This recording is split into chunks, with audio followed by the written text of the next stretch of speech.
Hello everyone and welcome back to Old Man Stories. I'm aware that many of you use these videos to fall asleep, so before you doze off, I thought it would be a fun idea if each of you could leave a comment letting me know which part of the world you're listening from. Also, give a like and subscribe to the channel if you're enjoying the episodes, okay? Let's get comfortable, relax, and begin. I still can't get that night out of my head, even though it's been almost 50 years now. It was the summer of '74, and I was volunteering at the Heliumworth Valley Railway in West Yorkshire. I was 22 then, young and eager, absolutely mad about steam trains like many lads my age. We all thought it was brilliant getting our hands dirty, helping restore those magnificent machines while learning from the older volunteers who actually remembered when these engines ran regularly. That particular weekend in July was uncommonly warm. I remember because the sleeping coach where volunteers stayed overnight was absolutely stifling. It was an old converted passenger carriage parked on a siding, basic accommodation with bunks, but it did the job when we needed to stay over. But bloody hell, it was like an oven that night. I couldn't sleep. Must have been about 1:30 in the morning when I gave up trying. I figured I'd go for a walk around the yard to cool off. I pulled on my jeans and a t-shirt, grabbed my torch, and quietly made my way out, careful not to wake the others. There were 5 of us staying that weekend: Dave, Mike, old George, who snored like a freight train, and Pete, who'd had a few too many at the pub earlier. The yard was different at night. During the day, it buzzed with activity, volunteers scurrying about, the occasional steam engine hissing and clanking, visitors wandering around taking photos. But at night it was eerily quiet. The moonlight cast long shadows from the stationary carriages and engines.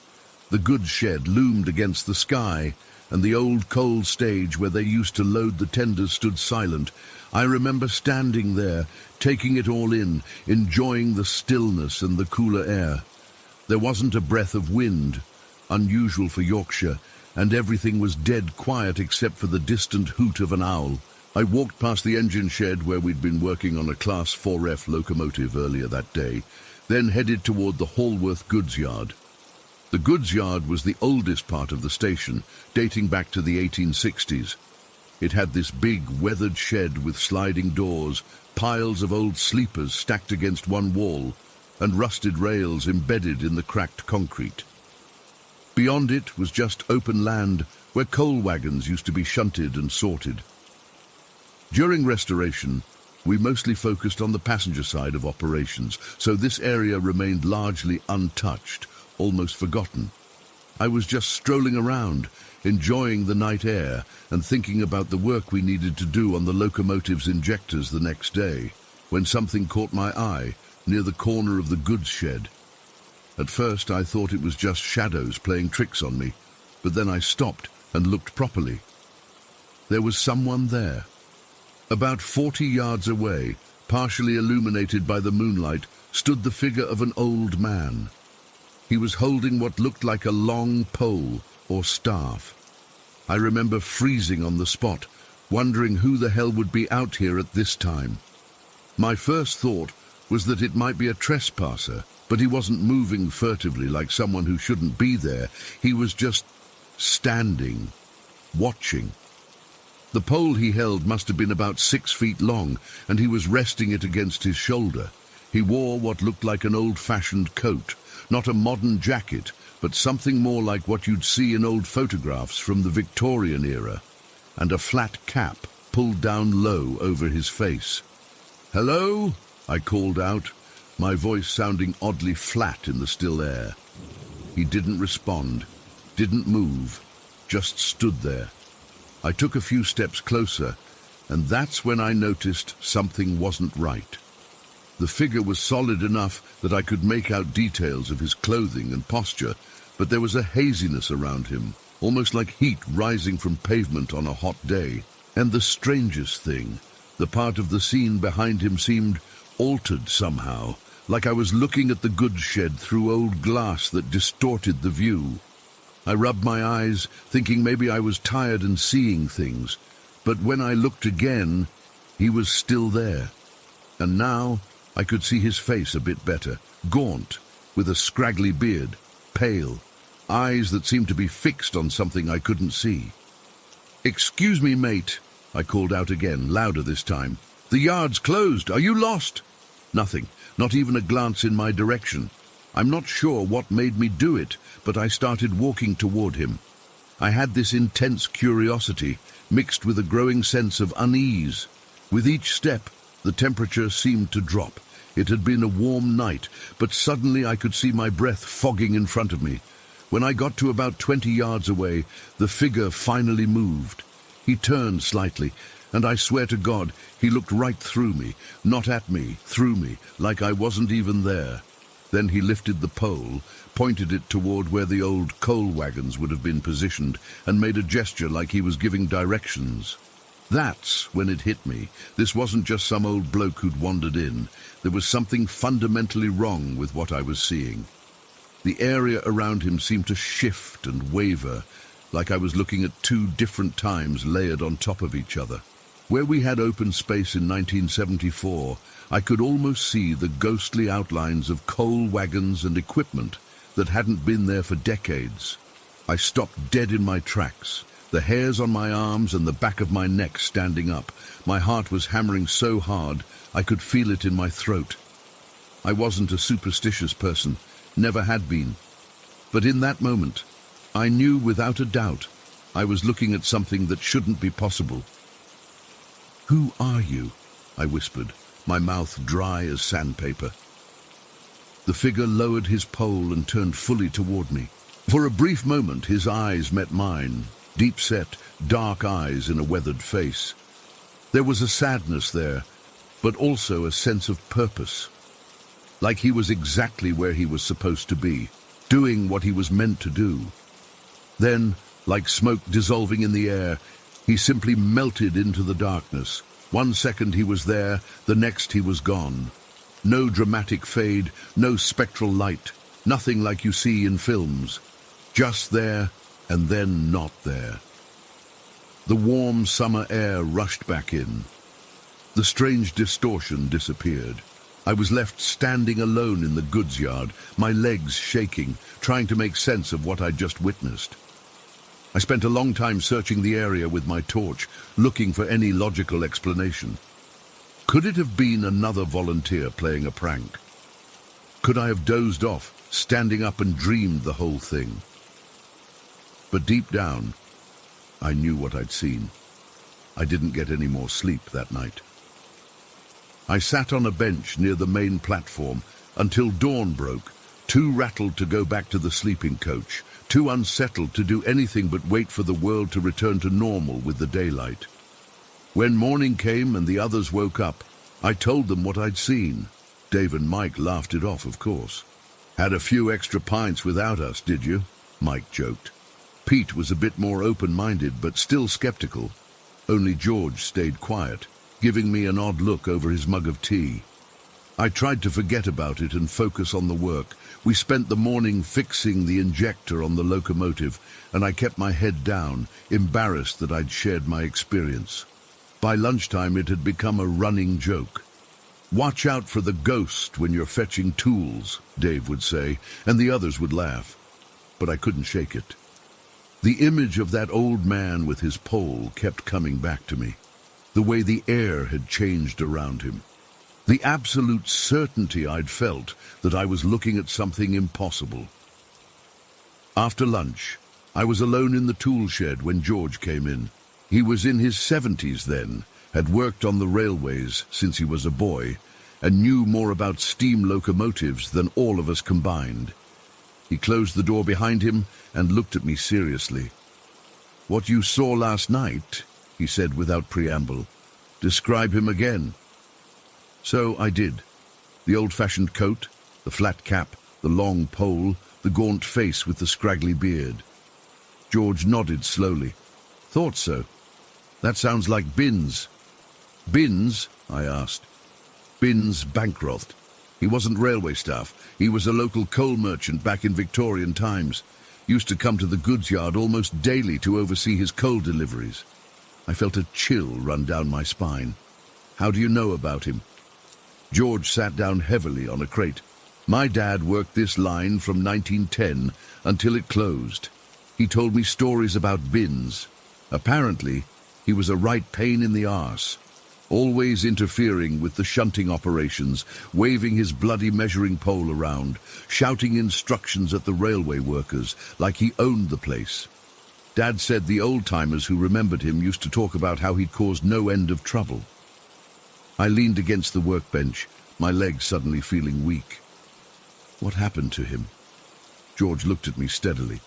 Died in an accident in the goods yard. 1882, I think it was. Got caught between two coal wagons during shunting. Supposedly there were high winds that day and he didn't hear the warnings the shunters were shouting. Crushed him. Dad said he always carried a long pole to measure the coal loads, make sure no one was cheating him. The pole. The exact same pole I'd seen him holding. Have other people seen him? I managed to ask. George nodded. Over the years, yes. Dad mentioned a few sightings when he worked here. Always in or around the goods shed. Always with his pole, looking like he's supervising the operations, just like he did in life. We sat in silence for a while. Then George patted my shoulder. I wouldn't mention this to the others again if I were you. They'll just take the piss. Some things you just keep to yourself. He was right, of course. I never brought it up again with the other volunteers. But later that afternoon, I found myself drawn back to the goods yard. In the daylight, it looked so ordinary. Abandoned rails, crumbling concrete, the weather-beaten goods shed. No sign that anything unusual had ever happened there. As I stood there, an elderly gentleman approached. Not a volunteer, but one of the local rail enthusiasts, who often came by to watch our restoration work. We got talking, and somehow I found myself cautiously asking if he knew any history about the goods yard. Oh, plenty, he said. My father worked here before the war. Started as a boy in 1898. I hesitated, then took a chance. Did he ever mention someone called Binns Bancroft? The old man's eyebrows shot up. Now there's a name I haven't heard in years. Yes, Dad talked about him. Local legend he was. Died in an accident right about where you're standing, actually. My blood ran cold. I was standing in the exact spot where I'd seen the figure the night before. Dad said the railway workers used to claim they'd see old Binns sometimes, years after he died, standing around with his measuring pole, still trying to supervise the coal wagons. The old man chuckled. Load of nonsense, of course, but they believed it. Dad said one night in 1912, the entire night shift refused to work in this section because 3 of them saw Binns standing right over there by the shed doors, plain as day. I nodded weakly, trying to keep my expression neutral. Just an old story, right? The old man shrugged. Who knows? Dad wasn't one for ghost stories, but he swore his colleagues had seen something. Said Binns was so obsessed with his coal business that not even death could make him leave. He looked around the yard thoughtfully. Though I suppose with the goods yard mostly disused now, old Binns doesn't have much to supervise anymore. I made some excuse and left shortly after. I needed to be alone with my thoughts. That was my last weekend volunteering at the Helium-Worth Valley Railway. I made up some excuse about a new job taking up my time, but the truth was, I couldn't face going back to that goods yard. Couldn't face the possibility of seeing Binns again. Or worse, not seeing him and spending every night wondering if he was there, just out of sight, watching me with those sad, deep-set eyes. I've read about other people's encounters with ghosts over the years. Some describe orbs of light, transparent figures, cold spots, whispered voices. But what I saw that night wasn't like that. Binns Bancroft didn't look like a ghost from a horror film. He looked like a man doing his job, oblivious to the fact that his workplace had changed, that his time had passed, that he himself had died nearly a century before. And that's what haunts me most about that night. Not fear exactly, but a profound sadness. I saw a man so bound to his daily routine, so defined by his work, that not even death could release him from it. forever measuring coal that no longer arrives, supervising workers long since gone, caught in an endless loop of the same task. Sometimes I wonder if he's still there, in that goods yard, waiting for the next delivery of coal that will never come. I wonder if he saw me that night, really saw me, or if I was just another shadow to him from a world he can no longer fully perceive. I've never told this story publicly before. For years I convinced myself it was just an exhausted mind playing tricks, or perhaps a vivid dream. But I know what I saw, and sometimes, on still, warm nights when sleep won't come, I find myself thinking about Binns Bancroft, eternally waiting with his measuring pole in the Hallworth goods yard, forever bound to the place and purpose that claimed his life. And today see Story 2. He's dumb. Symes, I've never really talked about this before, but it's been eating at me for over 20 years now. I barely bring it up with my mom anymore because she gets this weird, distant look in her eyes and changes the subject. But I know what I saw that morning, and it still makes my skin crawl. I was 4 years old, living in this old 2-story house with my parents. It wasn't anything special, just your typical suburban home, built sometime in the 70s, with those awful popcorn ceilings and creaky floorboards that announced every step you took. My bedroom was upstairs, along with my parents' room and a bathroom. The kitchen, living room, and another bathroom were downstairs. That morning, I woke up super early, probably around 5:30 a.m. The sun wasn't even up yet. I remember my room was still dark, but I wasn't scared. I just couldn't sleep anymore. I had this stuffed bear named Brownie that I took everywhere, so I grabbed him and decided to go downstairs to see if anyone else was awake. The stairs in our house were really steep, and I remember holding onto the railing with one hand and clutching Brownie with the other. Each step made this soft creaking sound. The house was quiet, that weird early morning quiet where everything feels sort of muffled. When I got to the bottom of the stairs, I noticed the kitchen light was on. The kitchen was at the back of the house, and you had to walk through the living room to get there. I figured my mum was up making breakfast, which wasn't unusual. She was an early riser. I padded across the living room carpet in my footy pajamas, dragging Brownie behind me. The kitchen had this yellow linoleum floor that was always cold in the mornings. I remember how it felt against my feet as I stepped into the doorway, and there was my mom standing at the counter with her back to me. She was wearing her blue bathrobe, the fuzzy one she always wore in the mornings, and her hair was tied up in a messy bun like she hadn't brushed it yet.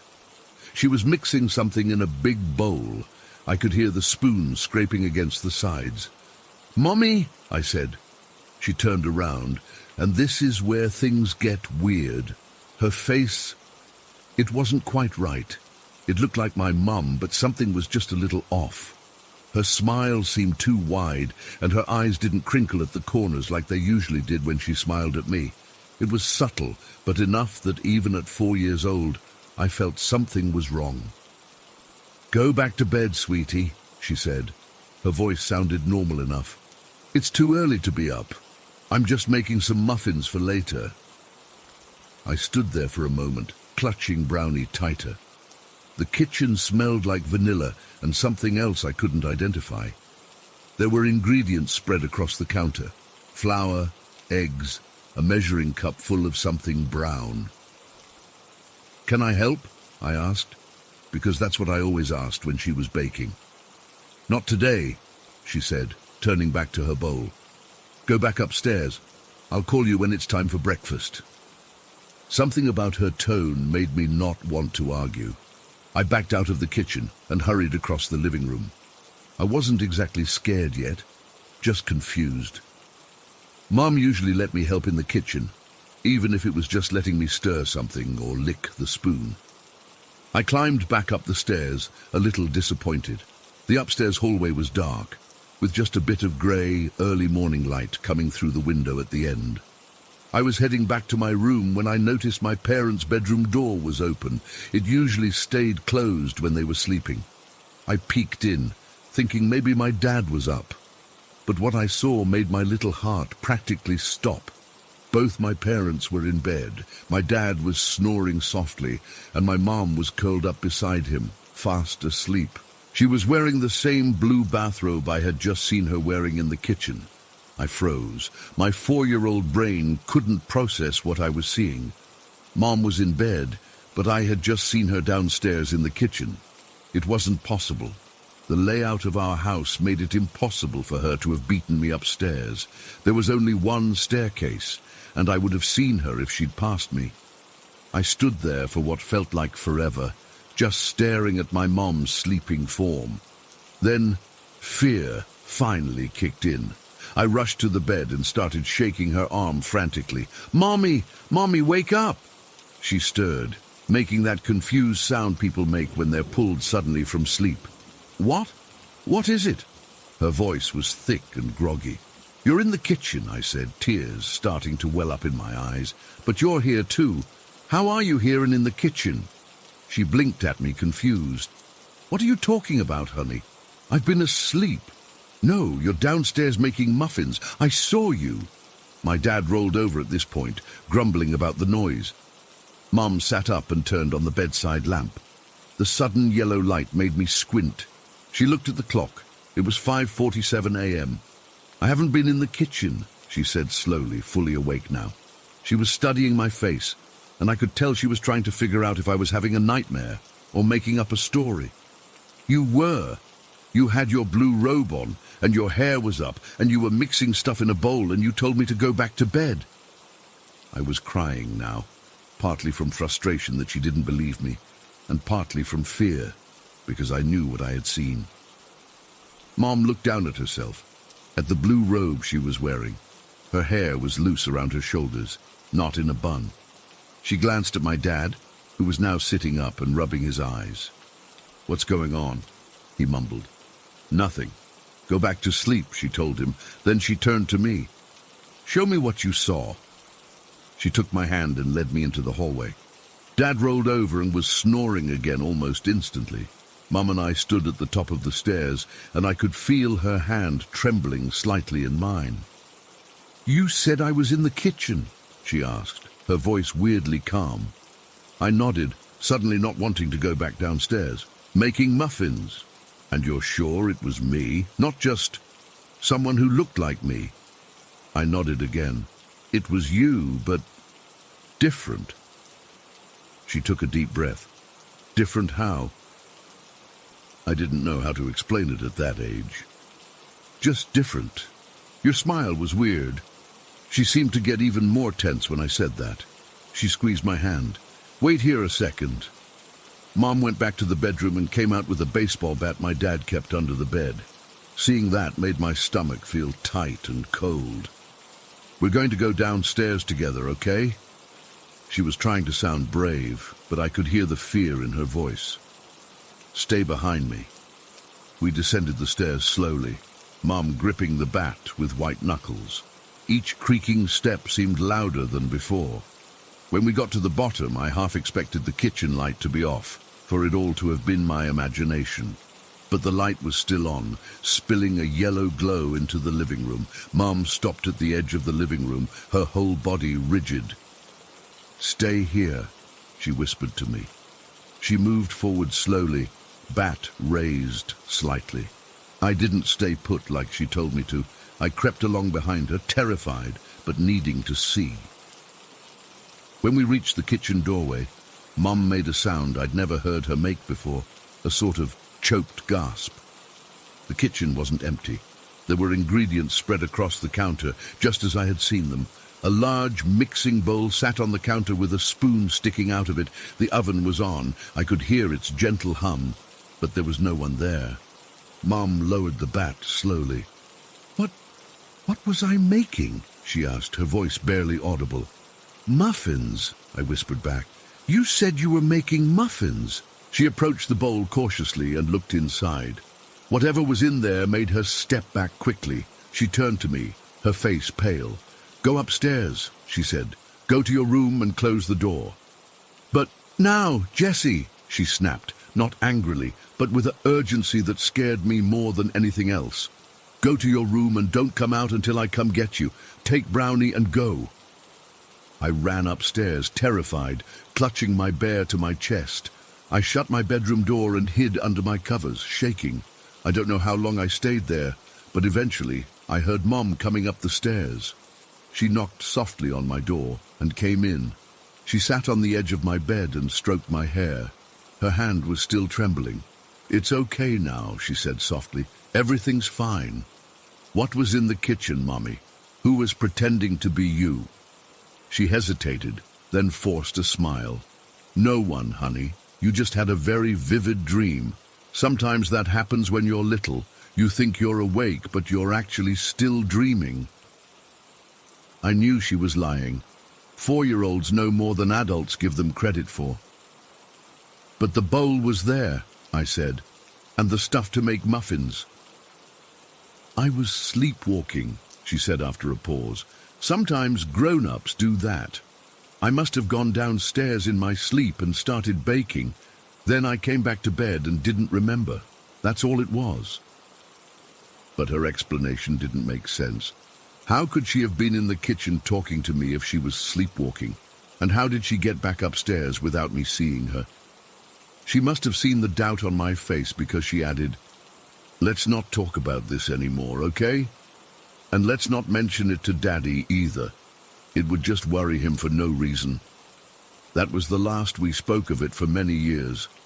I tried bringing it up a few times as I got older, but she always changed the subject or repeated the sleepwalking story. But there were changes after that morning. Mum put a deadbolt on the front and back doors, the kind that needs a key from both sides. She started checking all the windows obsessively before bed. And for months after, she wouldn't let me go into the kitchen alone in the early morning or late at night. I'm 26 now, and I still don't know what really happened that day. Last Christmas, after a few glasses of wine, I tried asking her about it again. All she said was, "Some things are better left in the past, Jessie." But I can't leave it there. I need to know what was in that mixing bowl that scared her so badly. I need to know who or what I saw in our kitchen that morning, and why, to this day, my mother refuses to bake anything, not even from a box mix. Whatever was in our kitchen that morning, it wasn't my mother, and whatever she found in that bowl, it wasn't muffin batter. That much I know for sure. Story 3. I don't even know where to start with this. It's taken me 2 weeks to get the courage to type this out, and my hands are still shaky. My boyfriend Matt keeps telling me I should share what happened to us because maybe someone else has experienced something similar and can explain it. I doubt it, but here goes.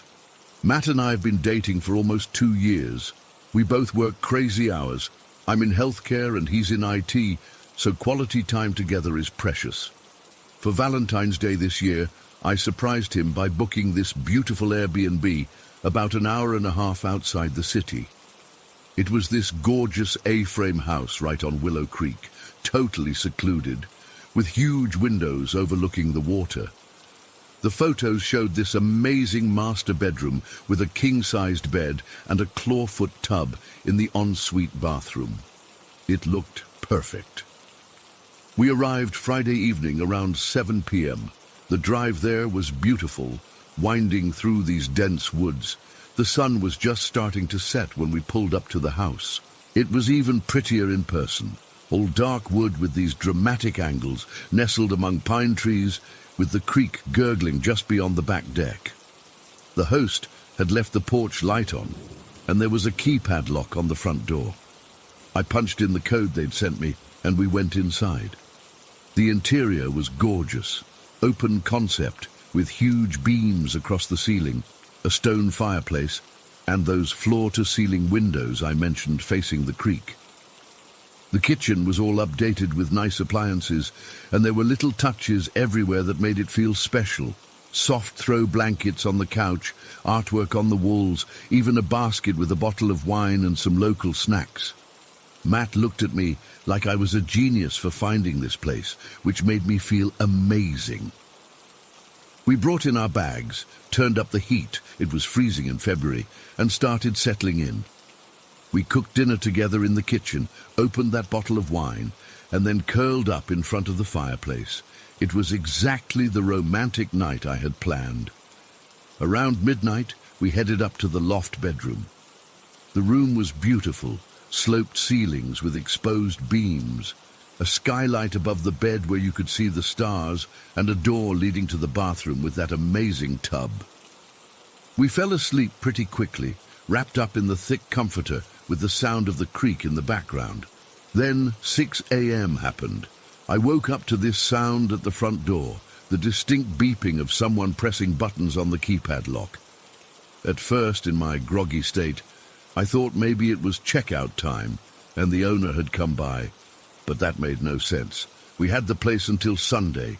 The beeping continued, multiple attempts, like someone trying different combinations to get in. I nudged Matt, but he's the heaviest sleeper on the planet. The sound stopped after maybe 30 seconds, but my heart was pounding. I grabbed my phone and checked the time. 6:07 a.m. I lay there frozen, listening for any other sounds. Nothing, just the creak and the occasional creak of the house. I tried to convince myself it was just the wind somehow hitting the keypad buttons, or maybe some kind of electronic glitch. But each press had been deliberate, like fingers pressing individual buttons. I couldn't fall back asleep, but I didn't want to ruin our weekend by being paranoid. When Matt finally woke up around 9, I casually mentioned hearing the keypad early in the morning. He suggested maybe it was the automatic lock resetting or something. I nodded and tried to let it go.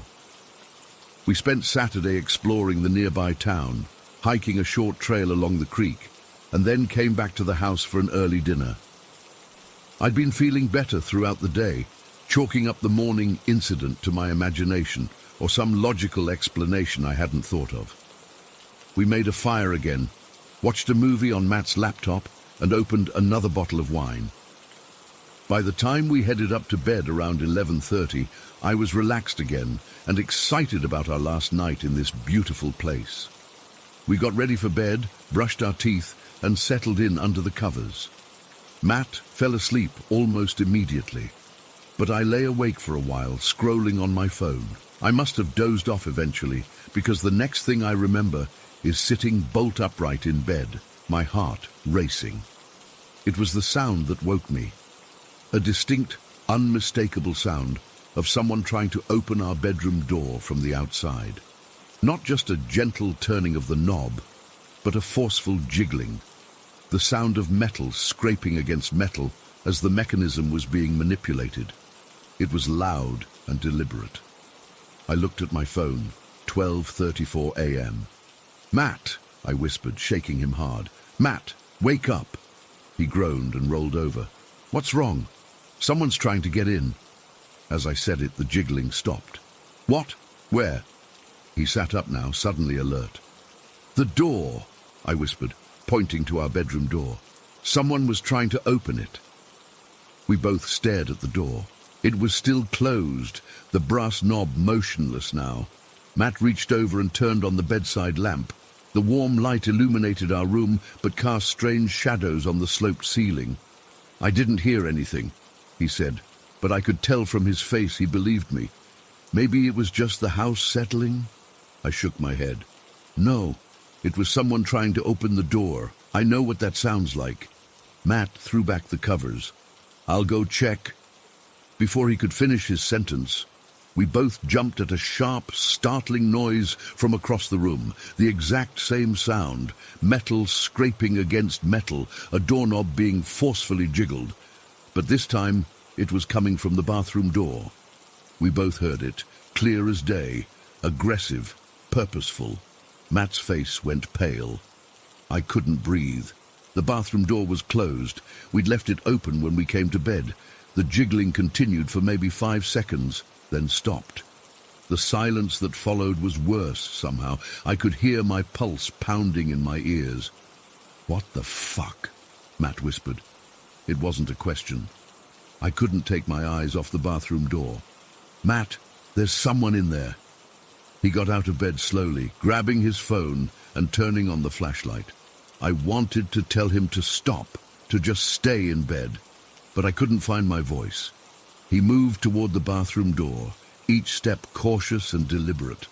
When he reached the door, he paused, then quickly pushed it open, flashlight beam cutting through the darkness. I held my breath. "There's nothing here," he said after a moment, flicking on the bathroom light. "It's empty."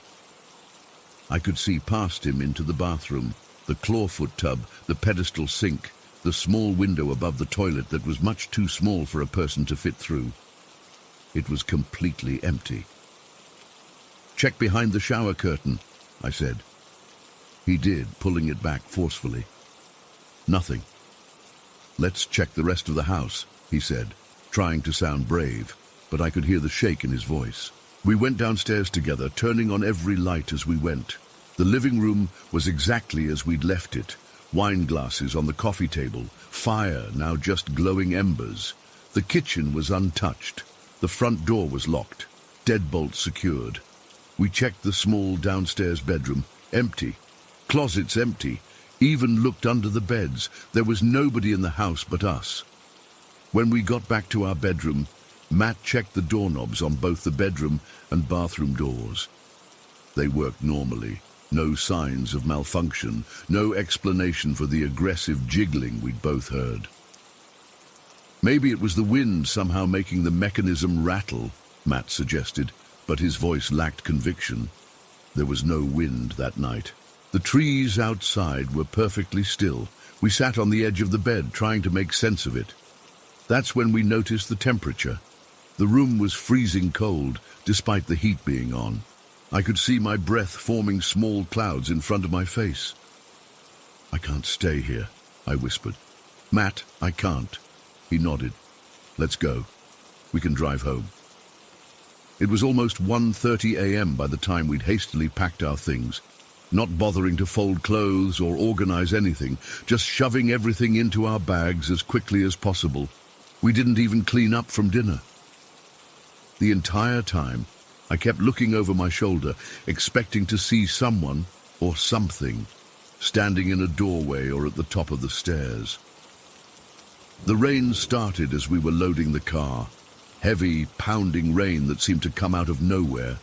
The creek behind the house, which had been peaceful white noise the night before, now sounded angry and swollen.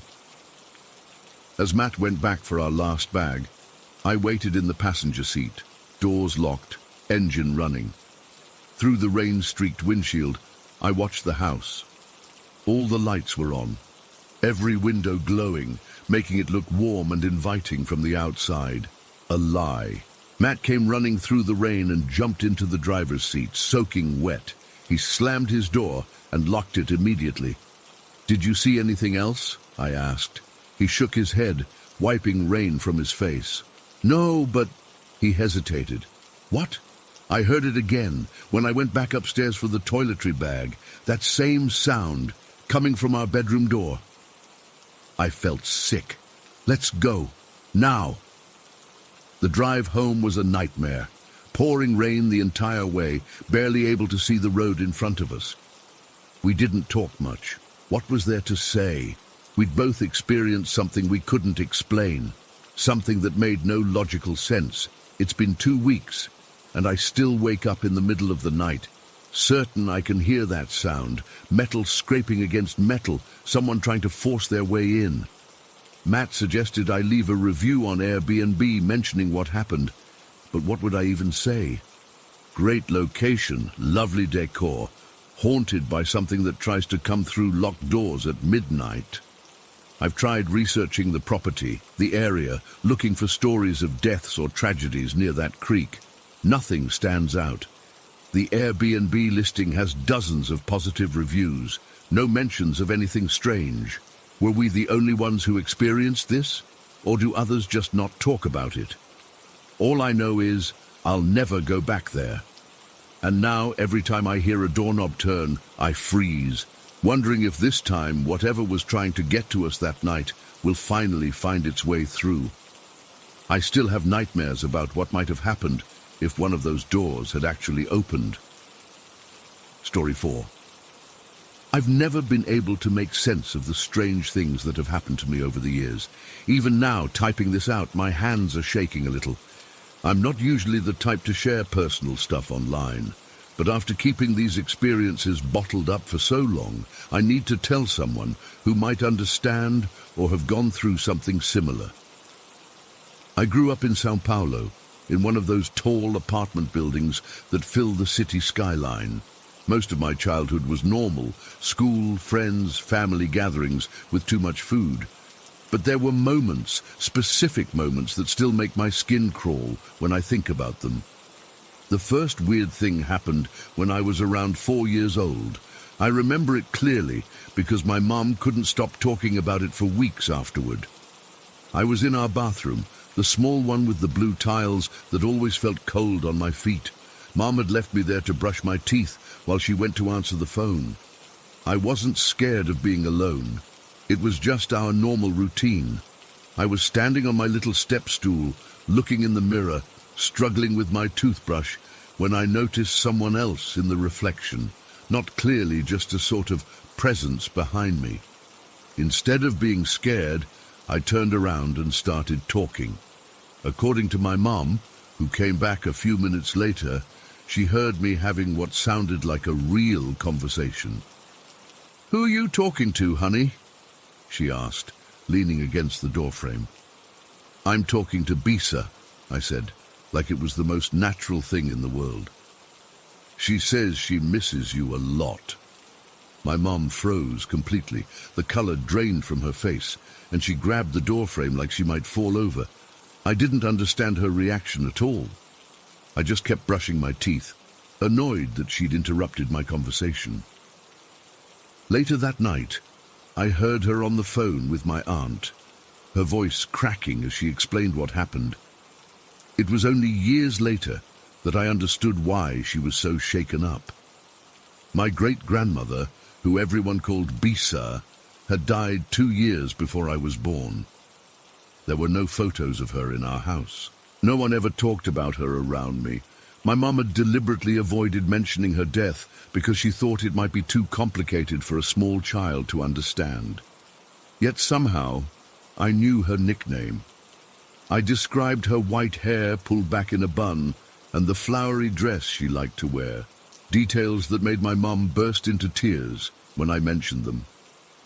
I didn't understand back then, but now it gives me chills thinking about it. For a while after that, nothing strange happened. I almost forgot about the bathroom incident as I grew up, went to school, made friends. My life was completely normal until I turned 10. We lived in a 3-bedroom apartment on the 14th floor. I usually slept in my own room, but that night there was a massive thunderstorm and I was scared of the lightning. Around 11 p.m., I sneaked into my mum's room and crawled into her bed. She was already asleep, but moved over to make room for me. I remember feeling safe as I drifted off, the sound of rain hitting the windows. I woke up suddenly in the middle of the night. At first, I didn't know what had disturbed me. The room was dark except for the faint glow from the digital clock on my mum's nightstand. It read 3:18 a.m. The storm had passed and everything was quiet. Too quiet. I felt uneasy, like something was wrong. I sat up slowly, careful not to wake my mum, and that's when I saw it. Standing at the foot of the bed was a figure. It was tall, maybe as tall as an adult, but I couldn't make out any features. It looked like an elderly person, completely covered in some kind of fabric or veil, like someone had thrown a sheet over them. The shape was vaguely human, but something was off about the proportions. It wasn't moving, just standing there facing us. I froze completely. My heart was pounding so hard I could feel it in my throat. I wanted to scream but couldn't make a sound. I couldn't even breathe. For what felt like forever, I just stared at this thing, and it seemed to be staring back at me, though I couldn't see any eyes. Finally, I managed to reach out and shake my mum's arm, still unable to look away from the figure. When she didn't wake up immediately, panic took over. I shook her harder and found my voice. "Mom!" I screamed. "Mom, wake up! There's someone in the room!" She jolted awake, confused and alarmed by my screaming. As soon as she sat up, the figure moved. It didn't walk, it floated, gliding slowly toward the bedroom door. My mum saw it too. I know she did because she pushed me behind her and started yelling, "Who's there? Get out!" But the figure didn't react. It just continued drifting toward the door, and then, right before reaching it, it disappeared. Not through the door. It just vanished. My mum jumped out of bed and turned on every light in the apartment. She checked all the locks, looked under beds, in closets, everywhere. Nothing was disturbed. No one had broken in. The front door was still double-locked from the inside. For the rest of the night, we sat in the living room with all the lights on, neither of us willing to go back to that bedroom. My mum tried to calm me down, saying it was probably just shadows from the streetlights playing tricks on us. But I saw her hands trembling as she made us hot chocolate. She was scared too. The next day, she called a locksmith to change our locks, even though there was no sign of a break-in. She also bought a bunch of new nightlights for every room. For weeks afterward, I slept with her in her room, both of us pretending it was just because I was still afraid of thunderstorms. We never really talked about what we saw that night. For years after that, I had trouble sleeping. I would lie awake, staring at my bedroom door, afraid that the figure would appear again. Eventually, the memory faded a bit. Not completely, I still thought about it sometimes, but it wasn't constantly on my mind anymore. Life went on. I started middle school, made new friends, got interested in soccer and video games. Normal stuff. By the time I turned 14, I had almost convinced myself that what happened when I was 10 was just a weird dream, or my imagination running wild during a storm. Until it happened again. Not the same thing, but something equally unexplainable. It was a Sunday afternoon in January, during summer break. It was hot, that oppressive Brazilian summer heat that makes you feel like you're melting. My grandparents were visiting, and we were all in the living room. My grandfather was watching a soccer match on TV. My grandmother was doing a crossword puzzle, and I was sprawled on the floor, playing a handheld game. My mom was in the kitchen making coffee. Our living room had large windows that opened onto a small balcony with a view of the city. Because of the heat, all the windows were open, but the curtains were drawn to block out some of the sun. We were on the 14th floor, so there was a nice breeze coming through. I remember the exact moment it happened because I had just lost a level in my game and was groaning in frustration. I looked up from my game, and that's when I saw it. A ball of white light, about the size of a tennis ball, floating through the living room. At first, I thought it was a reflection from something outside, maybe sunlight bouncing off a car windshield or a mirror in another building. But this was different. The light was contained, perfectly round, and it was moving with purpose. It came in through one of the windows, floated across the room about a meter off the floor, and headed toward the balcony. I sat up, my game forgotten. "Do you see that?" I asked, pointing. My grandparents both turned to look. My grandfather actually stood up, stepping away from the path of the light. "What is that?" My grandmother whispered, her crossword falling to the floor. The ball of light moved slowly, almost like it was exploring the room. It didn't make any sound. It didn't affect anything it passed by. No heat, no disturbance, nothing. It just floated, glowing with a soft white light. My mom came in from the kitchen holding a coffee pot. "What are you all looking at?" she asked, and then she saw it too. The coffee pot slipped from her hand and crashed to the floor, but none of us moved to clean it up. We were all transfixed by this impossible thing floating through our living room. "Is it a bug?" my mom asked, her voice shaking. "Some kind of firefly?" But we all knew it wasn't. It was too big, too bright, and moved too deliberately. It reminded me of the way a bird might fly into a house by accident, moving purposefully toward an exit, except it was clearly just light. No solid form, no wings, nothing. After crossing the living room, the ball of light drifted out through the balcony door and disappeared into the bright sky. All four of us rushed to the balcony, leaning over the railing to see where it went. but it was gone. We stood there in silence for a moment, then all started talking at once. Did you see that? What was it? Has that happened before? We spent the rest of the afternoon trying to come up with explanations. My grandfather, ever practical, suggested it might have been ball lightning, though he admitted he'd never seen anything like it before. My grandmother thought it might be something spiritual. My mum just kept cleaning up the spilled coffee, her hands still shaking. What freaked me out the most wasn't just seeing the light, it was that we all saw it. When I was younger, I could almost convince myself that the bathroom conversation with Bisa was just a child's imagination, that the figure in my mom's bedroom was a nightmare. But this time there were 4 witnesses. We all saw the same impossible thing. After my grandparents left that evening, my mom sat me down and asked if I remembered the other strange things that had happened when I was younger. Of course I did. How could I forget? She told me that her mother, my grandmother who had been there that day, had experienced similar things throughout her life. So had my great-grandmother, Bisa. Some people in our family just see things others don't, she said, trying to sound casual about it, but I could tell she was troubled. That night, I couldn't sleep. I kept thinking about the ball of light, about the figure in the bedroom years earlier, about talking to a great-grandmother I'd never met. Was there a connection? Were these things trying to communicate something? Or was our family just prone to mass hallucinations? I'm 22 now, living in my own apartment in a different part of the city. I haven't experienced anything strange since that day with the ball of light. Sometimes I almost convince myself that there must be logical explanations for everything that happened. Maybe I had heard my family mention Bisa when I was too young to remember. Maybe the figure in the bedroom was just a waking dream. Maybe the ball of light was some rare atmospheric phenomenon. But deep down, I know better.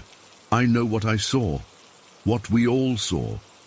Last week, I was having dinner with my mum, and she mentioned that my cousin's 4-year-old daughter had started talking to someone invisible.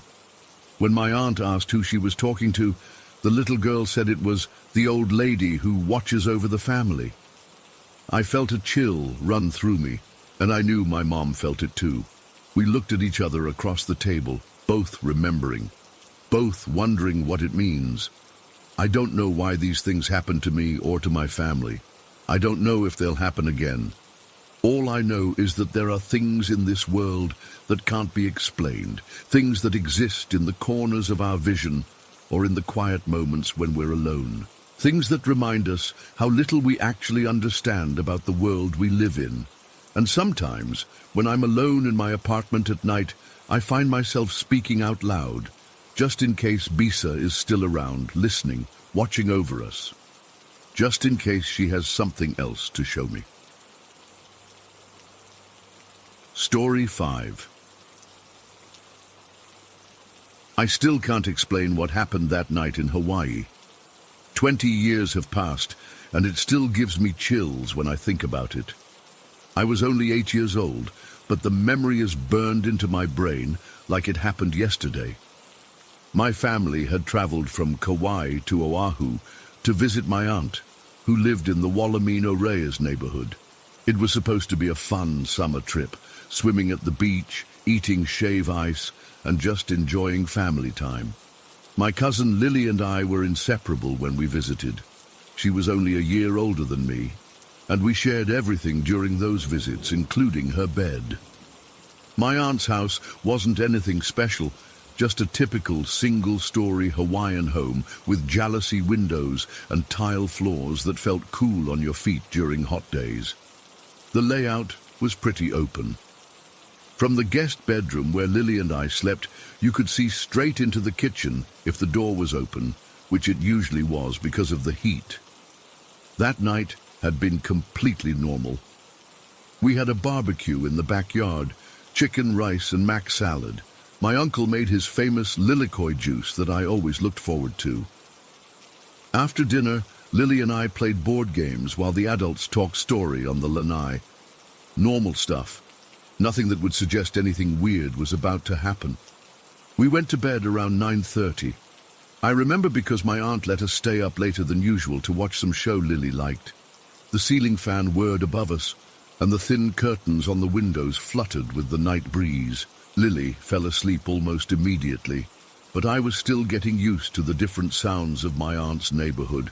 The neighbor's dog that barked occasionally, the rustle of palm trees, the distant sound of cars on the main road. I must have fallen asleep eventually, because the next thing I remember is waking up suddenly. You know that feeling when you wake up and you're instantly alert, like something yanked you out of sleep? That's what happened. No gradual waking, just bam, eyes open, fully awake. The digital clock on Lily's nightstand showed 1:37 a.m. The first thing I noticed was how quiet everything was. Even the ceiling fan seemed quieter than before. The second thing I noticed made my blood run cold. There was someone standing in the kitchen. Our bedroom door was cracked open about halfway, and through that opening, I could clearly see a dark figure standing with its back to me. It was definitely shaped like a man. Tall, broad-shouldered, completely black like a shadow, not just dark-clothed, but like a piece of the night had been cut out and placed in my aunt's kitchen.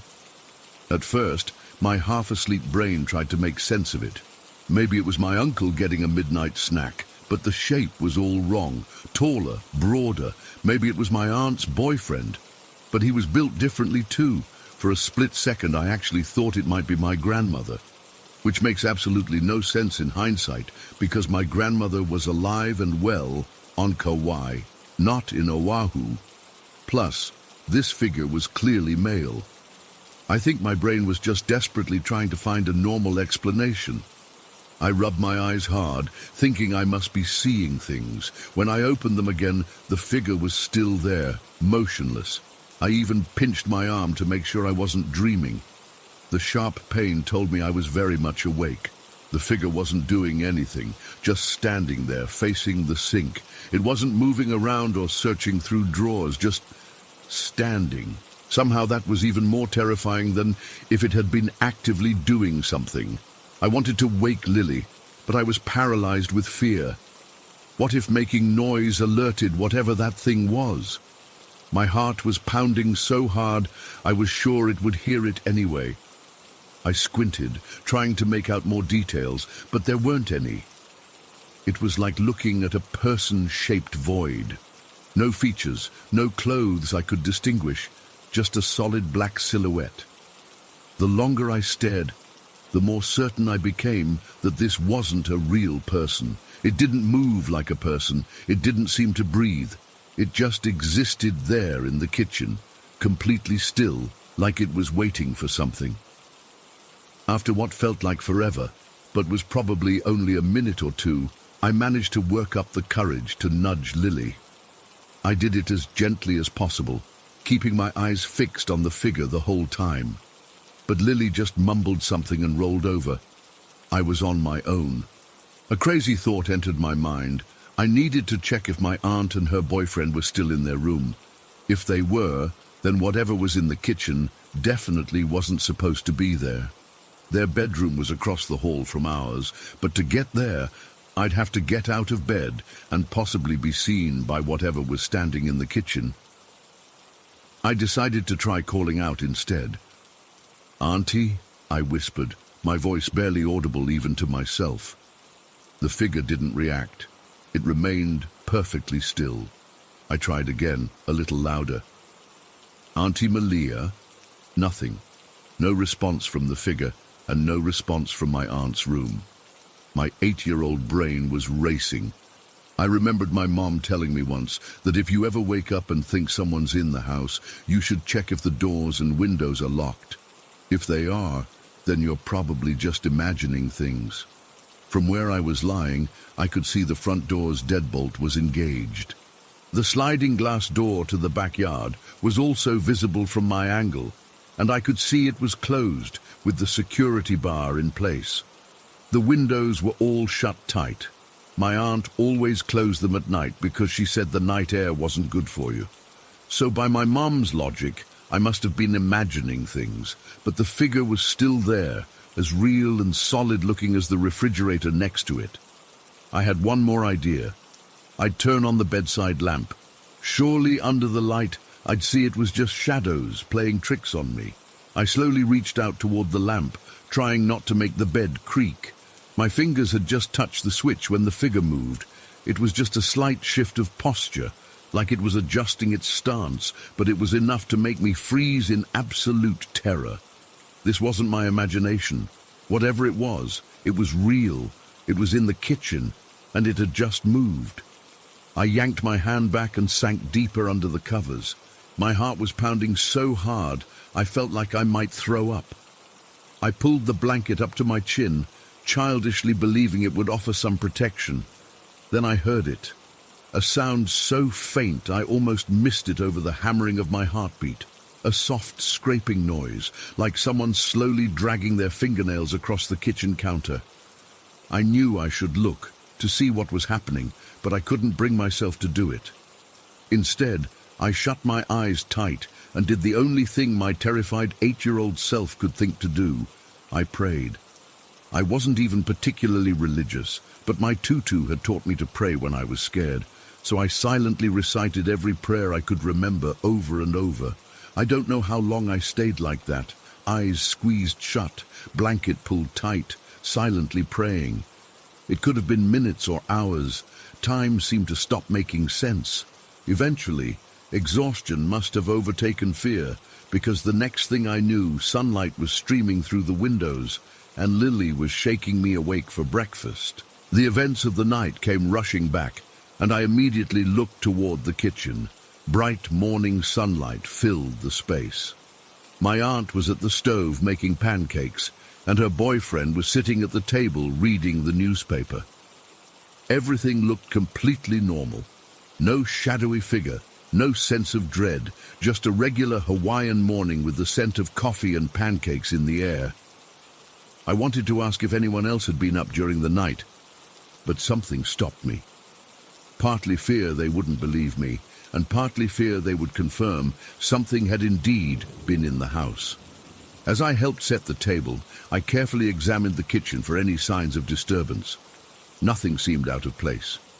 No items moved, no drawers left open, no evidence that anything unusual had happened. After breakfast, when the adults were busy talking, I pulled Lily aside. "Did you wake up at all last night?" I asked, trying to sound casual. "No, why?" she replied, more interested in the cartoons playing on TV than my question. "I thought I heard something in the kitchen, like someone moving around." She shrugged. "Probably just my dad getting water or something." But I knew it wasn't her dad, and I knew what I'd seen wasn't a dream or my imagination. Later that day, I found a moment alone with my aunt and worked up the courage to ask if anyone in the house had been up around 1:30 or 2 in the morning. "No, Keiki," she said, using the Hawaiian word for child. "We all slept through the night. Why do you ask?" I mumbled something about hearing noises, and she patted my head with a smile. Old houses make noises, nothing to worry about. But it wasn't house noises I'd seen standing in her kitchen. The rest of our stay passed without incident. I insisted on keeping the bedroom door completely closed each night, telling Lily it was to block the hallway light. The truth was, I couldn't bear the thought of looking into that kitchen again during the night. When we returned to Kauai, I tried to forget about what happened. I convinced myself it must have been a weird combination of shadows and an overactive imagination. But deep down, I knew better. Years later, when I was about 15, I finally told my mum about what I'd seen. I expected her to dismiss it, but instead she got this strange look on her face. "Hawaiian houses have a lot of history," was all she said. "Sometimes that history stays behind." I pressed her for more, but she wouldn't elaborate. Just told me that some things are better left alone and changed the subject. It's been 20 years, and I still think about that night. I'm 28 now, with a logical adult mind, but I can't explain what I saw. Sometimes I wonder if it was a night terror or sleep paralysis, but I know I could move, and I know I was fully awake. I've never experienced anything like it since. even though I visited my aunt's house many times over the years. Whatever was in that kitchen that night hasn't shown itself to me again. But to this day, when I visit Oahu and stay at my aunt's house, I make sure to sleep with the bedroom door firmly closed. And sometimes, late at night, I still find myself listening for that faint scraping sound coming from the kitchen, hoping I'll never hear it again. Story 6. I still get chills thinking about the day everything happened at once. The day all the strange occurrences at Webb Cottage seemed to converge and made me question my sanity.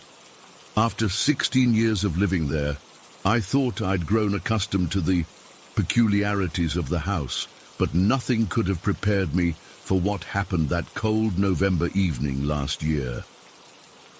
For those unfamiliar with our home, Webb Cottage sits on the grounds of what used to be Webb House in Crewe, England. It's a charming two-story stone building that my husband Tom and I moved into when he took the caretaker position. Webb House itself has quite the history. Originally built as an orphanage for railway children, then later converted into a British rail training school. Our cottage had been the home of Francis William Webb, a railway superintendent known for designing steam locomotives in the late 1800s. None of this seemed particularly ominous when we first moved in. That November day started normally enough. The weather had turned bitter cold, and a thick fog had settled over the grounds, making the old buildings look like they were floating in a grey sea. Tom had gone to check on some maintenance issues in the main house, leaving me alone to prepare dinner. I was making a shepherd's pie, something warm and comforting against the chill that seemed to seep through the stone walls. The cottage's heating system has always been temperamental, so I had lit a fire in the dining room fireplace earlier. It was crackling away nicely, casting dancing shadows across the wooden floorboards. I was chopping vegetables in the kitchen when I realized I needed to check on the potatoes boiling on the stove in the dining room. Our cottage has an odd layout. The kitchen and dining room are separate but connected by a short hallway. As I walked into the dining room, I was focused on the pot of potatoes, not really looking down at the floor. That's when I felt something soft beneath my foot. Not enough pressure to step on it fully, but enough to register that I was stepping over something. I glanced down automatically and saw the extended paw of an enormous black dog lying in front of the fireplace. I didn't think much of it at first. We have a Great Dane named Barney, and I assumed he had settled by the fire to warm himself. I stepped over the paw, adjusted the heat under the potatoes, and continued to the sitting room to grab a book I'd left there. That's when my blood ran cold. Barney was sprawled across the sofa in the sitting room, fast asleep. If Barney was here, then what dog had I just stepped over? My heart started pounding so hard I could feel it in my throat. I stood frozen for a moment, trying to process what was happening. Maybe I'd imagined it. Maybe it was just a shadow. But no, I'd felt the softness of fur beneath my foot. I slowly turned and walked back to the dining room, my hands shaking. The space in front of the fireplace was empty. No dog, no paw, nothing. I've always considered myself a practical person, not one to jump at shadows or believe in ghost stories, but this wasn't the first time I'd seen the black dog. Twice before, over our 16 years at Webb Cottage, I'd glimpsed it, always by the fireplace, always calm and unthreatening. But I'd never been so close, never actually made physical contact with it. I tried to calm myself down.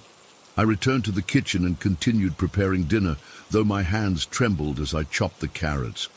I kept telling myself there must be a logical explanation. Maybe Barney had moved quickly between rooms without me noticing. But deep down, I knew that wasn't what had happened. Around 5:30, as the daylight was fading completely, I heard the front door open and close. Tom was back. I felt a wave of relief wash over me. I needed to tell someone what had happened, needed reassurance that I wasn't losing my mind. "Tom," I called out, wiping my hands on a tea towel. No answer. Tom, is that you? I called again, walking towards the hallway. Still nothing, but I definitely heard the door.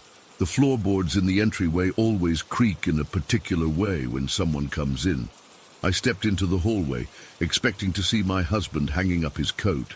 Instead, I saw a tall, well-built figure standing with his back to me. He was wearing what looked like a dark Victorian suit, not something Tom would ever wear. "Hello?" My voice came out as barely more than a whisper. The figure turned slowly. I'll never forget what I saw. It was the face of a gentleman with a neatly trimmed beard and high cheekbones. But his eyes, God, his eyes, they were a glowing yellow, like burning coals in a face that seemed both solid and transparent at the same time. I couldn't move, couldn't scream, couldn't do anything but stare as this thing looked back at me. He didn't seem angry or threatening. If anything, he looked curious, as if he were examining some interesting specimen. After what felt like forever, but was probably only seconds, he turned away and walked towards Tom's study. I watched as he passed through the closed door without opening it. My legs gave way, and I sank to the floor, my back against the wall. This was what Tom had described, seeing 3 times during our years here, a Victorian gentleman with glowing eyes who moved through the house as if he owned it. Tom had seen him in the garden, in the hallway, and once in our bedroom, standing at the foot of our bed while we slept. I'd always half believed Tom's stories, but seeing the figure myself was different. It made it real in a way that second-hand accounts never could. I don't know how long I sat there, trying to make sense of what I'd seen. Eventually I heard the real front door open, and Tom's familiar voice called out, "I'm back! It's freezing out there!" I struggled to my feet, relief flooding through me at the sound of his voice. When he saw my face, he immediately knew something was wrong. "What happened?" he asked, putting his hands on my shoulders. I told him everything. The black dog, the figure with the yellow eyes. Instead of the skepticism I half expected, even though he'd had his own experiences, Tom's face grew serious.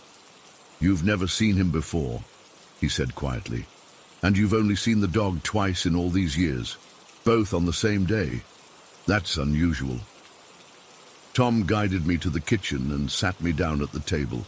He made tea, the British solution to everything, and we sat in silence for a few minutes, both lost in our thoughts. "There's something else," I finally said. "I've been hearing things all day. The crying." The crying was another unexplained phenomenon in our house. Over the years, both Tom and I had occasionally heard what sounded like a young girl sobbing. It always seemed to come from the attic suite, 3 small rooms that had once been servants' quarters. We'd searched the attic countless times, made sure there were no birds or animals caught in the chimney, checked for pipes that might make strange noises. We'd never found anything. Today, though, the crying had been more persistent. I'd heard it 3 times, once in the morning while Tom was out, once in the early afternoon, and again just before I'd seen the black dog. It was louder today, I continued, more desperate, like she was in pain. Tom's face paled. I heard it too when I was walking back from the main house. I thought it was coming from outside, but it could have been from the attic. We fell silent again. Outside, the wind had picked up, howling around the eaves of the cottage. "Maybe we should go out," Tom suggested. "Get some dinner at the pub instead." The idea of leaving the cottage was immensely appealing, but something made me hesitate. "We can't just run away every time something strange happens," I said, surprising myself with my own words. "This is our home." Tom nodded slowly. "You're right, but I don't like the fact that so much is happening at once. It feels different." We decided to continue with dinner as planned. Tom helped me finish preparing it, and we tried to maintain a sense of normalcy, chatting about his day and the repairs he'd been doing at the main house. But there was an undercurrent of tension, both of us listening for sounds, watching the shadows. We ate in the dining room, the fire still crackling away. Every few minutes, I found myself glancing at the spot where I'd seen the black dog. Nothing was there, but the memory of it was so vivid that I could almost see the outline of its large body against the floorboards. As we were finishing our meal, the lights flickered, once, twice, then off completely. "Power cut," Tom said, getting up to find candles. "Probably the storm." I hadn't even realized a storm had developed, but now I could hear the rain lashing against the windows, the wind stronger than before. Tom returned with candles and matches, quickly lighting them and placing them around the room. The candlelight created more shadows, making the corners of the room seem deeper, darker. "I'll check the fuse box," Tom said, picking up a flashlight from the drawer in the sideboard. "Don't leave me alone," I said quickly, embarrassed by the fear in my voice, but unable to help it. Tom paused, then nodded. "Come with me, then." The fuse box was in the cellar, another part of the house that had always made me uneasy. Stone steps led down into the darkness, the cellar itself having been dug out of the earth beneath the cottage centuries ago. We descended carefully, Tom leading the way with the flashlight. The temperature dropped noticeably as we reached the bottom of the steps. The cellar was mostly used for storage. Old furniture, Christmas decorations, tools Tom used for his work around the grounds. Tom went to the fuse box on the far wall while I stood at the foot of the stairs, reluctant to venture further into the darkness. As he checked the switches, I had the distinct feeling we weren't alone. The hairs on the back of my neck stood up, and I found myself turning, scanning the shadowy corners of the cellar. "All the switches are on," Tom called. "Must be a problem with the main power line, probably the storm." I nodded, not trusting my voice. Something felt wrong down here. Very wrong. "Tom," I whispered. "Can we go back upstairs, please?" He must have heard the urgency in my voice because he didn't argue. He turned away from the fuse box and started towards me, then froze, the beam of his flashlight fixed on a point behind me. I didn't want to turn around. Every instinct told me not to look, but I couldn't help myself. Slowly, I turned my head to see what had captured Tom's attention. At first, I saw nothing, just the stone wall of the cellar. Then, gradually, as if materializing out of the darkness itself, I saw them. Eyes. Dozens of glowing yellow eyes, identical to those of the figure I'd seen earlier, floating at various heights along the wall. No bodies, no faces, just eyes, watching us. A sound escaped me. Not quite a scream, more a whimper of pure terror. Tom was beside me in an instant, grabbing my arm. "Run!" he said, his voice tight with fear. We raced up the stairs, the sound of something heavy, multiple somethings, pounding up behind us. We burst into the hallway, Tom slamming the cellar door shut behind us and throwing the bolt across. We stood there, breathing heavily, staring at the door as if expecting it to burst open at any moment. Nothing happened. The house was silent, except for our ragged breathing and the storm outside. "What the hell was that?" I gasped when I finally found my voice. Tom shook his head. "I don't know. I've never seen anything like that before." We made our way back to the dining room, where the candles still burned. The room felt different now, colder despite the fire. The shadows seemed deeper, the corners of the room darker than they should be. Even with the limited light, that's when we heard it again, the crying. But this time, it wasn't coming from the attic. It was coming from everywhere and nowhere, filling the house with the sound of a child's anguish. And under the crying, another sound, the soft pad of large paws on wooden floors, moving around us, circling. "It's never been like this," Tom said, his voice barely audible. 16 years, and it's never been like this." I nodded, unable to speak. The black dog had only ever appeared as a benign presence, the gentleman with the yellow eyes an unsettling but not threatening figure. the crying a distant, sad reminder of whatever tragedy might have occurred here. But now it felt like everything had changed, like the house itself had turned against us. A loud crash from upstairs made us both jump. It sounded like furniture being overturned. "We need to leave," Tom said firmly. "Now!" I didn't argue. We moved quickly to the front door, not bothering with coats despite the storm. Tom turned the handle, but the door wouldn't open. He tried again, putting his shoulder into it. Nothing. It was as if it had been sealed shut. We tried the back door next, with the same result. Then the windows in the kitchen, all sealed, all immovable. "This isn't possible," Tom muttered, running his hands through his hair. Another crash from upstairs, followed by the sound of something heavy being dragged across the floor.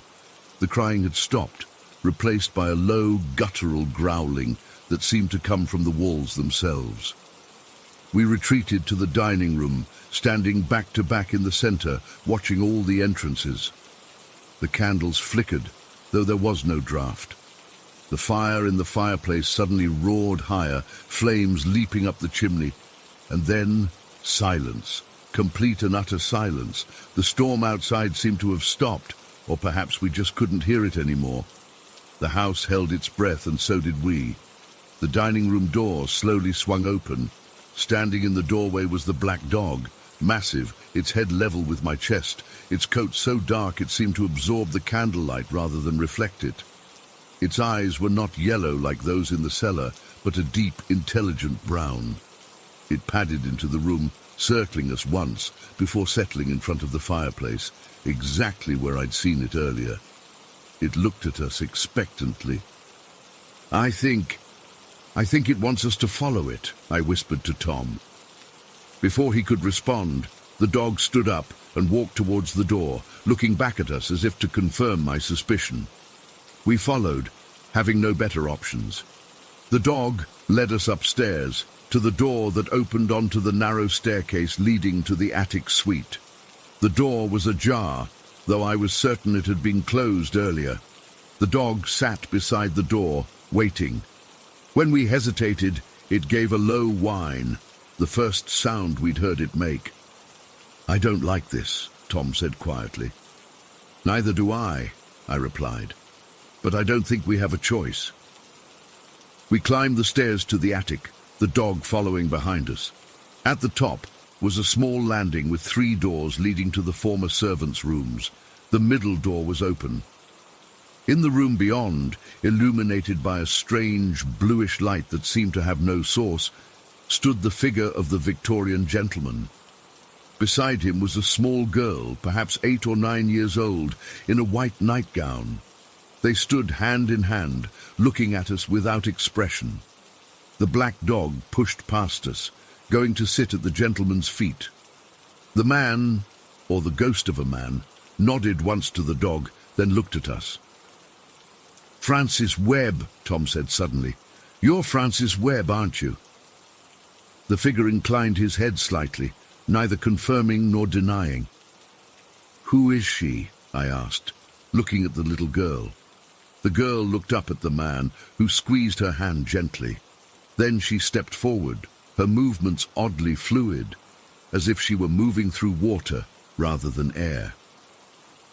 "I died here," she said, her voice echoing strangely in the small room. "We all did." "All?" Tom asked.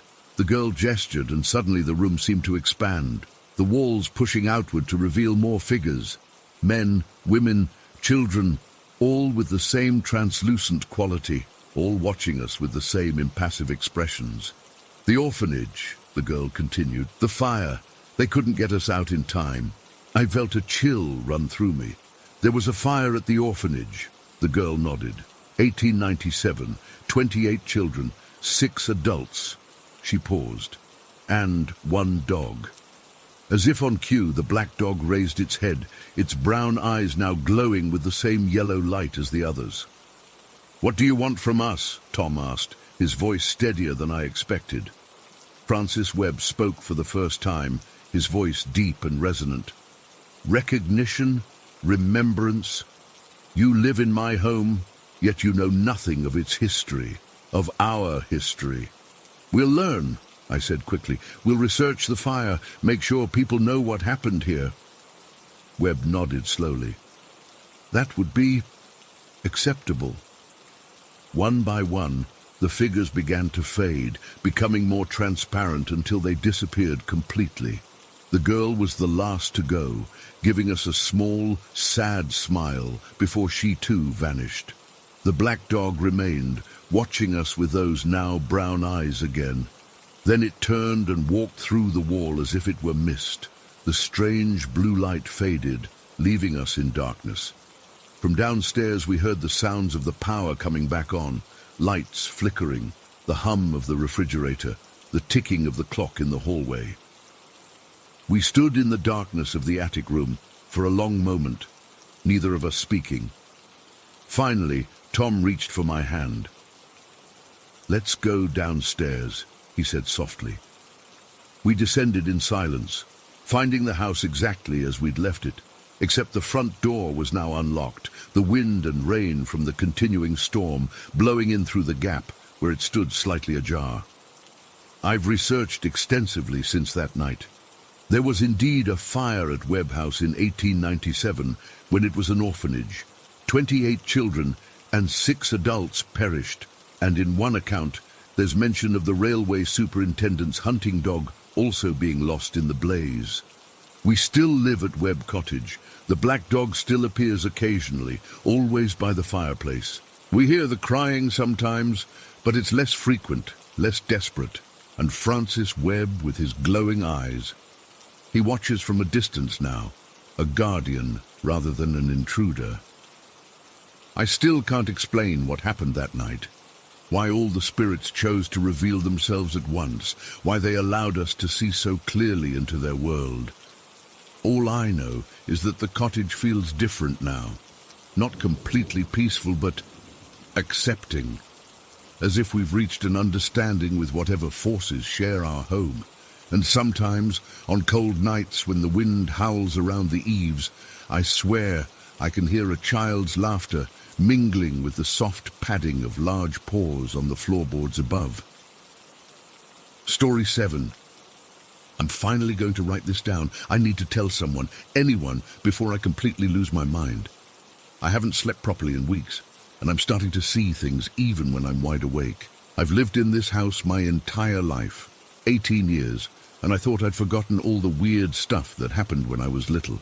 Turns out I was just pushing it away. Growing up, I always felt like something was off about my bedroom.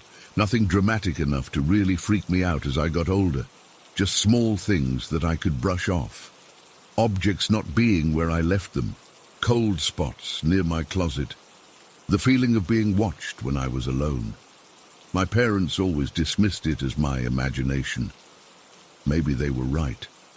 But after what Megan told me last month, I'm not so sure anymore. It all started when I was 6.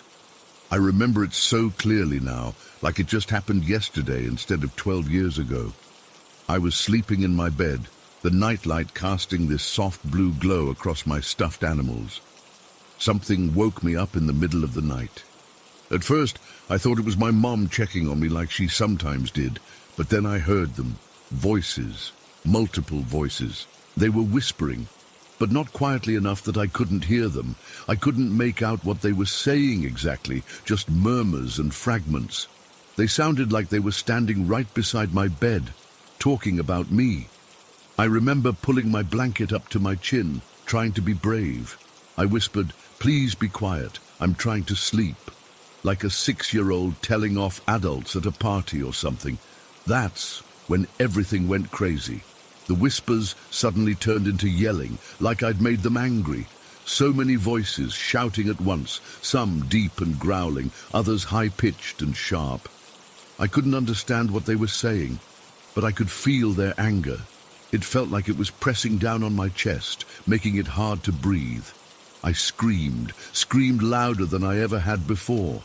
I remember my throat hurting, tears streaming down my face as I tried to get away from the noise by pressing my hands against my ears. My parents came running in, flipping on the lights. Mom was in her nightgown. Dad had this baseball bat he kept under their bed. They looked terrified. The moment they burst in, the voices stopped. Just like that. Complete silence. "What happened? What's wrong?" Mom kept asking, holding me while I sobbed. I tried to tell them about the voices, pointing around the room. They were right there. They were yelling at me. I kept saying over and over. Dad checked under the bed, in the closet, even looked out the window. Mom felt my forehead, probably thinking I had a fever dream, but I could still see them. Standing there, watching. Maybe 10 or 15 figures scattered around my room. They weren't solid, more like smudges in the air that had a human shape. Some tall, some short. Some looked like they were wearing old clothes. They didn't move or speak while my parents were there, but they didn't go away either. "There's nobody here, sweetie," Dad said, sitting on the edge of my bed. It was just a bad dream. But it wasn't. I could see them standing right behind him, one of them so close, its hand could have touched his shoulder. I slept in my parents' room that night, and the next. Eventually, though, I had to go back to my own room. Kids are weird. They adapt to anything. After a while, I just accepted that these things were there sometimes. I'd wake up and see them watching me. But as long as they were quiet, I tried to ignore them. About 6 months after that first night, we had a new babysitter named Kelly. My parents were going to some work dinner and she seemed nice enough. Probably a college student. I remember she had really long brown hair and smelled like strawberries. That night, as she was tucking me in, she sat on the edge of my bed to read me a story. I remember looking past her shoulder and seeing one of the figures, a tall one, right behind her. It seemed angry, making these jerky movements. Without thinking, I looked at Kelly and said, "They don't like it when you sit on my bed." Then I just turned over and tried to go to sleep. Like this was the most normal thing in the world. I didn't think much of it at the time. But the next morning, my mom told me Kelly couldn't babysit anymore. When I asked why, Mom just said she had other commitments. Years later, I overheard Mom telling a friend that Kelly had called her at 11 p.m. that night, insisting someone else was in the house. She'd checked every room and found nothing, but refused to stay another minute. She was freaked out by something your daughter said, according to Mom. After that incident, the figures mostly left me alone. Or maybe I just got better at ignoring them. As I got older, the memories faded. I'd occasionally wake up feeling like someone was in my room, but I'd just roll over and go back to sleep. Normal teen stuff, right? Stress, school, whatever. Until 4 weeks ago. Megan has been my best friend since 7th grade. She practically lives at my house on weekends, and we've had countless sleepovers in my room. We were hanging out in my backyard, lying on a blanket and looking up at the stars, talking about college plans since we're both seniors now. Out of nowhere, she said, "Can I ask you something weird about your room?" I remember feeling this instant knot in my stomach. "Sure, what about it?" She hesitated for so long I thought she'd changed her mind. Then, "Do you ever, feel like you're not alone in there?" The question hit me like a punch. I sat up, staring at her. "What do you mean?" Megan wouldn't look at me. She kept her eyes on the stars. "The first time I slept over at your house back in 7th grade, I woke up in the middle of the night and saw people in your room, standing around your bed watching you sleep." My whole body went cold. "What are you talking about?" "I thought I was dreaming," she continued, her voice getting quieter. "There were these figures, kind of blurry, like when you look through foggy glass, standing in a circle around your bed, just watching you. I blinked, and they were gone. I never said anything because it sounded crazy, and it never happened again." She finally looked at me. "Did I imagine that?" I couldn't answer her. My mind was racing back through all those childhood memories I'd buried. The voices, the figures, the babysitter. It all came flooding back. Mel, are you okay? Megan was sitting up now too, looking worried. I made up some excuse about an old ghost story my parents used to tell about the house. Said it must have freaked her out as a kid and given her a nightmare. We laughed it off, changed the subject, but something had broken loose inside me. That night, after Megan went home, I couldn't sleep. Every shadow, every creak of the house settling made me jump. I kept thinking I saw movement out of the corner of my eye. Around 3 a.m., I finally fell into an exhausted sleep. I woke up suddenly to that feeling, the one I remembered from when I was 6, the weight on my chest, the sense of not being alone. I opened my eyes, and there they were, all of them, standing around my bed, just like Megan had described. More than before, maybe 20 figures now, some clearer than others. One was so close I could see what looked like buttons on an old-fashioned coat. Another seemed to be wearing what might have been a nurse's uniform from decades ago. I couldn't move, couldn't scream. It was like sleep paralysis, but I knew I was fully awake. They didn't speak, just stared. It felt like they were waiting for something. After what seemed like forever, I managed to move my hand and grab my phone from my nightstand. The moment I turned on the flashlight, they vanished. But the feeling of being watched didn't. I spent the rest of that night in our living room with all the lights on. Told my parents I was up late studying and fell asleep on the couch. They didn't question it. Since then, I've been avoiding my bedroom as much as possible. I make excuses to sleep on the couch or at Megan's house. When I do have to sleep in my room, I leave the lights on, my TV playing, anything to keep the darkness at bay. But they're still there. I can feel them. Last week, I broke down and told my parents everything about what happened when I was 6, what Megan saw, what I'm seeing now. They looked at each other with that "our daughter is losing it" expression. Dad suggested maybe I was studying too hard, stressing about college applications. Mom wondered if I should talk to someone, meaning a therapist. They don't believe me. Nobody does, except maybe Megan, and even she thinks it might have been a childhood nightmare that stuck with her. Yesterday was the worst day yet. I had to stay home sick from school. Not really sick, just exhausted from not sleeping. My parents both had to work, so I was alone in the house. I decided to try something. I set up my laptop to record my room while I took a nap. I thought maybe I could catch something, anything, to prove I'm not going crazy. I fell asleep for about an hour. When I woke up, the first thing I did was check the recording. For the first 45 minutes, nothing, just me sleeping. Then, at 46:12, the screen went black for about 10 seconds. When the image came back, everything looked the same, except my blanket had been pulled down to my waist, even though in the previous footage I was curled up with it to my chin. I watched it over and over. There was no way I could have moved the blanket like that during those missing 10 seconds. The angle was all wrong. Something or someone had to have pulled it down. I was still staring at the laptop screen when I heard it, a whisper, right behind me. "We've always been here." I spun around, but my room was empty, or seemed empty. I grabbed my phone and ran downstairs out the front door and sat on our porch until my parents came home from work. I haven't been back in my room since. I'm writing this from our basement, where I've made a sort of nest on the couch. My parents think I'm having some kind of breakdown. Maybe I am.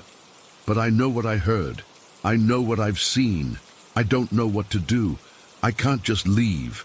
I have no money, nowhere to go, and even if I did, would they follow me? They've been in my room all these years, watching me grow up, watching me sleep. What do they want? Mom's worried enough that she made me an appointment with a psychiatrist for next week. I'm going to go, but what am I supposed to say? I see dead people? They'll put me on medication that will make me too drowsy to stay alert, too foggy to keep them away. Tonight, Dad is insisting I sleep in my own room. Says I need to face my fears and that there's nothing there. He doesn't understand. Nobody does. I'm terrified of going back in there. But I'm more terrified of what happens if I don't. Will they get angry again, like when I was 6? Will they do more than just watch? It's getting dark now. In a few hours, I'll have to go upstairs. I'll have to open that door, step inside, and pretend everything is normal while I lie in bed, feeling their eyes on me, wondering what they're waiting for. I still have no idea what they are or why they're here. All I know is that they've been with me my entire life, and they're not imaginary, and they're not going away. If anyone has experienced anything like this, please help me. I'm scared to close my eyes tonight. I'm scared of what I'll see when I open them. Story 8. I've been putting off writing this for months, but I need to get it off my chest. I don't even care if people think I'm crazy anymore. I'm sitting here at 3 a.m., unable to sleep, because my son is talking to Bob again, and I'm terrified to go check on him. We moved into this house in Oakwood, Ohio, just after Tyler turned 1. It's a beautiful 1941 colonial with hardwood floors, a big backyard, and all the charm you'd expect from a house of that era. The previous owners were an older couple whose kids had grown up and moved away. We got a great deal because they were eager to downsize and move to Florida. During the walkthrough, I remember thinking it was weird that their son's bedroom, the largest of the 3 upstairs, was set up as a guest room. When I asked about it, the wife just said something vague about better light in the smaller room for their boy. I didn't think much of it at the time. I was too excited about buying our first real family home. For the first year or so, everything was normal. We painted, replaced some outdated fixtures, and settled into our routines. Tyler was just a toddler, learning to walk and talk. Nothing weird happened until about 6 months ago, right around his 3rd birthday. The first time I noticed something off was when I was putting Tyler to bed. As I was tucking him in, he looked past me toward the corner of his room and said, "Good night, Bob." I turned around, saw nothing, and figured he was just playing. Kids say random stuff all the time, right? But then it kept happening. Every night, without fail, he'd say goodnight to Bob. Sometimes during the day, he'd laugh at nothing or stop playing to stare into empty space. When I'd ask what he was doing, he'd say, talking to Bob, like it was the most normal thing in the world. I started asking questions about Bob, trying to figure out if this was just a phase or an imaginary friend. Tyler was always super matter-of-fact about it. "Bob is really funny, Mommy," he told me one day while we were eating lunch. "He's a little boy like me." "Does Bob have a mommy and daddy?" I asked. Tyler shook his head. "No, he doesn't have a family. He lives here, but he doesn't have a room." That gave me a weird feeling in my stomach. "How old is Bob?" "I don't know. He's big like me." Tyler held up his hand to show me Bob's height, which seemed to be about the same as his own. "What does Bob look like?" I asked, trying to keep my tone light. "He always wears the same shirt," Tyler said, pointing to his own blue and white striped t-shirt. "But you can't touch him because he's made of slime." I laughed it off, but something about the slime comment unsettled me. It just seemed like such a weird detail for a 3-year-old to make up. Around the same time, I started noticing small things around the house. I'd turn off a light and come back to find it on again. Items I was sure I'd left in one place would be somewhere else entirely. One morning, I found all of Tyler's toy cars lined up perfectly in the hallway, even though I'd watched him put them away in his toy box before bed. I blamed it on mom brain. Working full-time and raising a toddler alone, my husband travels for work most weekdays, is exhausting. Of course I was forgetting things. But then one night, I was jolted awake by Tyler screaming. I ran to his room and found him sitting up in bed, pointing to the corner. "Bob is scary. Make him go away." I turned on the light, checked every corner, and looked under the bed. "There's nothing here, sweetie. It was just a bad dream." But Tyler was adamant. "Bob is mad because I told you about him." I stayed with him until he fell back asleep, but I couldn't shake the feeling of unease. This didn't feel like a typical imaginary friend situation. Tyler had never had one before, and something about Bob felt different, more real somehow, What really started to freak me out was when Tyler began refusing to play in his room during the day.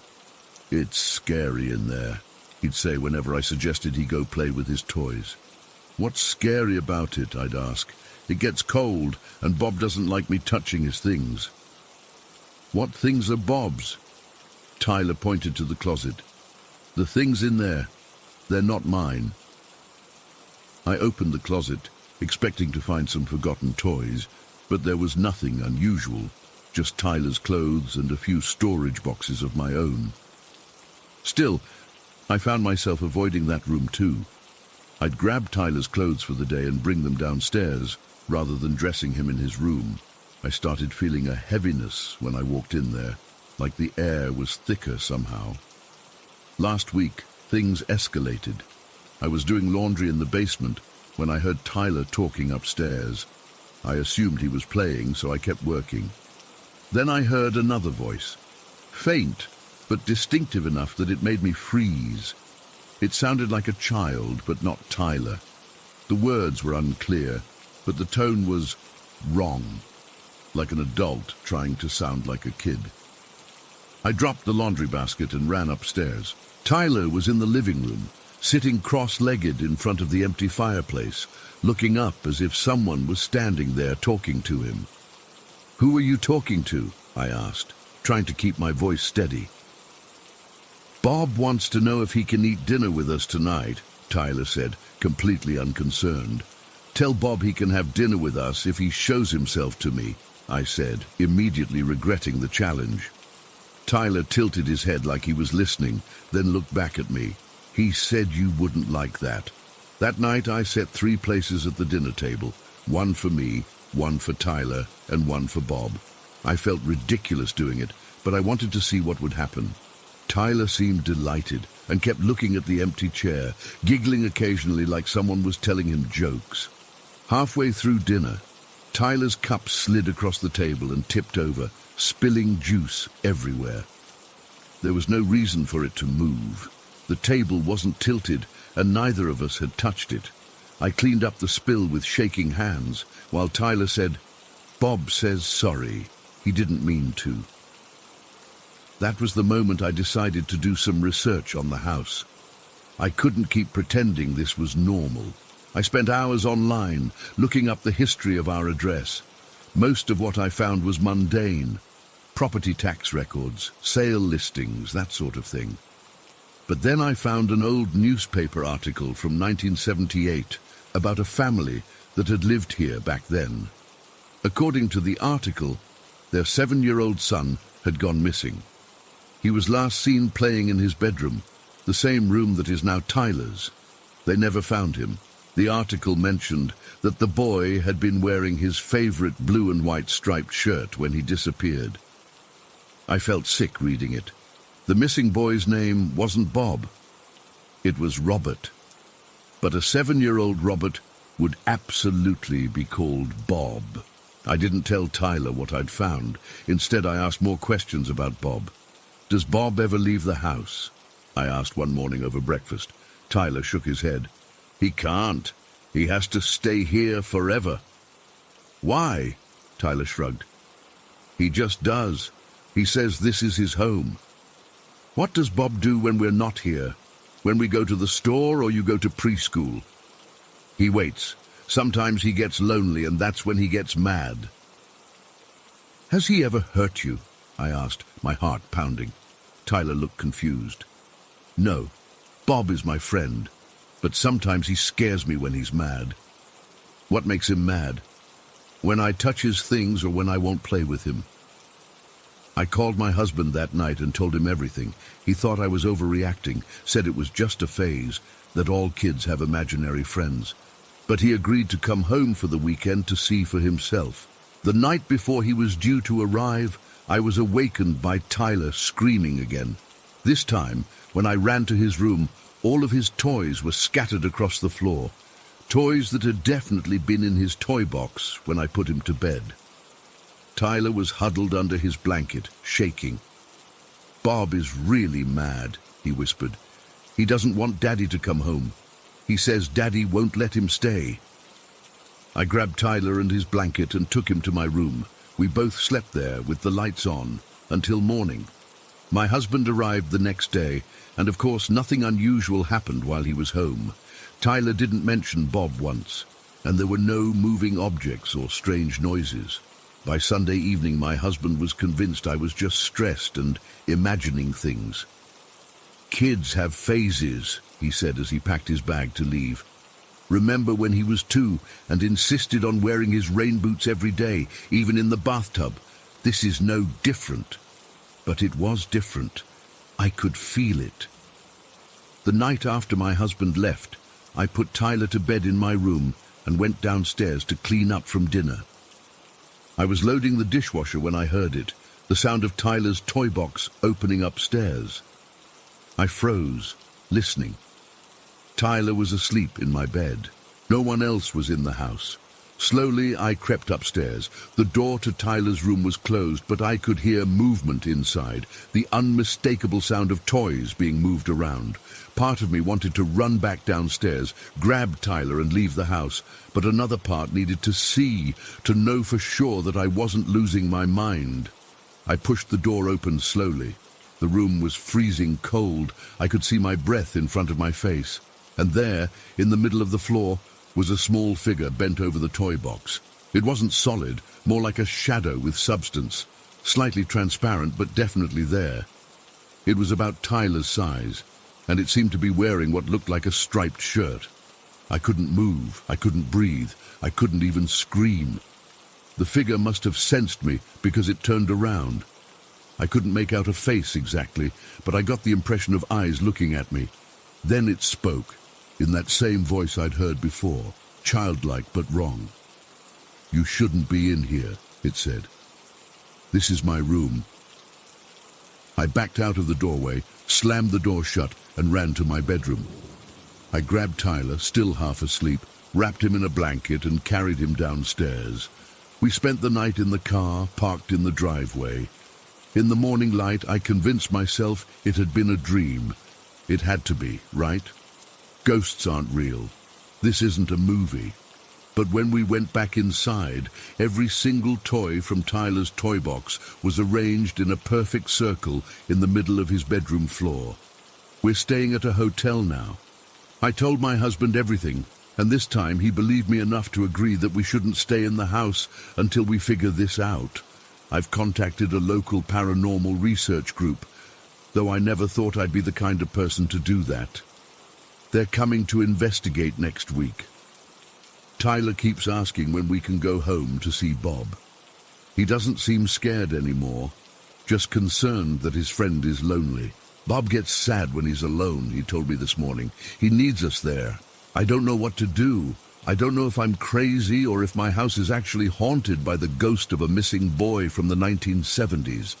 All I know is that something is in that house, something that knows our routines, can move objects, and has formed a bond with my son.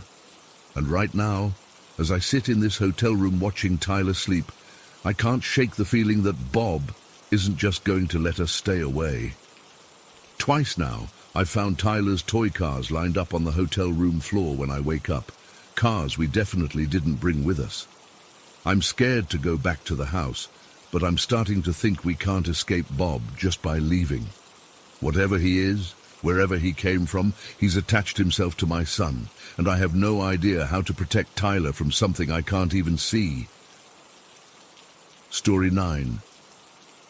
I never believed in ghosts, not until we moved into the colonial house on Maple Street in Long Island. It was built in 1907, and when Daniel and I first saw it, we fell in love with its character, the ornate woodwork, the creaky hardwood floors, the winding staircase. It had history, which is exactly what we wanted. Something with soul, we told each other. How ironic those words would become. For the first 4 years, everything was normal. Just the usual homeowner stuff, a leaky faucet here, a draft there, nothing out of the ordinary. Then last January, everything changed. I came down with a nasty flu and had to call in sick to work. Daniel left early that morning, kissing my forehead and promising to pick up soup on his way home. I remember drifting in and out of sleep most of the morning, the fever making everything feel hazy and distant. Around noon, I decided to try to get some proper rest and dragged myself upstairs to our bedroom. The house was completely silent. That deep, empty kind of silence you only notice when you're completely alone. I was buried under our comforter, that weird half-asleep state where you're not quite dreaming, but not fully conscious either. That's when I heard it. Footsteps, clear as day, coming up our two-part staircase. At first, my foggy brain thought, oh, Daniel's home early. The footsteps had that familiar weight to them, the specific creak of the third step, the pause at the landing where the stairs turn, then continuing up the second flight. But as I became more alert, a cold realization washed over me. It couldn't be Daniel. He never came home this early, and he would have called out to me. The footsteps reached the top of the stairs. Then they continued down the hallway, slow and deliberate. I could track the sound as it moved closer and closer to our bedroom door. My entire body tensed up. I couldn't move. My eyes were fixed on the door handle, waiting for it to turn. The footsteps stopped, right outside our door. I was barely breathing, straining to hear what would happen next. Nothing did. Just complete silence again. After what felt like an eternity, I finally gathered the courage to call out, "Hello?" My voice was shaky and small. No response. I forced myself out of bed, heart pounding so hard I could feel it in my throat. When I finally yanked open the door, the hallway was empty. Completely empty. I checked every room upstairs, then went downstairs and checked every room there too. I even looked outside, thinking maybe someone had broken in and then left. Nothing. No one. I was alone in the house, just as I'd been all day. When Daniel got home that evening, I told him what happened. He looked at me with that expression, you know the one, like I was being silly or dramatic. "You had a fever," he said. "You were probably dreaming." I couldn't argue with his logic, but I knew what I'd heard. It wasn't a dream. For weeks after, I found myself listening for those footsteps again. I'd pause whatever I was doing, holding my breath, wondering if I'd hear them. But nothing happened, and eventually I convinced myself that maybe Daniel was right. Maybe it had been the fever. Then, about a month later, Daniel had to stay home to wait for a repairman while I went to work. When I got home, his face was pale, and he looked shaken. "I heard it," he said, before I could even put my bags down. "The footsteps, exactly like you described." He told me he'd been trying to take a nap while waiting for the repairman. He was alone in the house, lying on our bed, when he heard someone climbing the stairs. The same pattern, creaking up the first flight, pausing at the landing, then continuing up. The footsteps came down the hallway and stopped outside our bedroom door. Daniel said he jumped out of bed and flung open the door, expecting to catch whoever it was, but the hallway was empty. He checked the entire house, just like I had. No one was there. The repairman hadn't even arrived yet. That was the moment everything changed for us. We couldn't dismiss it anymore or blame it on fevers or dreams. Something was in our house with us, something we couldn't see. We didn't talk about moving, though. This was our dream home, and besides, we had just found out I was pregnant. The timing wasn't right to uproot everything, so we did what a lot of people probably do. We tried to live with it. We pretended the weird stuff wasn't happening, even as small things started occurring more frequently. Books would fall off shelves for no reason. We'd hear knocking from inside the walls. The temperature in certain rooms would drop suddenly, creating cold spots that would disappear as quickly as they formed. Nothing threatening, just unsettling. After our son Ethan was born in early 2021, things escalated. I remember one night when he was about 3 months old. Daniel was exhausted from a long day at work, so I took Ethan downstairs to feed him so Daniel could sleep. I was sitting in the living room rocking chair, Ethan latched and nursing, when I heard the footsteps again. This time they were upstairs, pacing back and forth in the hallway outside our bedroom, where Daniel was sleeping. I froze, staring up at the ceiling, tracking the sound as it moved. back and forth, back and forth. I wanted to call out to Daniel to ask if he was up walking around, but I just knew. It wasn't him. The footsteps were too heavy, too deliberate, and they never stopped to enter any of the rooms, just endless pacing. I sat there, clutching Ethan to my chest, afraid to move until the footsteps finally stopped. When Daniel came downstairs the next morning, I asked if he'd been up walking around during the night. He hadn't. He'd slept straight through. We started talking about the possibility of having someone come to the house, a medium or paranormal investigator or something. I felt ridiculous even suggesting it, but we were getting desperate for answers.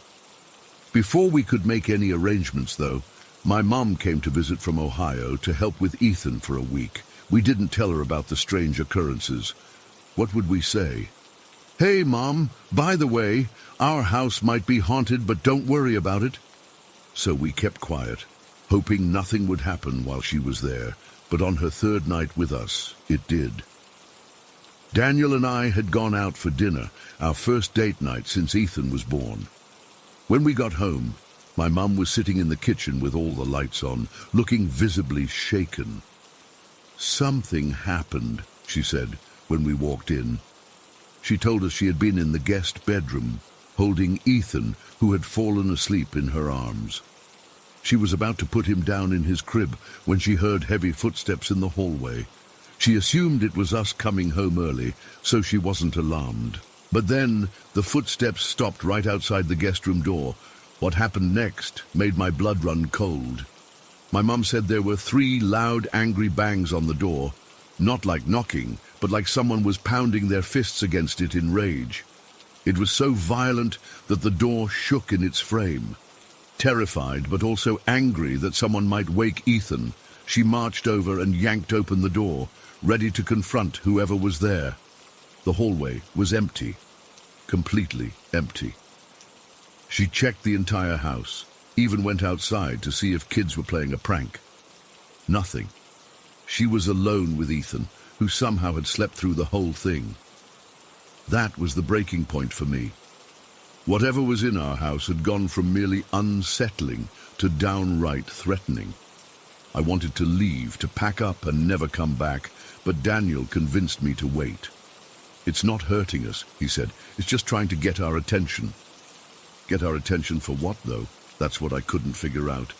After that night, things actually calmed down a bit. The activity became less frequent and less intense.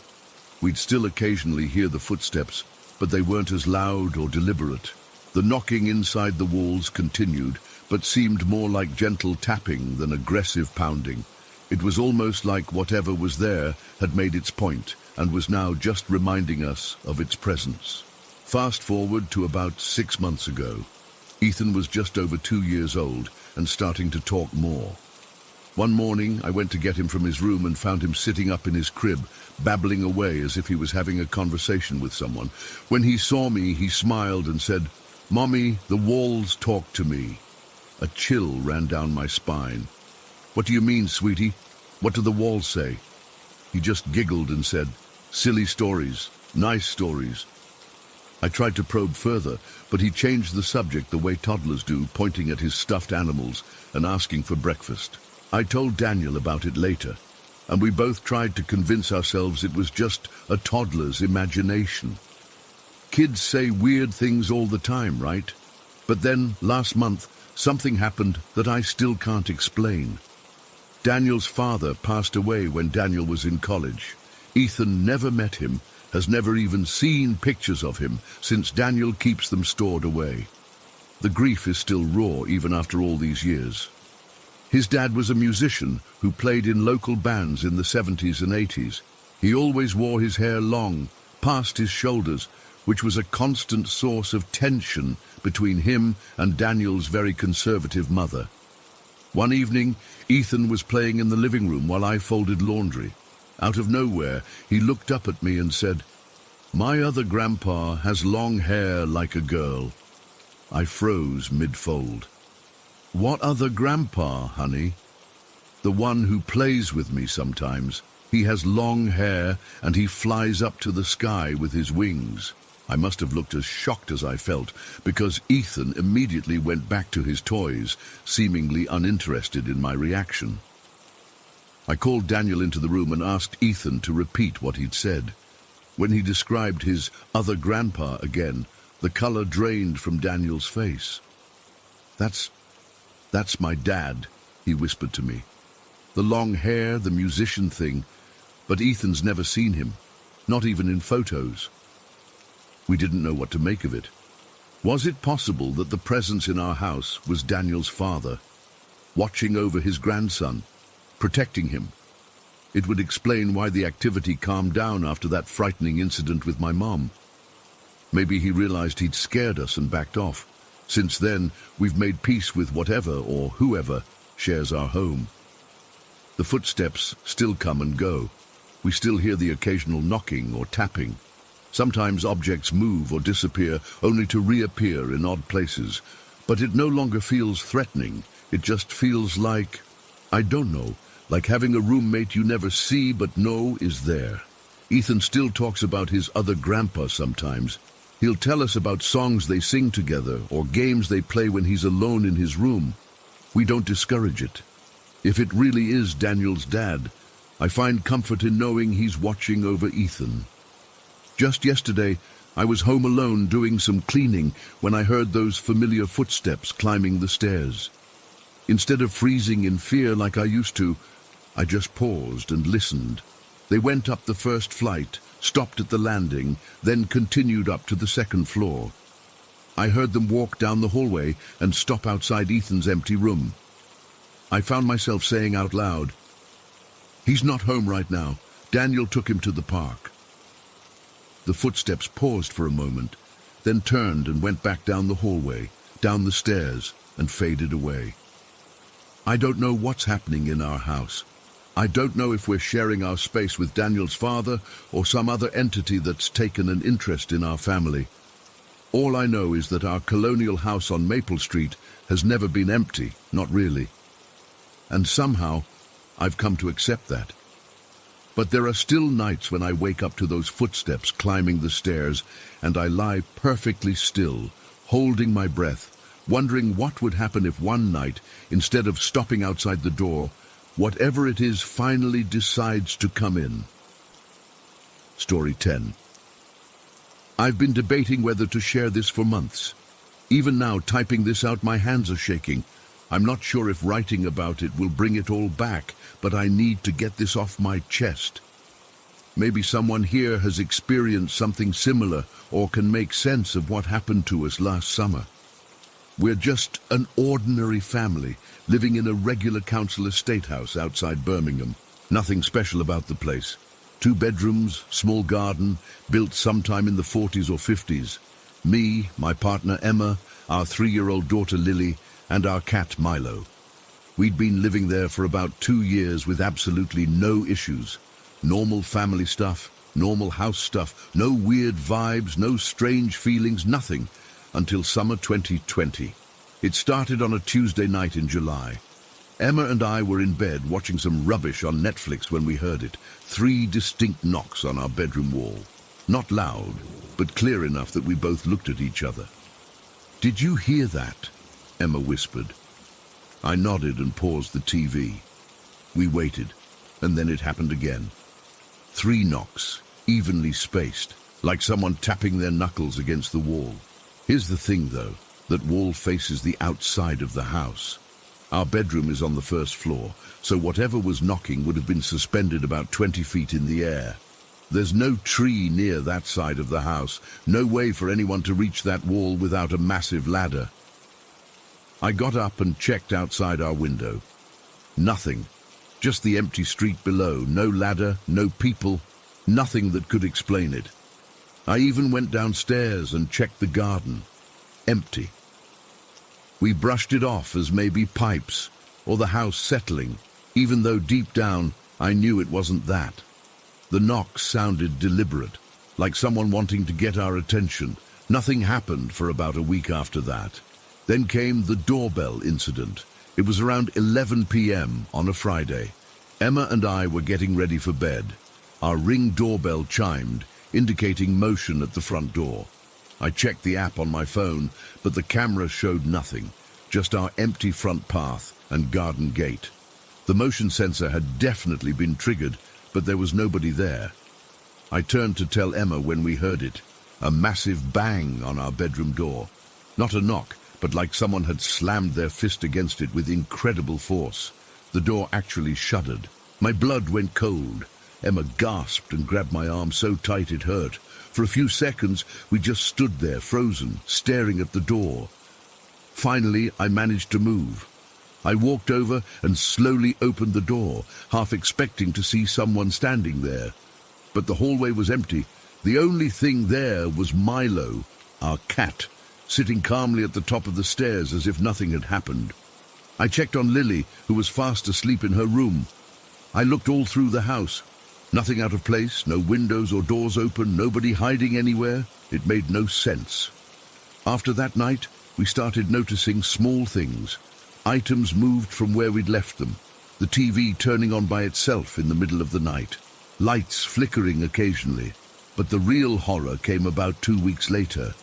Emma was out for her driving lesson, and I was home alone with Lily, who was napping upstairs. I was in the living room scrolling through my phone when I heard running water. At first I thought maybe I'd left a tap running earlier, so I headed to the kitchen. As I got closer, the sound got louder. Not just a trickle, but full blast water. I pushed open the kitchen door and froze. Both taps in the sink were turned on full, not just a little, but pushed all the way forward with water gushing out at maximum pressure. The sink was filling up fast, about to overflow. I rushed over and shut them off, my heart pounding. I know for a fact they weren't on when I'd made tea about 20 minutes earlier. Lily was still asleep upstairs. I could see her on the baby monitor, and Milo was right there on the kitchen floor, watching me calmly.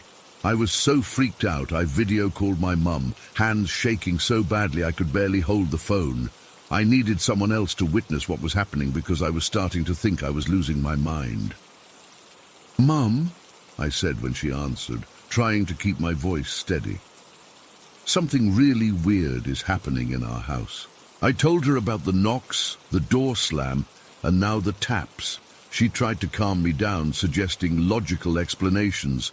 Old pipes, wind, maybe I'd bumped the taps without realizing. But I could tell she was concerned by the look on her face. After we hung up, I sat in the kitchen with my back against the wall, watching those taps like they might turn themselves on again. They didn't, but I couldn't shake the feeling that something was in the house with me and Lily. The incidents kept escalating. A few days later, I was at my grand's house when Emma called me in a panic. "Matt, you need to come home now," she said, her voice shaking. "What's happened?" I asked, already grabbing my keys. I was washing dishes when the baby monitor started acting weird. The screen was flickering and the image was distorting. Then there was this massive bang on the front door, so loud it woke Lily up. "I'm scared, Matt. I don't want to go check who it is." I told her to stay upstairs with Lily and lock the bedroom door until I got home. The entire drive back, my mind was racing with thoughts of intruders, but also with the knowledge that this wasn't normal. This was connected to everything else. When I got home, Emma and Lily were still locked in our bedroom. I checked the house thoroughly. No sign of forced entry, nothing disturbed. I even checked the CCTV footage from our Ring doorbell. There was nobody at the door when that bang happened, nothing that could explain a sound so loud it woke our daughter from across the house. That night, we barely slept. We kept Lily in our bed between us, and I left all the lights on. Every creak of the house, every little noise had us wide awake and alert. But the worst was still to come. It happened about a week later. It was around 3 a.m. and I couldn't sleep. Emma and Lily were both out cold, but I was wide awake, watching some show on Netflix with my headphones in. The baby monitor was on the nightstand next to me, showing Lily's empty cot, since she was in our bed. I glanced at the monitor and nearly choked on my own breath. There was a white mist moving across the screen. At first I thought it was just interference or a technical glitch, but then the mist started taking shape. It formed into a human-like silhouette, not detailed, but definitely a person-shaped figure. The figure walked to Lily's cot, seemed to look in, then walked away, only to return seconds later and repeat the motion. Over and over again, this thing was pacing in my daughter's room, checking her empty cot. I shook Emma awake, trying not to scream. "Look," I whispered, pointing at the monitor with a shaking hand. Emma's eyes widened in horror. "What the fuck is that?" she hissed. The figure was still there, still moving, still checking the cot. I've never been so terrified in my life. Emma, braver than me, jumped out of bed. "I'm going to check," she said. "No," I grabbed her arm. "Don't go in there.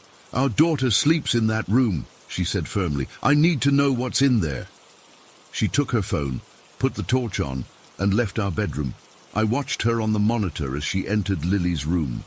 The figure was still visible on the screen, but Emma walked right through where it appeared to be standing. She checked everywhere, under the cot, in the wardrobe, behind the door. Nothing. She came back, pale and shaking. "There's nothing there, Matt. But it's freezing in that room." We both looked at the monitor. The figure was still there, still pacing, still checking the cot. As we watched, it gradually faded away until it disappeared completely. We didn't sleep at all that night. The next day I called in sick to work and started researching what could be happening. I found stories of hauntings, poltergeists, all sorts of paranormal explanations that I'd never given any credence to before. But after what we'd experienced, I was willing to consider anything. In desperation, I reached out to the local vicar, Reverend Phillips. I'm not religious, but I didn't know where else to turn. To his credit, he came over that same day. He listened to our story without judgment and walked through the house, pausing in Lily's room for a long time. "I can't tell you with certainty what's happening here," he said finally, "but there are a few possibilities. It could be what we call poltergeist activity, which is sometimes associated with the emotional energy of children. Lily is at that age where her emotional development is rapid." "Are you saying our daughter is causing this?" Emma asked incredulously. "Not consciously," he explained. "It's more like her energy might be a catalyst for something that was already here." He also mentioned that he'd checked with some local historians, and an elderly woman had died in this house about a decade before we moved in. She'd lived alone for years after her husband passed. "Sometimes spirits remain attached to places they considered home," he said. "They don't mean harm, but they can become agitated when new people occupy their space." I didn't know whether to believe any of this, but I was desperate for answers. The vicar offered to say prayers in each room and perform a blessing of the house. At that point, I would have tried anything. He spent about an hour going through the house, praying in each room, focusing especially on Lily's bedroom and our bedroom. He left us with some holy water and instructions to sprinkle it in the corners of rooms if we felt any negative energy. I felt ridiculous doing it, but that night I went around the house with the little bottle of holy water, putting drops in every corner, saying the prayer the vicar had taught me. And then, nothing. The knocking stopped. The strange bangs stopped. The taps never turned themselves on again. The figure never reappeared on the baby monitor. It's been almost a year now, and our house has been completely normal. No unexplained noises, no strange apparitions, nothing moving on its own. I still don't know what happened during those weeks last summer. Was it really the spirit of the old woman who died here? Was it somehow connected to Lily? Was the vicar's blessing what stopped it? Or was it just a series of bizarre coincidences and housequirks that happened to cluster together? All I know is that sometimes, late at night when I can't sleep, I find myself staring at the baby monitor, half expecting to see that white mist form again. I check the Ring doorbell app more often than I need to. I'm always listening for knocks on walls where no one should be able to reach, because once you've experienced something like this, you never fully convince yourself it was nothing. You just learn to live with the uncertainty, the questions, and the lingering fear that one day, for no reason at all, it might start again. Story 11. I've never shared this with anyone outside my family because I was afraid people would think I was making it up or just being a stupid kid. But what happened to me 4 years ago still makes it hard for me to sleep sometimes, and I still refuse to be alone in my grandparents' house. I was 11 when it happened, visiting my grandparents in Portland like we did a few times a year. Their house always gave me the creeps, but I never said anything because everyone would just call me a baby. It's this massive old Victorian thing built in the 1800s with those tall ceilings and dark wood everywhere. The kind of place that just feels like it's watching you. It was September 2019, and I was super excited because the Seahawks' first game of the season was on that day. My parents, grandparents, and little sister decided they wanted to go for a walk around the neighborhood, but I begged to stay behind to watch the game. After some back and forth, they finally agreed to let me stay alone, which honestly surprised me. I think my dad was secretly happy I was getting into football. So they left, and I ran up to the 3rd floor where my grandparents had set up this small den with a TV. It was a hot day, so I turned on the fan and settled in. The game had just started, and I was completely focused on it. The house was making its usual creaky noises, but I was trying to ignore them. About 10 minutes after everyone left, I heard my mom's voice calling from downstairs. "Jake?" At first I was confused. Had they come back already? Maybe they forgot something. I was annoyed because I was missing the game, so I turned off the fan to hear better and opened my door. "What?" I yelled down from the 3rd floor. "Jake, come here," my mom's voice called back. "I want to show you this." Her voice sounded off, kind of muffled, like she was talking through a pillow or something. But I figured it was just because she was on the 1st floor and I was way up on the 3rd. "I'm watching the game," I shouted back. "Just come here," she called again. I sighed and paused the TV. I walked down the stairs to the 2nd floor and called out again. "Mom?"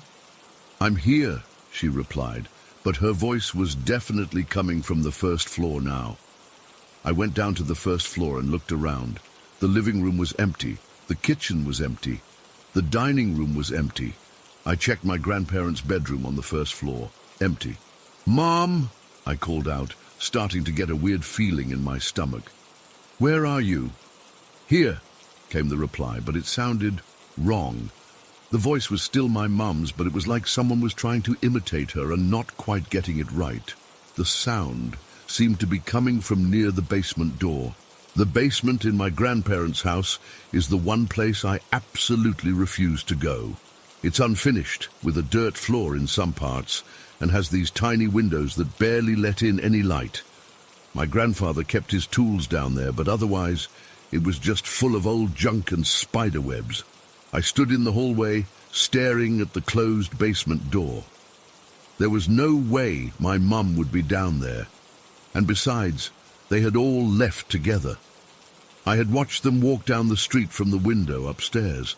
That's when I realized something was very wrong. As I stood frozen in place, the basement door slowly swung open by itself. I heard footsteps walking down the basement stairs, like someone was descending into the darkness. "Here!" My mother's distorted voice called out from the basement. My heart was pounding so hard I could feel it in my ears. I couldn't breathe. I couldn't think. All I knew was that I needed to get out of there. I turned and ran toward the staircase, planning to go back up to the 3rd floor, lock myself in that room and call my parents. But as I reached the bottom of the stairs and looked up, I froze. Standing at the top of the staircase was a dark, shadow-like figure. It was vaguely human-shaped, but seemed to shift and waver like smoke. I couldn't make out any features, just darkness where a person should be. and then it spoke in my mother's voice. "Here." I screamed. I screamed louder than I've ever screamed in my life. I turned and ran the opposite direction toward the front door. My hands were shaking so badly that I could barely unlock it, but somehow I managed to yank it open and run outside. I didn't stop running until I reached the big oak tree at the edge of my grandparents' property.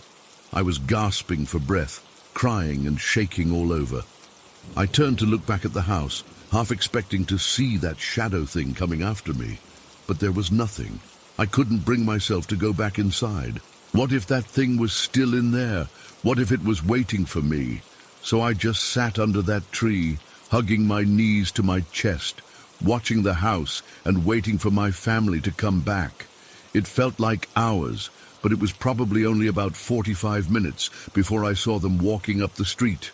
I ran to them, still crying, and my mom caught me in her arms, asking what was wrong. I told them everything between sobs, about hearing Mom's voice, about the basement door opening by itself, about the shadow at the top of the stairs. I could tell my parents didn't fully believe me at first. My dad suggested I might have fallen asleep watching the game and had a nightmare. But they could see how terrified I was. I was still shaking, and I refused to go back into the house alone. My mom had to hold my hand as we went back inside together. My dad and grandfather checked the whole house, including the basement, but of course they found nothing. That night, I insisted on sleeping in my parents' room. The next day, when I was still jumpy and scared, they started to realize I wasn't making this up or exaggerating. Something had seriously freaked me out. My grandfather eventually told us that when they bought the house in the 1970s, the previous owners had mentioned something about odd occurrences, but had never elaborated. He'd always assumed they were just trying to come up with excuses for selling the house below market value. We stayed for the rest of our planned visit, but I never went anywhere in that house alone. I made sure someone was always with me, even if it meant sitting in the bathroom while my sister took a shower. It's been 4 years, and I still get chills thinking about it. We still visit my grandparents, but I absolutely refuse to stay in that house by myself. If everyone's going out, I'm going too, no exceptions. The weirdest part is that nothing like that has ever happened again. No one else in my family has experienced anything strange in the house. Sometimes I wonder if I imagined the whole thing, but then I remember the absolute terror I felt when I saw that shadow figure at the top of the stairs, and I know it was real. I've tried researching the history of the house online, looking for stories about previous residents or deaths that might have occurred there, but I haven't found anything conclusive. My grandparents don't know much about who lived there before the people they bought it from. Last Christmas, my grandfather mentioned they're thinking of selling the house and moving to a retirement community in Florida. Part of me feels guilty, like I'm the reason they're leaving the home they've lived in for almost 50 years. But a bigger part of me is relieved. That house has something in it, something that can mimic voices and take the form of shadows. Something that tried to lure me into the basement for reasons I don't want to think about. Whatever it was, I hope it stays in that house when my grandparents leave, and I hope the new owners are more careful than I was about being alone there. I still don't know what would have happened if I'd followed that voice into the basement, and I never want to find out. Story 12. I still don't have a good explanation for what happened in that house. I've spent 10 years trying to rationalize it, but I'm finally sharing this because I need to know if anyone else has experienced something similar. My mom and I moved into this old Victorian house when I was 19. It wasn't anything special, just an older home with creaky floors and outdated wallpaper in a quiet neighborhood. The rent was cheap because it needed work, but we couldn't pass up the deal. From the beginning, there were little things that seemed off, but nothing that really screamed haunted or anything. We'd come home and find stuff in different places, like I'd leave my keys on the coffee table and they'd somehow end up on the kitchen counter. My mom would swear she left her reading glasses in her bedroom only to find them in the bathroom. We always just blamed each other or assumed we were being forgetful. The noises were harder to explain away. Old houses make sounds, right? That's what I kept telling myself when I'd hear footsteps upstairs while I was alone downstairs, or when there'd be this weird scratching sound coming from inside the walls at night. My mum joked about ghosts, but I always rolled my eyes at that kind of talk. I was the rational one, always looking for the logical explanation, a loose pipe, the house settling, raccoons in the attic, whatever. That day started like any other. It was a Saturday in early October, chilly but sunny. My girlfriend Jess had come over to hang out. My mom was working a double shift at the hospital, so we had the house to ourselves. We were just lounging in my bedroom. I was sitting up against the headboard playing some game on my phone. I think it was Candy Crush or something equally mindless. And Jess was sitting at the foot of the bed doing her makeup using this little compact mirror she always carried. My room wasn't anything special. Just a basic bedroom with dark blue walls that I'd painted myself after we moved in. I had a bunch of stuff on the walls, posters, a couple shelves, that kind of thing. On one wall, I had this floating shelf that my mum had installed. It was maybe 5 feet off the ground, and I kept some books on it. A few paperbacks, an old yearbook, and my mum's Bible. The Bible was this big, heavy old thing with a worn leather cover. It had belonged to my grandmother before she passed. My mum wasn't super religious, but she kept it for sentimental reasons. I'd put it up on the shelf because she'd asked me to keep it somewhere safe, and it wasn't like I had any use for it personally. So there we were, just chilling in comfortable silence, when suddenly, and I mean without any warning, that Bible literally launched itself off the shelf. It didn't just fall, it flew, like someone had picked it up and thrown it with force. It traveled at least 5 feet across the room before hitting my closet door with a loud thud and dropping to the floor. Both Jess and I jumped. She actually screamed a little. "What the hell was that?" she asked, her makeup brush frozen mid-air.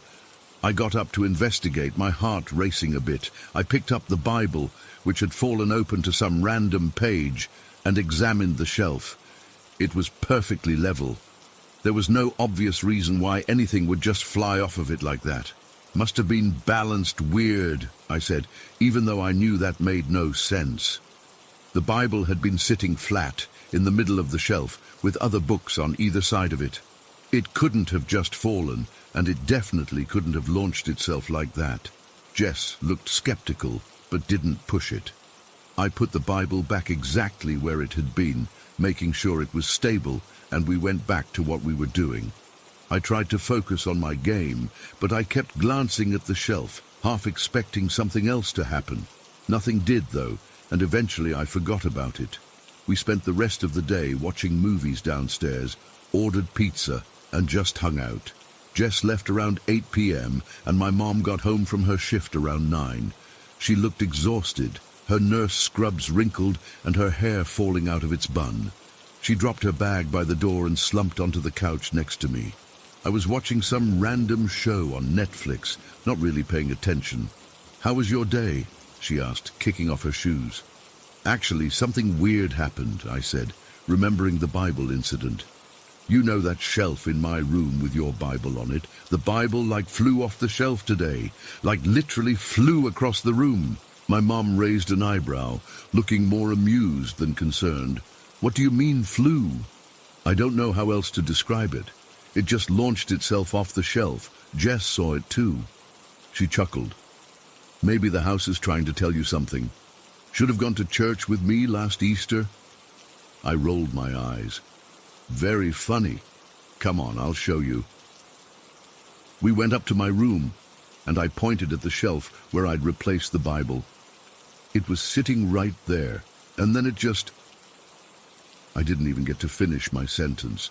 As if on cue, and I swear I'm not making this up, the Bible shot off the shelf again in exactly the same way, with the same force, landing in almost the identical spot by my closet. My mom gasped, her hand flying to her mouth. I stood there, frozen, staring at the Bible on the floor. "Holy shit," I whispered. For a second, neither of us moved. Then my mum started laughing, not a happy laugh, more like a nervous what the hell just happened laugh. "Told you this place was haunted," she said, but her voice was shaky. I wasn't laughing. I went over to the shelf and started examining it, looking for any explanation. Was there something wrong with how it was mounted? Was there some kind of pressure build-up in the wall that could cause objects to be propelled? I pressed on the wall around the shelf. Nothing. I checked under the shelf. Nothing unusual. I took all the books off and started putting pressure on different parts of the shelf, thinking maybe there was some kind of spring mechanism or something, though why anyone would install that, I had no idea. Nothing happened. I even tried slapping the bottom of the shelf hard, thinking maybe vibrations could cause the books to move. They barely shifted, let alone flew off with force. Next, I tried kicking the wall. I kicked it pretty hard, enough that a picture frame fell off a different wall, but the books I'd replaced on the shelf didn't even wobble. "Daniel, be careful. You're going to put a hole in the wall," my mom warned. I ignored her, determined to figure this out. I spent nearly an hour trying everything I could think of to recreate what had happened. I opened and closed the bedroom door forcefully to see if air pressure could do it. Nope. I turned the ceiling fan on high. Nothing. I even jumped up and down next to the wall to see if vibrations could cause it. The books didn't move an inch. The only way that Bible could have moved like that was if someone had physically flicked it off the shelf with considerable force. But no one had been near it either time. "Maybe it's Grandma," my mum suggested, only half joking. "Maybe she's trying to tell you to read her Bible." I'd always been the skeptic between us. I didn't believe in ghosts or spirits or any of that supernatural stuff. I was a facts and science kind of guy. But standing there in my bedroom, looking at that Bible on the floor, I didn't have a rational explanation. "Let's try one more thing," I said. I picked up the Bible and placed it back on the shelf, then set up my phone to record video aimed at the shelf. "We'll leave it recording and go downstairs. If it happens again, we'll at least see it." We left the phone recording and went downstairs to the kitchen. My mom made some tea and we sat at the table, not really talking much. After about 20 minutes, I went back upstairs to check. The Bible was still on the shelf and nothing had happened. I stopped the recording and brought my phone back downstairs. "Nothing?" my mom asked. I shook my head. "Maybe it only happens when someone's in the room to see it." That night I had trouble sleeping. I kept staring at that shelf, waiting for something to happen. Nothing did. The Bible stayed put all night. The next morning, I told myself I must have missed something. There had to be a logical explanation. Maybe there was some kind of unusual draft or air current in that specific spot. Maybe the shelf had some kind of defect. Maybe Jess and I had both hallucinated the first incident, and then my mom and I had somehow shared a hallucination for the second one, though I knew how unlikely that was. I didn't mention the incident to anyone else for a while. I was worried people would think I was crazy or making it up, but over the next few weeks, I kept testing that shelf. I'd place the Bible in the exact same spot, then sit in my room for hours, waiting. Nothing ever happened when I was watching for it.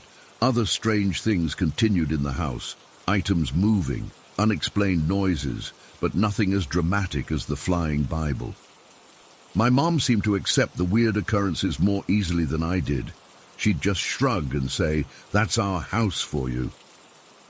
About a month after the Bible incident, Jess broke up with me. It wasn't because of the weird stuff in the house, at least she didn't say it was. But I always wondered if it played a part. She'd been noticeably uncomfortable coming over after that day. We ended up moving out of that house about 6 months later, when my mum got a job offer in another city. Part of me was relieved to leave, but another part of me was frustrated that I never figured out what had happened with that Bible. I've talked to a few people about it over the years, close friends, a couple of other girlfriends, and reactions have been mixed. Some people think it's cool, some think I'm exaggerating or misremembering, and some suggest rational explanations that I'd already ruled out years ago.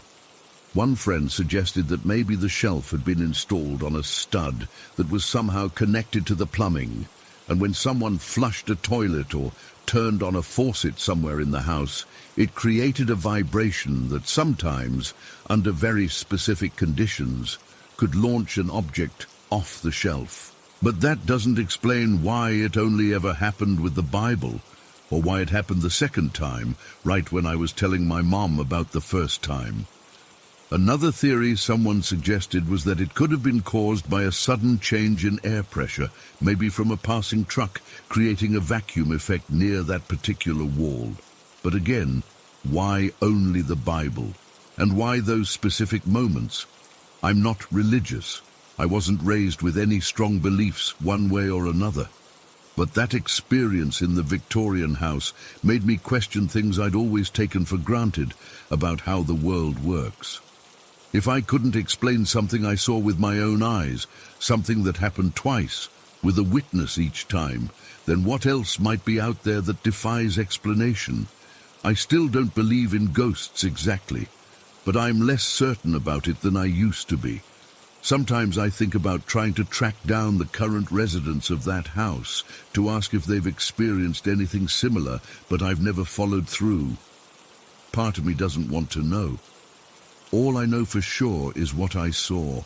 That Bible flew off that shelf with force that couldn't be explained by gravity or any other normal physical process. It happened twice, under similar circumstances, with no explanation I've ever been able to find. If anyone has experienced something similar, or has any theories I haven't considered, I'd like to hear them. Even after all these years, I still think about it more often than I'd like to admit. Some things just stick with you, I guess, especially when they challenge everything you thought you knew about how the world works. Story 13. I never believed in ghosts or spirits or whatever you want to call them. I was always the rational one in my friend group, the one who'd laugh at ghost stories and explain away haunted places with drafty windows or old pipes. That changed after I moved into my new apartment. It was about 6 months ago when I signed the lease on what seemed like the perfect place. A brand new apartment complex, built on what used to be empty desert land on the outskirts of Phoenix. The rent was reasonable, the amenities were great, and everything was freshly painted and installed. That new apartment smell was everywhere. You know, paint and carpet and whatever chemicals they use. I was so excited to have my own space after living with roommates for years. The first night I spent there was normal enough. I was exhausted from moving all day, so I pretty much collapsed into bed and slept until morning. It wasn't until the second night that I started to feel something. I'd gotten up around 3 a.m. to use the bathroom, which is right next to my bedroom. As I walked past my closet, which doesn't have a door, just one of those open archway designs, I got this overwhelming feeling that someone was watching me. I actually stopped and looked directly at the closet, half expecting to see someone standing there. There was nothing, of course. Just my clothes hanging neatly and a few unpacked boxes on the floor. I brushed it off as just being in a new place and not being used to the shadows yet. But the next night, the same thing happened. And the night after that. Every single time I'd get up to use the bathroom in the middle of the night, I'd feel like there were eyes on me from that closet. After about a week, I started avoiding looking at the closet altogether when I'd get up at night. I'd keep my eyes firmly fixed on the bathroom door as I walked past, but I could still feel it, this heavy, dark presence that seemed to be growing stronger each night. The weird part was that during the day, I felt totally fine in my bedroom. The closet was just a closet, but as soon as the sun went down, that feeling would creep back in. I started sleeping with my TV on for background noise and light. About 3 weeks after moving in, I started having these vivid dreams about glowing red eyes watching me from the darkness of the closet. I'd wake up in a cold sweat, terrified to look in that direction. I know how this sounds. Trust me, I do. If a friend had told me this story a year ago, I'd have suggested therapy or cutting back on horror movies. But this was happening to me, and it felt absolutely real. I tried to rationalize it. Maybe it was stress from the new job I'd started around the same time as the move. Maybe it was the unfamiliar sounds of a new building settling. I even went online and looked up whether certain paint fumes could cause hallucinations or paranoia. Nothing fit. The feeling kept getting worse. I'd be sitting on my bed watching Netflix, and I'd get this overwhelming urge to look at the closet, like something was trying to make me notice it. When I'd give in and look, there was never anything there, but the air around the closet entrance just seemed darker somehow, heavier. I started spending less time in my bedroom. I'd hang out in the living room until I was absolutely exhausted, then dart into my room, jump into bed, and face the opposite wall. I'd fall asleep listening to podcasts through my earbuds just to drown out the silence where I might hear something. One night, about 2 months after moving in, I woke up suddenly at 2:17 a.m. I remember checking my phone and seeing the time. I felt absolutely paralyzed with fear. The air in the room felt thick, like trying to breathe underwater. And I just knew that if I turned over, I'd see something standing in that closet doorway. I lay there for what felt like hours, rigid with fear, until my alarm went off at 6. As soon as daylight started filtering through my blinds, the feeling dissipated, and I could move again. That was my breaking point. I'm not religious at all, but I went out that day and bought sage holy water crystals, anything I could find that was supposed to ward off negative energy. I spent my entire Saturday cleansing my apartment, feeling like an absolute idiot, but desperate enough to try anything. None of it worked. If anything, the presence seemed amused by my efforts. That night, the feeling was stronger than ever. After another week of this, I was at my wit's end. I wasn't sleeping, which was affecting my work. I was jumpy and irritable. My friends had started commenting on how exhausted I looked. I couldn't keep living like this, but I also couldn't afford to break my lease and move. Then last Tuesday, after a particularly bad night where I swear I heard breathing coming from the closet, I just snapped. I came home from work, marched straight into my bedroom, stood directly in front of the closet and shouted, "You're not welcome here, leave!" I felt absolutely ridiculous as soon as the words left my mouth. There I was, a 28-year-old woman yelling at an empty closet. But I also felt something else, a kind of release, like finally confronting a bully after months of torment. Nothing happened immediately. That night, I still felt the presence, though maybe slightly less intensely. I told myself it was wishful thinking. The next day was Wednesday, my work-from-home day. Around 3 p.m., I was in my bedroom folding laundry and talking to my mom on the phone. It was a totally normal conversation. She was telling me about some drama with her neighbor's fence, and I was half listening while sorting socks. Mid-sentence, my mum was saying something about property lines. I saw it.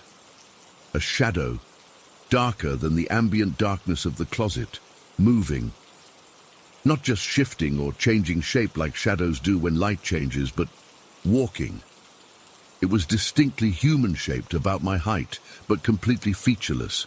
Just a three-dimensional shadow sliding out of my closet. I froze completely. The laundry basket was on my lap, phone pressed to my ear, but I couldn't move or speak.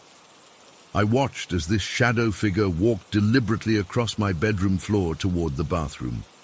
It didn't look at me or acknowledge me in any way. It just moved with purpose, like it had somewhere to be. "Olivia, are you there?" My mum's voice snapped me back to reality. "Mum, hold on a second," I managed to say, my voice shaking. I dropped the phone on my bed and rushed to the bathroom. It was empty, no shadow, no person, nothing out of place. I checked the shower, behind the door, even looked up at the ceiling, though I don't know what I expected to find there. Nothing. I went back to my phone, told my mom I thought I'd seen a bug and needed to check it out. I didn't want to tell her what I'd really seen. She'd either think I was making it up or losing my mind. Maybe I was. But here's the truly strange part. From that moment on, the feeling was gone. Completely gone.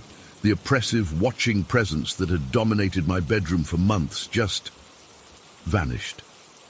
That night, I slept better than I had since moving in. I got up to use the bathroom around 2 a.m. and felt nothing unusual as I passed the closet. No red eyes, no heavy air, no feeling of being watched. It's been 4 days now, and the presence hasn't returned. It's like whatever was there actually listened when I told it to leave, but needed time to, I don't know, pack its bags. And that shadow I saw, was it finally departing? I've been trying to make sense of what happened. Was there really something supernatural living in my closet? Was it some kind of stress-induced hallucination that resolved when I confronted it? Was my apartment built on some kind of sacred land or burial ground that I disturbed? I've looked into the history of the area, but there's not much to find. It was just desert before they built these apartments. The land sat empty for decades before development started. I still don't know what to believe. All I know is that something was here and now it's gone. I've never experienced anything like this before, and honestly, I hope I never do again. The relief I feel is overwhelming. Being able to go into my own bedroom without feeling sick with dread is something I'll never take for granted again. Sometimes I wonder where it went. If it was real, did it move on to whatever place entities like that go to? Or did it just find another closet, another person to terrorize? That thought keeps me up sometimes. I haven't told anyone about this until now. Who would believe me? I'm still not sure I believe it myself, but I know what I felt, and I know what I saw. Something was living in my closet, and when I finally had enough and told it to leave, it did.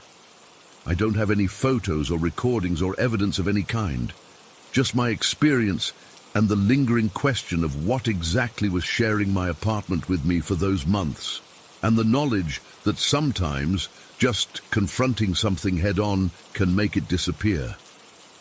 I still don't have a door on my closet. Sometimes I think about installing one, but part of me wonders if that would somehow invite something back in, like acknowledging that the space needs to be contained. So for now, it stays open.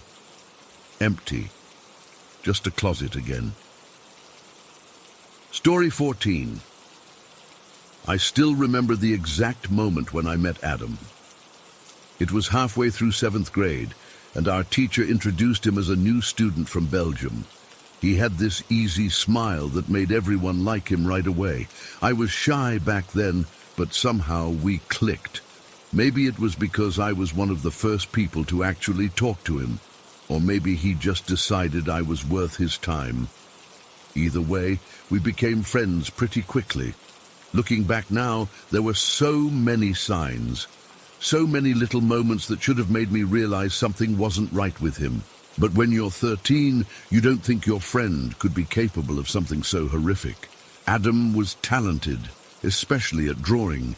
He had this unique cartoon style that everyone loved. Teachers would praise his artwork, and he'd sketch these little comics that made everybody laugh. But there was always something a bit off about what he drew.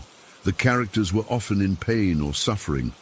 I remember once asking him why his drawings always seemed violent, and he just shrugged and said, "That's life, isn't it?" He only played violent video games. Not just the usual stuff most kids played, but really graphic ones that most of our parents wouldn't let us touch. He'd talk about them in detail during lunch, describing how he'd executed certain characters or the creative ways he'd completed missions. At the time, I thought he was just trying to be edgy or cool. The religion thing should have been another red flag. Our town isn't super religious, but most people here at least respect others' beliefs. Not Adam. He'd openly mock anyone who mentioned church or God. One time in class, when we were discussing world religions, he went on this rant about how religion was for weak-minded sheep. The teacher had to ask him to leave. He just laughed as he walked out. His dad had guns, lots of them. Adam would casually mention how his father took him shooting on weekends. "It's normal in Belgium," he'd say, though I later found out that wasn't exactly true. His dad was apparently some kind of weapons collector, and Adam knew how to handle pretty much all of them.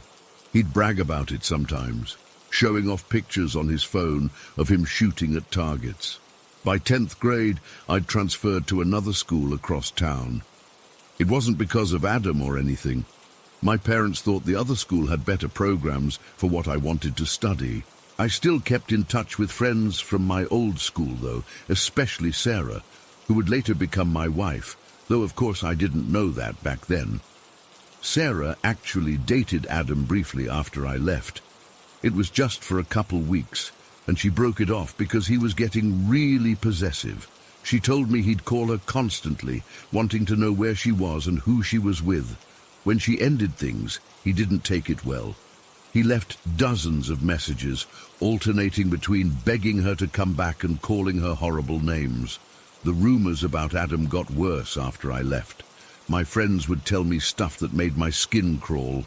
Apparently, he started giving bullet casings to people he considered important in his life, just handing them out like they were friendship bracelets or something. "This one's special," he'd say. "I've saved it just for you." Most people thought it was just Adam being Adam. Weird, but harmless. Then there was the blood thing. A girl in my old math class told me she'd seen Adam cutting his arm behind the gym. When she asked what he was doing, he just smiled and licked the blood off his knife. "It tastes like metal," he told her. "Want to try?" She ran off, and when she told teachers, Adam denied everything, said she was making it up for attention. The weirdest part was how he kept talking about Thursday. For weeks leading up to what happened, he kept saying Thursday's the day or everything changes on Thursday. People thought maybe he was talking about a concert or a game release or something. No one took it seriously. No one connected the dots. I remember exactly where I was when it happened. It was a regular Thursday morning, and I was sitting in history class, barely paying attention because we had a substitute teacher who was just reading from the textbook. My phone kept buzzing in my pocket, but I ignored it until I could check between classes. When the bell rang, I pulled out my phone and saw dozens of messages. "Are you okay? Have you heard? OMG about Adam." My heart started racing before I even knew what happened. I called my friend Jessica, who was still at my old school. She answered immediately, her voice shaking. "He shot her, Mia. Adam shot Ms. Reynolds." Ms. Reynolds was the principal. She was this tiny woman with grey hair who always wore colourful scarves and knew every student's name. She'd been at the school forever. She was principal when my mum was a student there. Jessica told me what she knew between sobs. Adam had walked into the main office that morning, asked to speak with Ms. Reynolds, and was shown into her office. 5 minutes later, there was a gunshot. The secretary ran in and found Ms. Reynolds slumped over her desk, bleeding from a head wound, and Adam was gone. The school went into immediate lockdown. SWAT teams arrived within minutes. Parents were frantically trying to reach their kids, but most students were told to turn off their phones in case the noise gave away their locations. What Jessica told me next made my blood run cold. After shooting Ms. Reynolds, Adam apparently ran to a field behind the school where he'd stashed his backpack. There were more weapons in there, according to what police later found. But for some reason, he didn't use them. Instead, he walked back to the front of the school and just sat on a bench, waiting. That's where police found him, sitting calmly, staring at the school doors. He didn't resist when they arrested him. According to witnesses, he almost seemed relieved. Ms. Reynolds didn't die immediately. She held on for almost 2 weeks in the hospital before her body gave out. The whole town was in a state of shock. Nothing like this had ever happened here before. It was the first fatal school shooting in our country's history. The media descended on our small town, Reporters were everywhere asking questions, trying to get students to talk about Adam. Most refused. It felt weird, like they were trying to make our tragedy into entertainment. I went to the candlelight vigil for Ms. Reynolds. Almost everyone from both high schools was there. I saw Sarah across the crowd, and we stood together, holding candles and trying to make sense of what had happened. It felt surreal, like I was watching a movie about someone else's life. The aftermath was a blur of police interviews, school assemblies about warning signs, and grief counselors in every classroom. My old friends told me that police had found a list in Adam's room. A list of names. They wouldn't say whose names were on it, but everyone was speculating. A week after the shooting, my mom sat me down at our kitchen table. Her face was pale, and I could tell she'd been crying. "Mia, the police called me today," she said, her voice barely above a whisper. "They found your name in Adam's journal." The world seemed to tilt sideways. "What do you mean?" I asked, though I already knew. He had a list of people he was angry with, people he blamed for things. Your name was on it. Apparently he was upset that you started dating Sarah. He wrote that you stole her from him. I couldn't breathe. Sarah and I had only started dating a few weeks before the shooting. We hadn't told many people yet, but somehow Adam knew. Had he been watching us, following me even after I changed schools? The police never officially confirmed that I was a target, but knowing that my name was in his journal, that he had thought about me while planning whatever he had planned, it keeps me up at night even now. Adam got 10 years. 10 years for taking a life, for terrorizing an entire town, for making me look over my shoulder every time I hear footsteps behind me. His lawyer argued that he had mental health issues that had gone untreated, that society had failed him. Maybe that's true, but society failed Ms. Reynolds too, and she's the one who's dead. I've tried to move on. Sarah and I are married now. We live in a different city, hours away from our hometown. But I still get a chill whenever I see a boy who looks like Adam, or when I hear about another school shooting on the news. Sometimes I wonder if I could have done something differently. If I had noticed the signs earlier, or if I had stayed at that school, or if I hadn't started dating Sarah, would things have turned out differently? I know that's not rational. I know Adam's actions aren't my fault. But I can't help thinking about all the little moments that led to that Thursday, the Thursday that changed everything. I haven't spoken to Adam since 7th grade. I didn't attend his trial. I didn't want to see his face. But I heard from others that he showed no emotion when the sentence was read, that he just stared straight ahead, the same way he had stared at those school doors while waiting for police. He'll be eligible for parole in a few years. The thought makes me physically sick. What if he still holds a grudge? What if his time in prison has made him worse instead of better? I keep thinking about something Adam said to me once, years before the shooting. We were sitting on the bleachers during gym class, watching the others play basketball. Out of nowhere, he asked me if I believed people could be born evil. "I don't think so," I told him. "I think people learn to be good or bad based on what happens to them." He was quiet for a long time before he replied. "What if someone knows they're bad but can't stop themselves? What then?" I didn't have an answer for him then. I still don't. Sometimes I dream about that day, even though I wasn't there. In my dreams, I'm sitting in Ms. Reynolds' office, but when the door opens, it's not her that Adam shoots, it's me. I always wake up gasping for air, my heart pounding. Sarah says I should talk to someone professional about it all. Maybe she's right, but how do you explain to a therapist that you're haunted by something that didn't actually happen to you? That you feel guilty for surviving something you weren't even present for? The what-ifs are the worst part. What if I had stayed at that school? What if I had been in the office that morning? What if Adam had decided to use those other weapons in his backpack? How many of my friends would be gone? Every year on the anniversary of the shooting, our old classmates post memories of Ms. Reynolds online. Pictures of her at graduation ceremonies, at school dances, standing in front of the school with her colourful scarves fluttering in the wind. No one ever mentions Adam. It's like we're trying to erase him from our collective memory. But I can't erase him from mine. His face is still clear in my mind. Not the face from the news reports or the mugshots, but the face of the 13-year-old boy who sat next to me in science class and made me laugh with his cartoon drawings.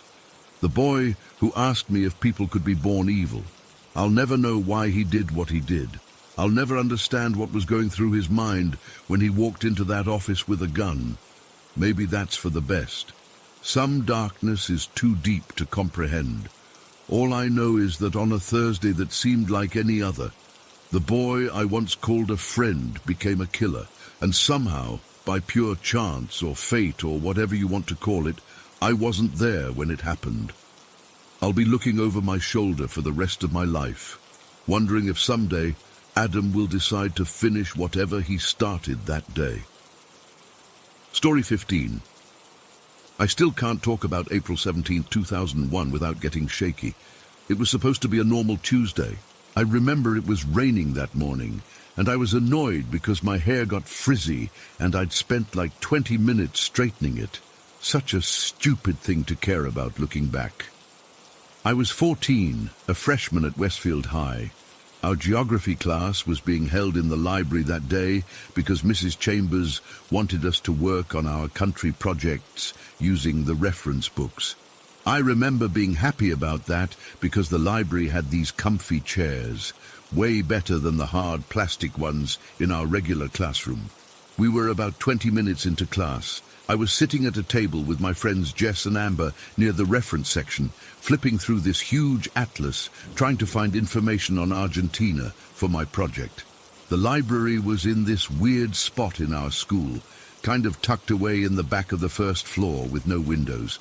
The librarian, Ms. Hoffman, was always complaining about it being a dungeon.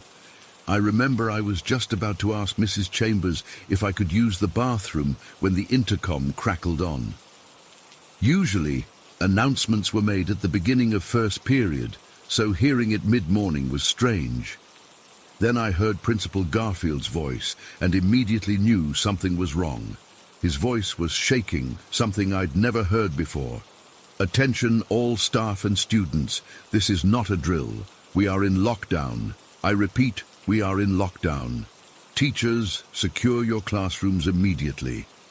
The way he said it, there was this tremor in his voice that made my stomach drop instantly. Mrs. Chambers' face went completely white. She rushed to the library door and locked it, then turned to us and said in this weird, too calm voice, "Everyone, move away from the doors and get down on the floor." We all just sat there for a second, frozen. Then someone whispered, "Is this for real?" Just 3 weeks earlier, there had been a shooting at Sterling High, only about 20 miles from us. 2 students had been injured. We'd had assemblies about it. Our parents had been freaking out, and the school had run extra lockdown drills, but this wasn't a drill. I could tell from Mrs. Chambers' face. Everything happened so fast after that. Mrs. Chambers and Ms. Hoffman started herding us toward the back of the library, into this small room where they kept the audio-visual equipment. It was maybe 15 by 20 feet with no windows, just walls lined with shelves full of outdated AV stuff. There were 22 of us, plus the 2 teachers crammed in there. We sat on the floor, backs against the walls or shelves. Mrs. Chambers turned off the lights. The only illumination came from the small crack underneath the door. That's when I heard the helicopters. They were right over the school, so close that the ceiling seemed to vibrate. My first thought was that they were news helicopters, but then I realized they might be police.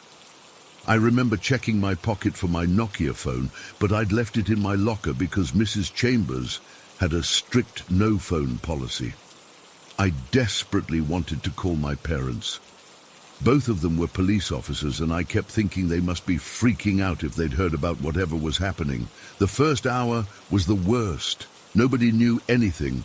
Mrs. Chambers tried calling the office on the library phone, but no one answered. Some kids were crying quietly.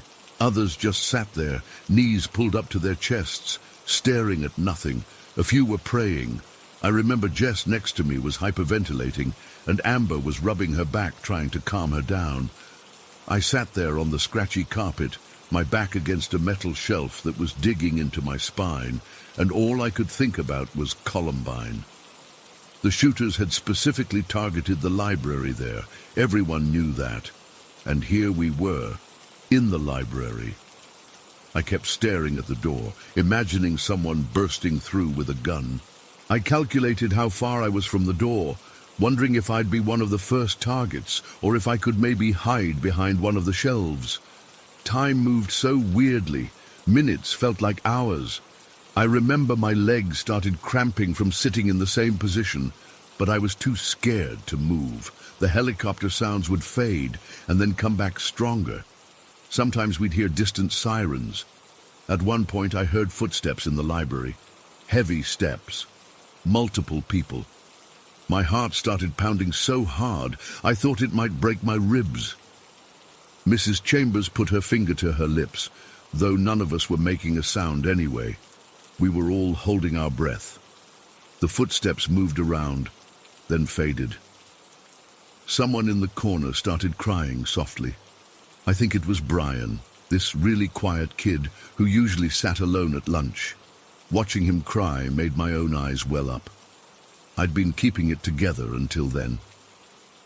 After what felt like forever but was probably around 3 hours, we heard the library door open, heavy footsteps again. Mrs. Chambers stood up and positioned herself in front of us, which was both brave and completely futile if someone had a gun. A voice called out, "Police! Is anyone in here?" Mrs. Chambers responded, her voice cracking, "Yes, we're in the AV room. I have students with me." "Identify yourself," the voice demanded. "Catherine Chambers, geography teacher." There was a pause, then, "We're coming to the door. Stay calm." When they opened the door, the sudden light hurt my eyes. 2 SWAT officers stood there in full tactical gear, holding rifles. They looked massive in the doorway, with helmets and bulletproof vests. One of them nodded at Mrs. Chambers and said, "We need to evacuate you. Have the students put their hands on their heads. We'll escort you out." I remember feeling numb as I stood up, my legs tingling from sitting so long. We formed a line, hands on our heads like criminals. The SWAT guys led us through the library, which looked exactly the same as it had hours earlier.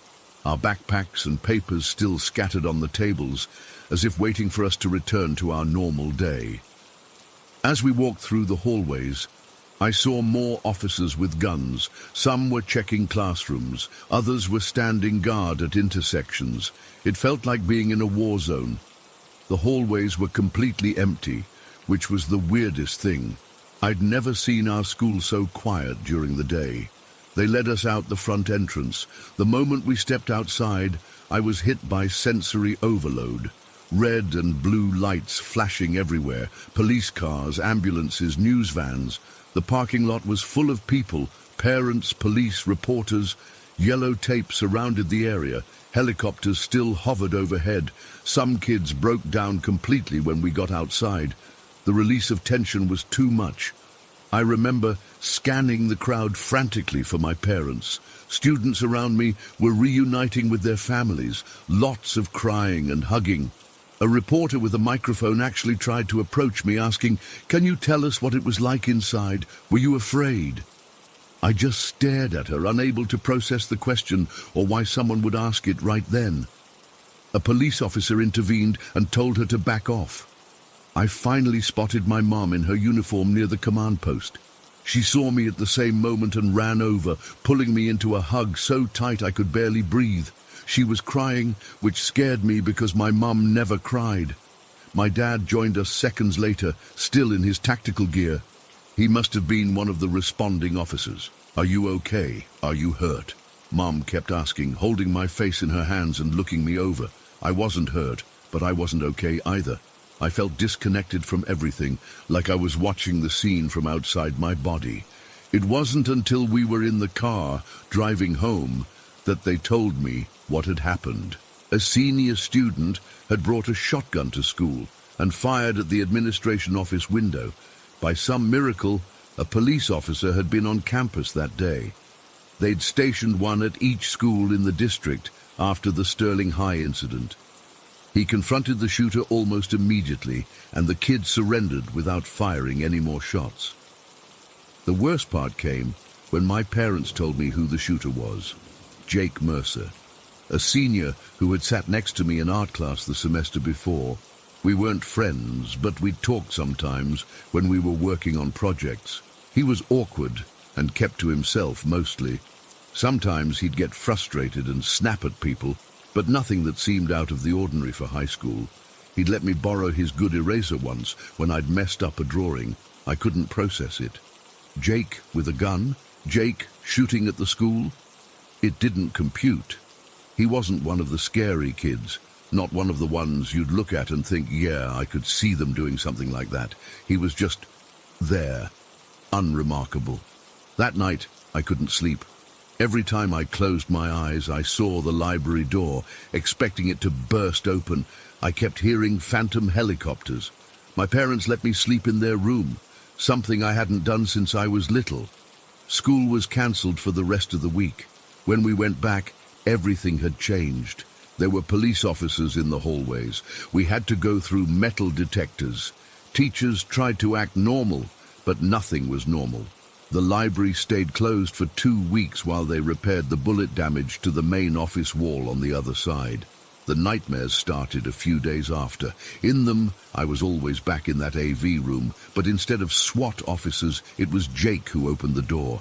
Sometimes he'd just stare at me. Sometimes he'd raise the shotgun. I'd always wake up gasping for air, my heart racing. About a month after it happened, Jake killed himself in his jail cell while awaiting trial. The news hit me harder than I expected. I hadn't told anyone that I knew him, that we'd sat together in art. I felt this weird, terrible guilt, like maybe I should have noticed something, said something, done something. My parents, being cops, eventually told me more details than most students got. Jake had been abused his whole life by his alcoholic father. He'd tried to join the military to escape, but had been rejected due to a previous suicide attempt that wasn't in his school records. The shotgun belonged to his father. For years afterward, loud noises would make me jump. I'd have panic attacks in windowless rooms. I changed my schedule so I never had to take classes in the library again. Every time there was a school shooting on the news, and there were so many in the years that followed, it all came rushing back. I'm 36 now, and I still get anxious in certain situations. I still sometimes wake up from those dreams where I'm back in that AV room. I look at my own kids and wonder how I'll ever feel okay about sending them to school. The thing that haunts me most isn't the fear I felt that day, though that was terrible. It's the questions that never got answered. What if I'd been nicer to Jake? What if I'd noticed he was struggling and said something? What if someone, anyone, had reached out to him before he reached that breaking point? I don't know if it would have made a difference. I'll never know. That's the hardest part. Story 16. I've never really talked about this with anyone outside my old school, but something happened when I was 13 that still gives me chills when I think about how differently it could have gone down. This was at Banfield Middle School, where I was in the 7th grade. It was a regular Tuesday in November, cold enough that we all had our jackets on, but not snowing yet. Mr. Peterson was droning on about fractions or something in math class. I remember I was sitting by the window, kind of zoning out and watching some birds fly around outside instead of paying attention. It was about 10:15 a.m. I remember the time clearly because I kept checking the clock, counting down the minutes until lunch. Mr. Peterson had just turned to write something on the whiteboard when it happened. Boom! The sound was so loud that everyone jumped. A couple girls screamed. It wasn't like a gunshot. It was deeper, more powerful, like when thunder cracks directly overhead. The whole classroom seemed to vibrate for a second. Even Mr. Peterson froze mid-equation, the marker still pressed against the board. For a few seconds, nobody moved or said anything. Then everyone started talking at once. What was that? Was that an explosion? Did something fall on the roof? Some kids rushed to the windows, but we couldn't see anything unusual from our classroom. Mr. Peterson tried to calm everyone down, but I could tell he was spooked too. His hands were shaking when he set the marker down. Before he could get control of the class, the intercom crackled to life. It was Mrs. Grisham, our principal. Her voice sounded strained, too controlled, like she was trying really hard to sound normal. Attention all staff and students. Due to an incident in the building, we are initiating a shelter-in-place protocol. All students and staff must remain in their current classrooms until further notice. Teachers, please lock your classroom doors immediately and continue with normal classroom activities. This is not a drill. I repeat, this is not a drill. The room went dead silent again. We all looked at each other. Not a drill were the words that got to me. My stomach dropped. Mr. Peterson quickly moved to the door, checked the hallway, and then locked it. I noticed his hand was shaking as he turned the key. "All right, everyone, back to your seats," he said, trying to sound calm. "Let's continue with our lesson." But nobody could focus, not even Mr. Peterson. He kept glancing at the door. A few minutes later, the intercom came on again. This time it was Mr. Daniels, the vice principal. "Teachers, please check your emails for important information." Mr. Peterson went to his computer. As he read whatever was in the email, his face went pale. He looked up at us and forced a smile that didn't reach his eyes. "Class, we're going to be staying in this room for the remainder of the school day. The administration has asked that we continue with regular activities, so let's use this time to work on our homework." That's when I really started to get scared. Stay in the classroom all day? That would be at least another 4 hours. What could have happened that was so bad we couldn't even change classes? Everyone started whispering theories to each other. Tyler, who sat next to me, was convinced it was a school shooter. Mackenzie thought a science experiment had exploded. Someone else suggested a gas leak. I remember I texted my mom under my desk. "Something happened at school. We're locked in our classrooms. I'm okay." She called me right away, but I couldn't answer with Mr. Peterson watching. About an hour later, my phone was blowing up with texts from my friends in other classes. Aidan from Ms. Rivera's class on the first floor texted, "Dude, there's shattered glass everywhere outside the east hallway." Emma wrote, "Police are here with big guns." Josh said, "My cousin at the high school heard it was a bomb." I tried to look out our second floor window to see if I could spot anything, but our classroom faced the parking lot, and I couldn't see around to the east side, where apparently something had happened. The most unsettling part was how the teachers were acting. Mr. Peterson kept checking his email every few minutes. When Mrs. Abernathy from next door knocked on our door to borrow some paper, they whispered to each other in the doorway, both looking tense. I caught fragments like "lucky nobody was," and could have been much worse. We sat in that classroom for almost 5 hours straight. The school provided lunch, sad peanut butter sandwiches delivered by the janitor. By 2 p.m., everyone was restless and scared. Some kids were crying, wanting to go home. Others were treating it like a snow day, playing games on their phones. I just felt sick to my stomach, wondering what had happened. Finally, at 2:45, 15 minutes before normal dismissal, the intercom clicked on. "Attention faculty and students. We will now begin a controlled dismissal. Please remain in your classrooms until a staff member arrives to escort you to your buses or parent pickup location. I repeat, do not leave your classrooms until a staff member comes to get you." When our turn came, Ms. Winters, the art teacher, came to our door looking exhausted. "Follow me, please. Stay together and do not deviate from our route." That's when things got even weirder. Instead of taking us down our normal hallway to the main exit, she led us through a maze of corridors I barely recognized, through the band room, past the cafeteria kitchen, and out a side door I didn't even know existed. It felt like they were deliberately keeping us away from certain parts of the building, but they couldn't hide everything. As we walked, I noticed teachers standing guard at certain hallways, blocking our view.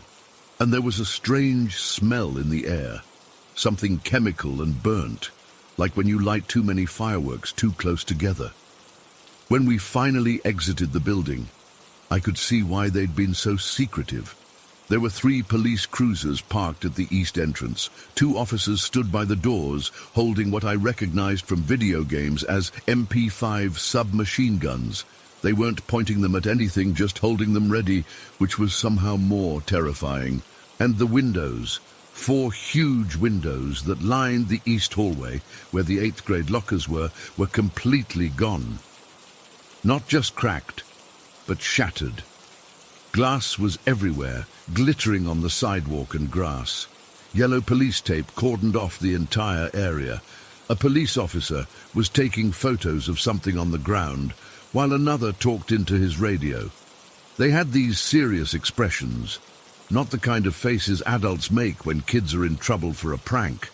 These were the faces of people dealing with something dangerous. As our group shuffled toward the buses, I heard one kid from my class, Trevor, whisper, "Holy shit, what happened?" Ms. Winters just hurried us along saying, "Keep moving, please."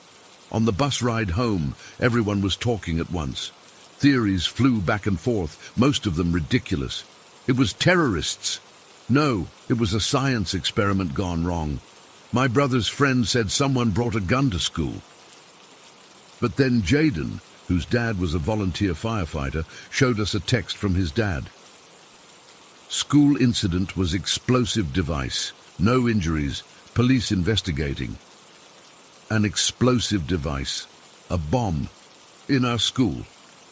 The bus went silent for a moment as that sank in. That night my parents were glued to the local news, but the report was frustratingly vague. Incident at Banfield Middle School causes property damage. No injuries reported. Authorities investigating. My mum wouldn't let me out of her sight all evening. She kept asking if I was okay, if I'd seen anything, heard anything. I hadn't, not really, but I still felt shaky inside, like the boom was still echoing in my chest. I barely slept that night, and when I did, I dreamed of explosions and shattered glass. The next morning, my parents debated whether to keep me home, but eventually decided I should go to school. They wouldn't let students back if it wasn't safe, my dad reasoned, though he didn't sound convinced. The bus ride to school was unusually quiet. When we arrived, there were still 2 police cars in the parking lot, but the glass had been cleaned up. As we filed into the building, I noticed something strange. The windows that had been shattered yesterday were already replaced with new glass. That seemed impossibly fast, but they couldn't hide everything. The hallway with the 8th grade lockers was blocked off with maintenance signs, but I could see that a whole section of lockers was dented and misshapen, like something had hit them with tremendous force. The door to the boys' bathroom was splintered around its hinges, and there were these dark marks on the ceiling tiles. Scorch marks, I realized. During homeroom, Principal Grisham came on the intercom again. "Good morning, students. I want to address yesterday's incident. There was a small explosion in an unoccupied area of the school. No one was injured, and the police have determined there is no ongoing threat. The damaged areas are being repaired. Counselors are available for any students who wish to talk about yesterday's events. Classes will proceed normally today." A small explosion. That was their explanation.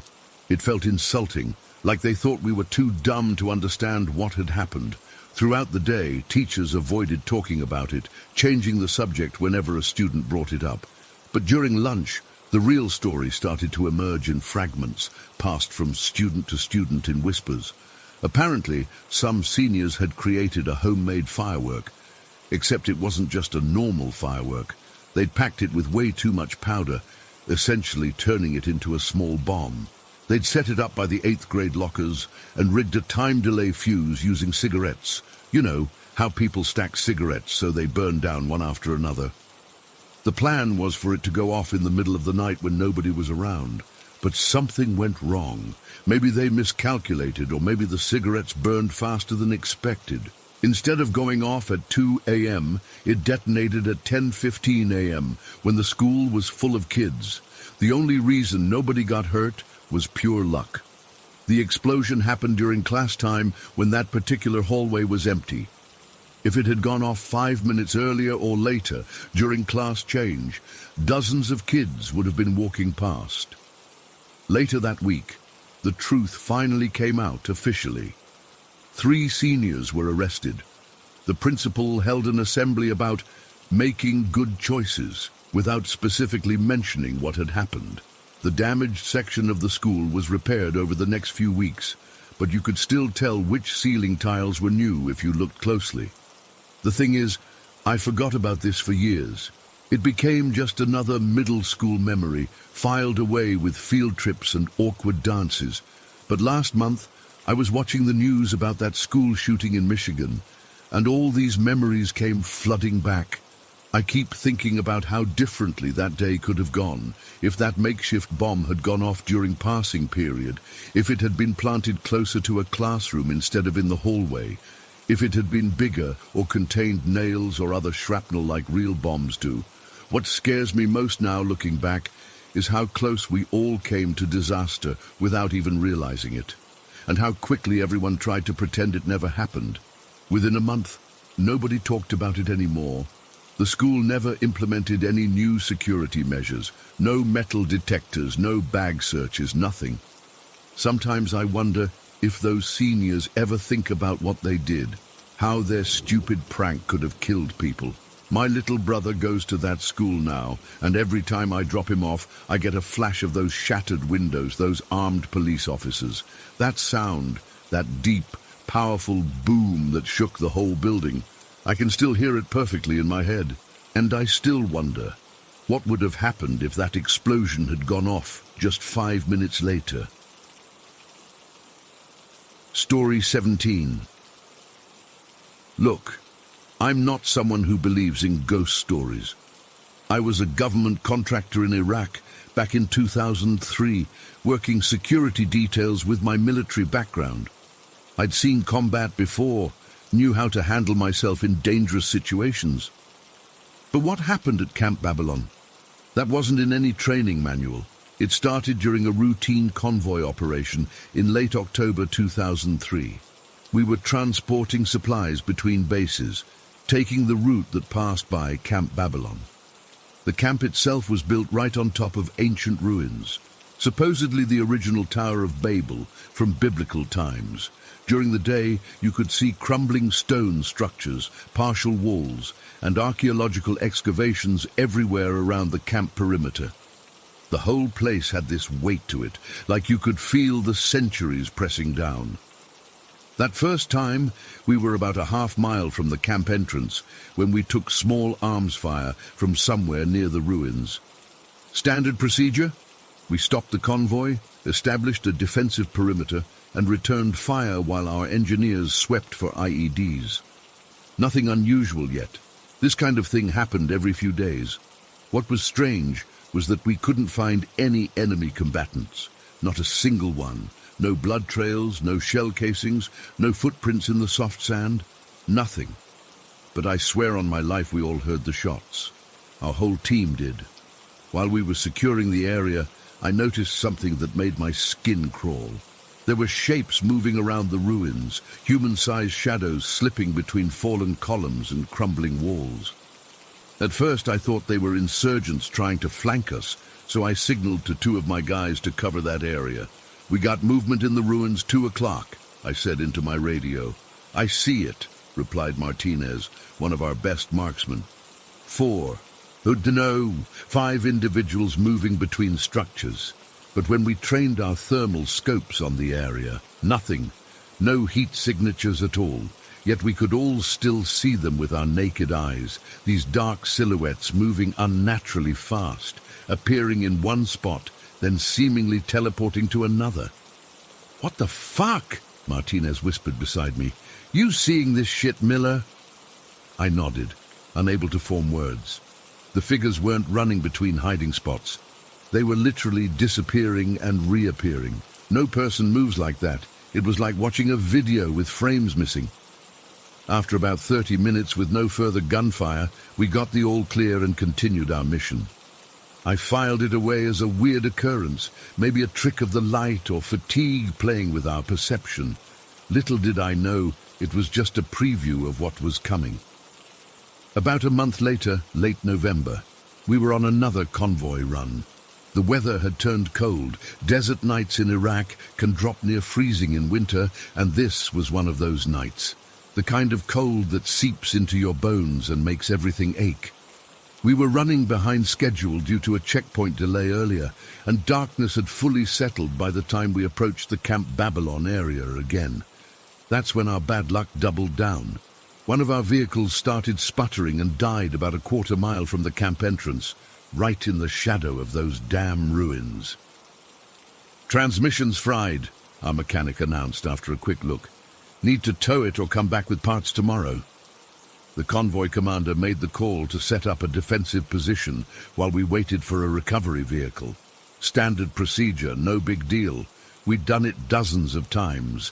I was put in charge of a 4-man team securing the eastern perimeter, the side facing the ruins. The moon was almost full that night, casting everything in this eerie blue-white glow. The ruins looked different in that light, more complete somehow, like the shadows were filling in the missing pieces of walls and structures. The hair on my arms stood up despite the cold, and I felt watched. About an hour into our wait, Peterson, a former Marine who'd been with me on several missions, nudged my arm and pointed toward the ruins. "You see that? That light?" At first, I didn't. Then I caught it, a faint yellowish light, like an old lantern, bobbing between the structures. It moved with purpose, weaving between ruins, sometimes disappearing behind walls only to reappear somewhere else. "Could be looters," I suggested, not believing it myself. "Archaeological sites get picked clean if they're not guarded. In the middle of the night, with no vehicle, in a military zone?" Peterson shook his head. "Nah, man, that's something else." I radioed it in, and the convoy commander told us to maintain position but keep an eye on it. No engagement unless threatened. Fine by me. I had zero interest in chasing mysterious lights through ancient ruins in the dark. That's when we heard it. A sound I will never forget, as long as I live. It started as a low moan, almost like wind, but there was no wind that night. The air was dead still, cold and heavy. The moan grew louder, modulating into what I can only describe as wailing. But calling it wailing doesn't do it justice. It was a woman's voice, unmistakably, filled with such agony and loneliness that it physically hurt to listen to it. Like every loss and grief you've ever felt concentrated into one sound. "Jesus Christ," whispered Martinez, his face pale in the moonlight. "What the fuck is that?" The wailing seemed to be coming from one of the taller structures in the ruins, a partially collapsed building that might have been a temple or palace thousands of years ago. The yellow light we'd been tracking was now stationary at the base of this structure. Peterson grabbed my arm, his fingers digging in hard enough to bruise. "Miller, there's someone there, by that big pillar." I followed his gaze and felt my blood turn to ice. Standing beside one of the massive fallen pillars was a figure, tall, impossibly tall, at least 7 feet, and completely black, not dark-skinned, not wearing black clothes, but black like a hole in reality. It had a vaguely human shape, but elongated and wrong somehow, and it was absolutely motionless, facing directly toward our position. "You see that?" I whispered. Peterson nodded, his face drained of all color. "It's watching us." The wailing grew louder, more desperate, echoing off the ancient stones. Several of our guys were visibly shaking now. I was terrified, but tried to maintain some semblance of control. "Could be a psychological tactic," I suggested, my voice sounding hollow even to myself. "Insurgents trying to unnerve us." That's when Reed, my contractor partner positioned about 20 meters to my right, suddenly dropped to his knees, ripping his helmet off. I ran to him, thinking he'd been hit by a sniper we hadn't spotted. "Reed, where are you hit?" I grabbed his shoulders, searching for blood, for wounds. His eyes were wide, pupils dilated so much I could barely see the iris. "It's looking at me," he whispered. "It knows me. It knows what I did." "What? What are you talking about?" I shook him slightly. "The black thing, it's right there," he pointed, but I couldn't see anything where he was indicating. "It's telling me I'm going to die here. That we all died here a long time ago." A chill ran through me that had nothing to do with the night air. Reed was one of the most level-headed guys I knew. Former Special Forces had seen the worst combat in Afghanistan, not the type to break down. "There's nothing there, man," I lied, because I could still see the tall black figure by the ruins, though apparently not where Reed was pointing. "I feel it, Miller," Reed whispered, his voice cracking, like a wave of despair, pure hopelessness. His eyes rolled back, and he started convulsing. Two of us had to hold him down to stop him from hurting himself. The recovery vehicle finally arrived about 10 minutes later, and we got the hell out of there as fast as possible. Reed was unconscious by then, and remained so until we reached our base. When he woke up, he had no memory of what happened, or claimed not to anyway. But he requested a transfer the next day and was gone within a week, never spoke to any of us again. The wailing stopped the moment we started driving away from the ruins, just cut off mid-cry like someone had flipped a switch. The oppressive feeling lifted and I could breathe again, but I couldn't shake the image of that tall black figure standing motionless, watching us. When we got back to our main camp, I was still rattled. I needed to talk to someone about it, but most of the American contractors would just laugh it off or call us crazy. So I approached Faisal, one of our Pakistani cooks who I'd become friendly with. He was an older guy, maybe in his 60s, who'd lived in the region his whole life. I told him what we'd seen and heard. As I spoke, the color drained from his face. By the time I finished, his hands were shaking so badly he dropped the cup he was holding. "You are lucky to be alive," he said, his voice barely above a whisper. "All of you." "What was it?" I asked. "Jinn," he replied without hesitation. "A damned spirit. They dwell in places of ancient power and ruin. Babel, that place is cursed, has been for thousands of years." "A jinn, like a genie?" I was trying to understand. Faisal shook his head sharply. No, not like your Western stories. Jinn are older than humans, powerful. Some are simply mischievous, but others..." He crossed himself, though I knew he was Muslim. "Others are filled with hatred for the living. The ruins of Babel hold the worst kind. But why would it affect Reed like that, make him collapse?" "Your friend saw its true face," Faisal said gravely. "It spoke to his soul. He is marked now." I didn't know what to believe, but Faisal's certainty was unsettling. He made me promise never to return to those ruins, especially not at night. He gave me a small leather pouch filled with herbs and told me to keep it with me at all times. "Protection," he explained. "Not much, but better than nothing." I carried that pouch every day until I left Iraq.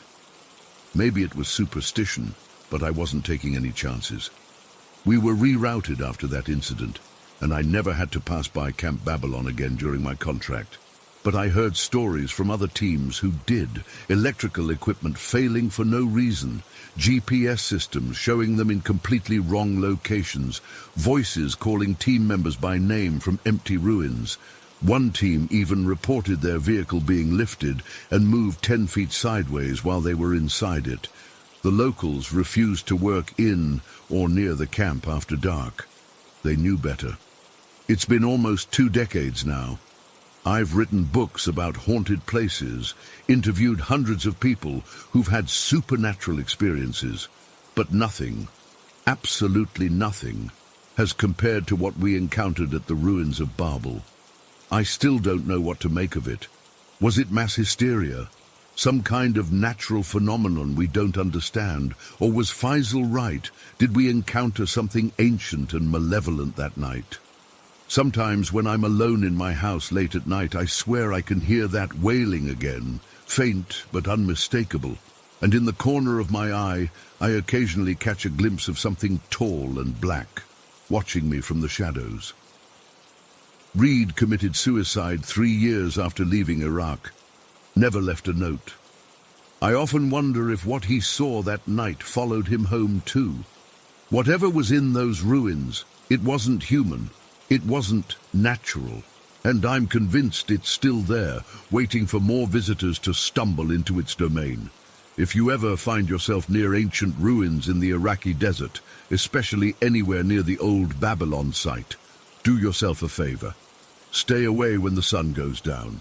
Some things from the ancient world should remain buried in the past. Story 18. I'm not sure why I'm finally writing this down after all these years. Maybe it's because my therapist said it might help. Maybe it's because I can't sleep anymore without seeing Ricardo's face. Or maybe it's because someone needs to know what really happened in that cave back in 1992.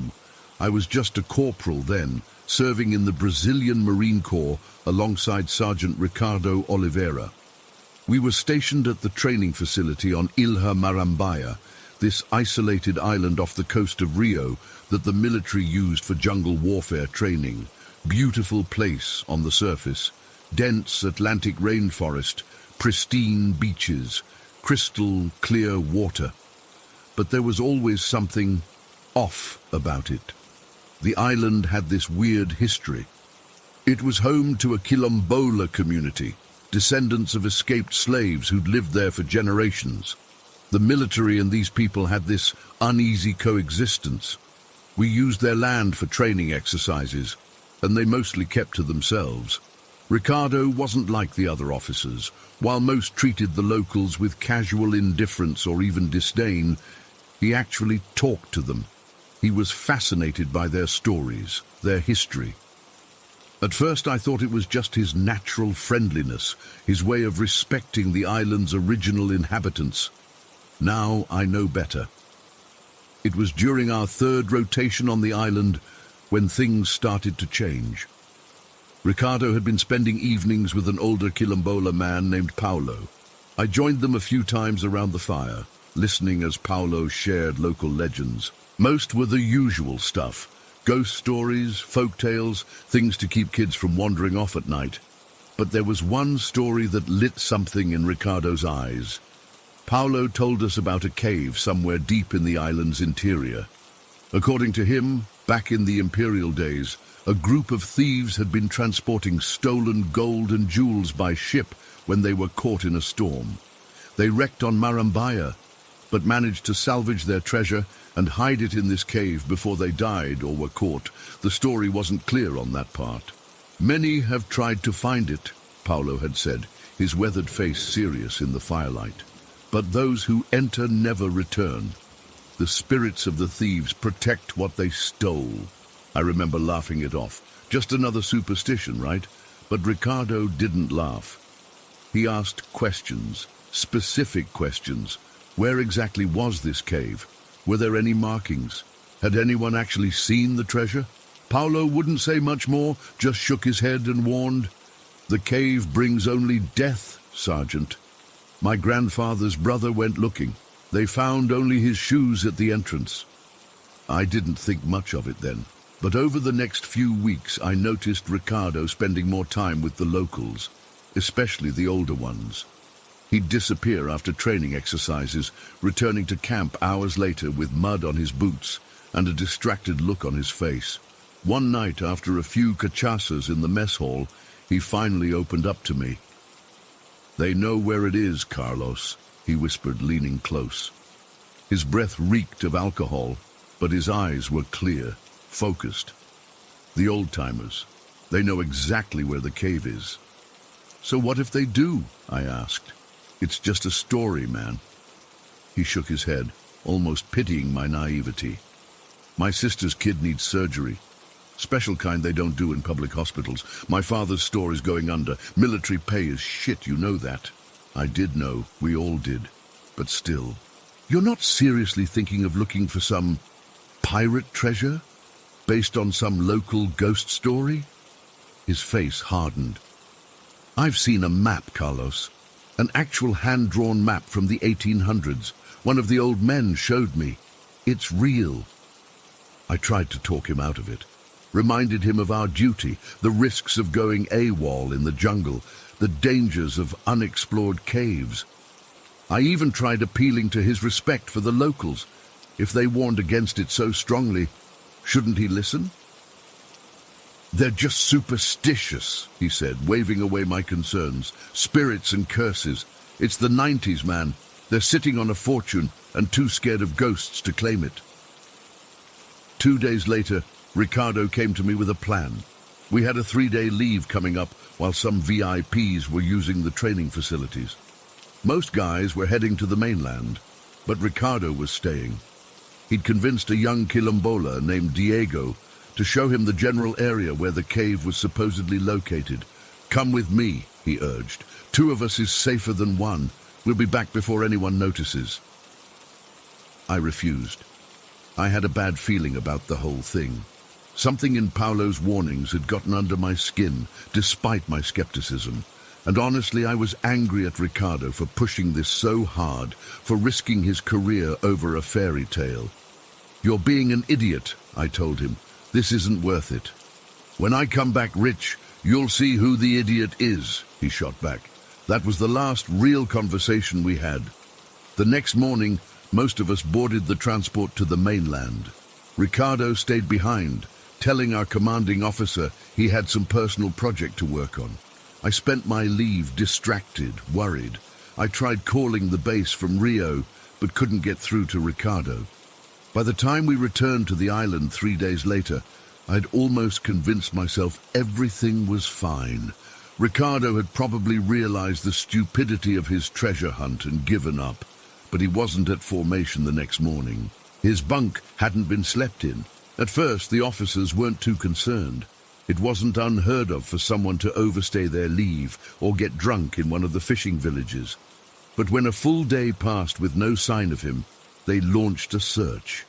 I should have spoken up immediately. I know that now, but I was scared. Scared of getting Ricardo in trouble if he was just off somewhere. Scared of implicating myself. Scared of admitting I'd known about his plans and done nothing to really stop him. So I kept quiet as they organized search parties, as they brought in dogs, as they questioned the locals. It was only on the 3rd day, when they found Ricardo's pack abandoned near one of the trails, that I finally told Captain Mendez what I knew. To his credit, he didn't berate me. There wasn't time. Instead, he immediately redirected the search toward the island's cave systems and brought in Diego for questioning. The kid was terrified. At first, he denied everything, but when they threatened to charge him with interfering in a military investigation, he broke down. Yes, he'd shown Ricardo the general area where the cave was supposed to be. No, he hadn't entered it himself. He wasn't crazy. Yes, he'd tried to warn the sergeant about the dangers, but Ricardo had laughed it off. It took another 2 days to locate the specific cave. It was well hidden, a narrow opening in a rock face, partially obscured by vegetation in one of the most remote parts of the island. It would have been easy to miss if not for the focused search and Diego's directions. I was part of the team that found it. We immediately noticed disturbing signs, footprints leading in, but not out. Ricardo's military-issue flashlight dropped just inside the entrance. And there was something else. Something I still have trouble explaining. The air around the cave entrance felt wrong, heavy, like the moment before a massive thunderstorm, but without any clouds in the sky. Captain Mendez radioed for backup and equipment. Standard procedure was to wait, but I couldn't. This was my fault. If I'd gone with Ricardo, or if I'd reported his plans immediately. I grabbed the flashlight and entered the cave before anyone could stop me. The interior was surprisingly large, not the tight crawl space the entrance suggested. The main tunnel sloped downward, branching into smaller passages. Limestone formations created eerie shadows as I swept the flashlight around. The air was cool and damp, but not stale. There had to be other openings somewhere. I called Ricardo's name, my voice echoing back at me mockingly. No response. I followed what seemed to be the main passage, noticing signs of recent disturbance, scuff marks on the floor, a candy wrapper that I recognized as Ricardo's favorite brand. He'd been here recently enough that the wrapper was still relatively clean. About 15 minutes in, though it felt like hours, the passage opened into a chamber, and that's where I found him. Ricardo was lying face up on the cave floor. His own flashlight was still clutched in his right hand, the beam pointing uselessly at the ceiling. His eyes were open, staring upward. His mouth was frozen in an expression I still see in my nightmares, not fear, not pain, but utter disbelief. There was no blood, no visible wounds.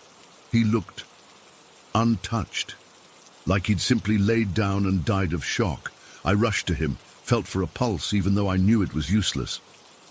His skin was cold, body stiff. He'd been dead for days. That's when I noticed what he'd been looking at when he died. The cave ceiling above him was covered in, I don't even know how to describe it, paintings, I guess, but unlike any cave paintings I'd ever seen or heard of.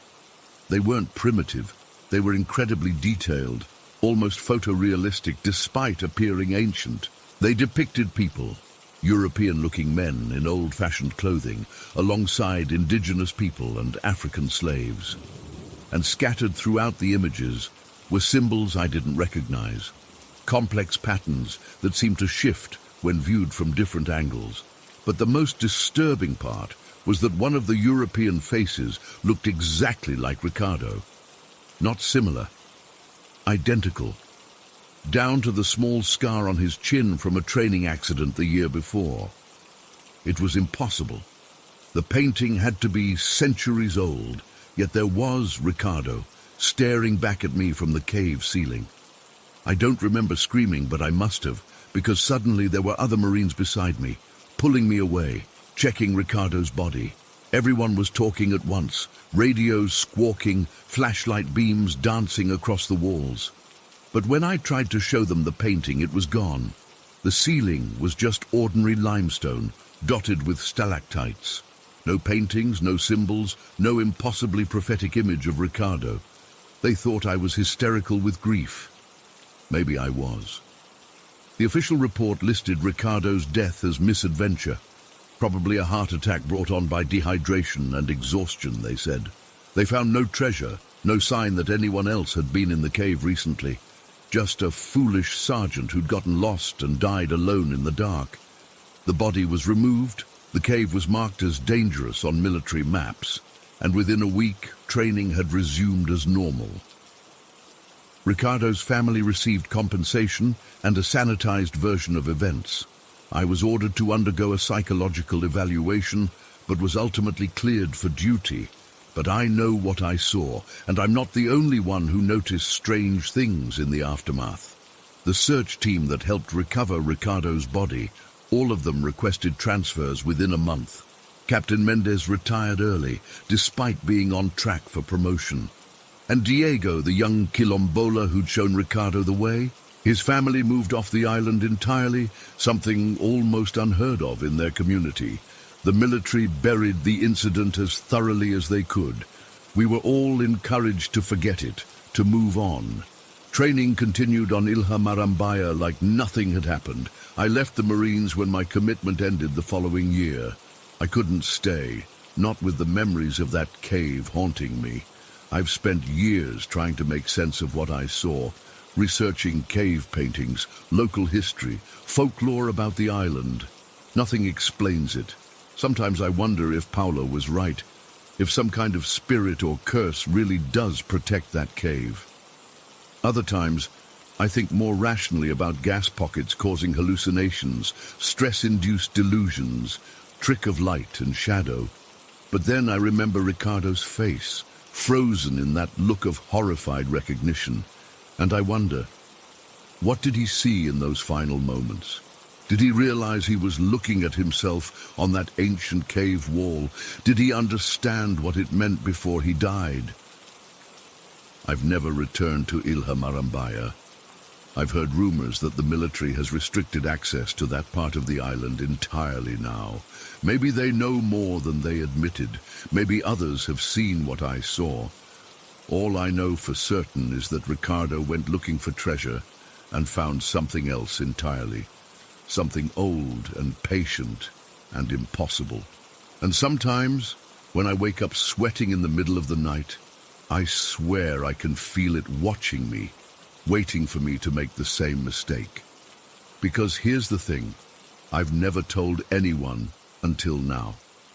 In that brief moment before the paintings vanished from my sight, I saw my face up there too. Story 19. I still get the shivers when I think about that night in April 2018. I was 20 years old, driving through the Colorado Rockies after dark. It was one of those nights where everything felt off from the start. You know that feeling? My headspace wasn't great back then. I was going through some personal shit, feeling pretty lost in life, and definitely not in the best mental state. My car was running low on gas as I was making my way through the mountains. The needle was hovering dangerously close to empty, and the low fuel light had been glaring at me for the past 15 miles. I was starting to get nervous about being stranded in the middle of nowhere when I finally spotted a small gas station up ahead. The relief I felt seeing those dim lights in the distance was unreal. It was one of those old-school stations, the kind with just 2 pumps and a small convenience store attached. The whole place was barely lit, with just a flickering fluorescent sign that read "Gas" and "Open 24 HRS" in faded letters. I pulled in around 11 p.m. and there wasn't another soul in sight. Just my beat-up Honda Civic and miles of dark mountain roads stretching out behind and ahead of me. I got out to pump gas, and the cold mountain air hit me like a slap to the face. It was that weird spring cold that cuts right through your clothes, the kind that reminds you winter isn't quite done with you yet. I remember shivering as I stood there, watching the numbers on the pump tick up slowly, desperately trying to warm my hands in my pockets. That's when I first noticed her. She was standing near the convenience store entrance, partially hidden in the shadows. An elderly woman, or at least that's what I thought at first, with a massive suitcase beside her. She was wearing this oversized coat that seemed to swallow her whole, and her grey hair was sticking out in all directions from under a knitted hat. Something about her seemed off, but I couldn't place what it was exactly. When our eyes met, she immediately started walking toward me, dragging her suitcase behind her. It made this scraping noise against the concrete that set my teeth on edge. "Excuse me, young man," she called out. Her voice was raspy, like she'd been smoking for decades. "Could you help me with a ride? I'm trying to get to Glenwood Springs." Now, I was raised to be polite and helpful, especially to older folks who needed assistance. But even in my not great mental state, alarm bells were going off in my head. Who stands outside a remote gas station in the middle of the night looking for rides? Still, she looked harmless enough, just a frail old lady who might be stuck. "I've been waiting for hours," she continued, pulling her suitcase closer.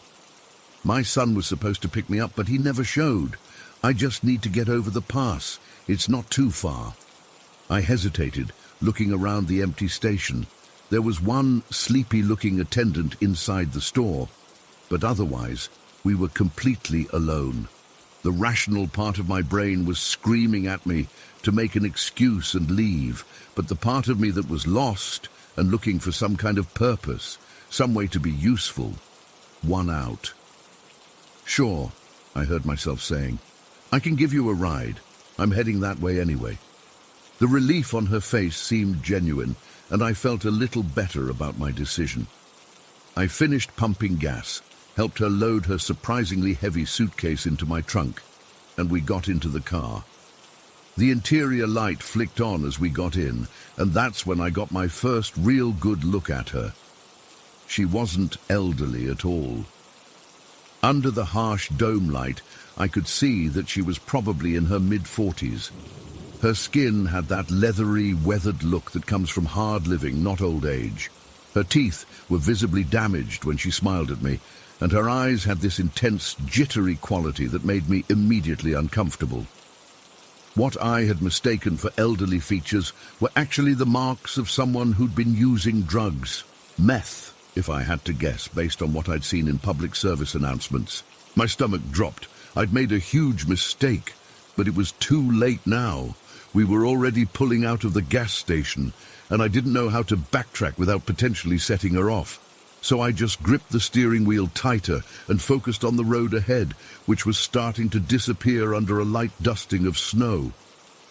"Thanks so much for this," she said, settling into the passenger seat. "Not many people would stop for someone like me. You're a good boy." The way she said, "good boy," made my skin crawl. I mumbled something non-committal and turned up the radio slightly, hoping to discourage conversation. It didn't work. "You smoke?" she asked, digging through a small bag she had with her. "No, thanks," I said, keeping my eyes on the road. "Not cigarettes," she clarified with a laugh that sounded more like a wheeze. "I got some weed. Good stuff. You look like you could use some relaxation." "I'm driving," I replied, trying to sound firm. "And I need to stay alert. The roads are getting bad." They really were. What had started as a light snowfall was quickly becoming more serious. Thick flakes were swirling in front of my headlights, and the road was disappearing under a white blanket.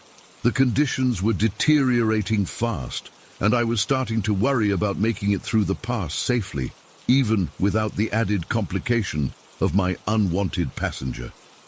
"Suit yourself," she said, and to my horror proceeded to roll herself a joint right there in my car. Before I could protest, she'd lit it, filling the car with a strong chemical smell that definitely wasn't just marijuana. "That doesn't smell right," I said, cracking my window despite the cold. "What's in that?" She took a long drag and blew the smoke toward the dashboard. "Just a little something extra. Makes it funnier. Want to try now?" "No," I said firmly, feeling my heart rate picking up. "And I'd appreciate it if you didn't smoke that in my car." She ignored me completely, taking another hit. "You know, there are camps up in these mountains, places where people like me go when we don't have anywhere else. You ever seen them?" I shook my head, focusing on navigating a particularly sharp curve. The snow was making it hard to see the edge of the road, and I was terrified of sliding off the mountain. "There's something else," she continued, seemingly oblivious to my discomfort and the dangerous driving conditions.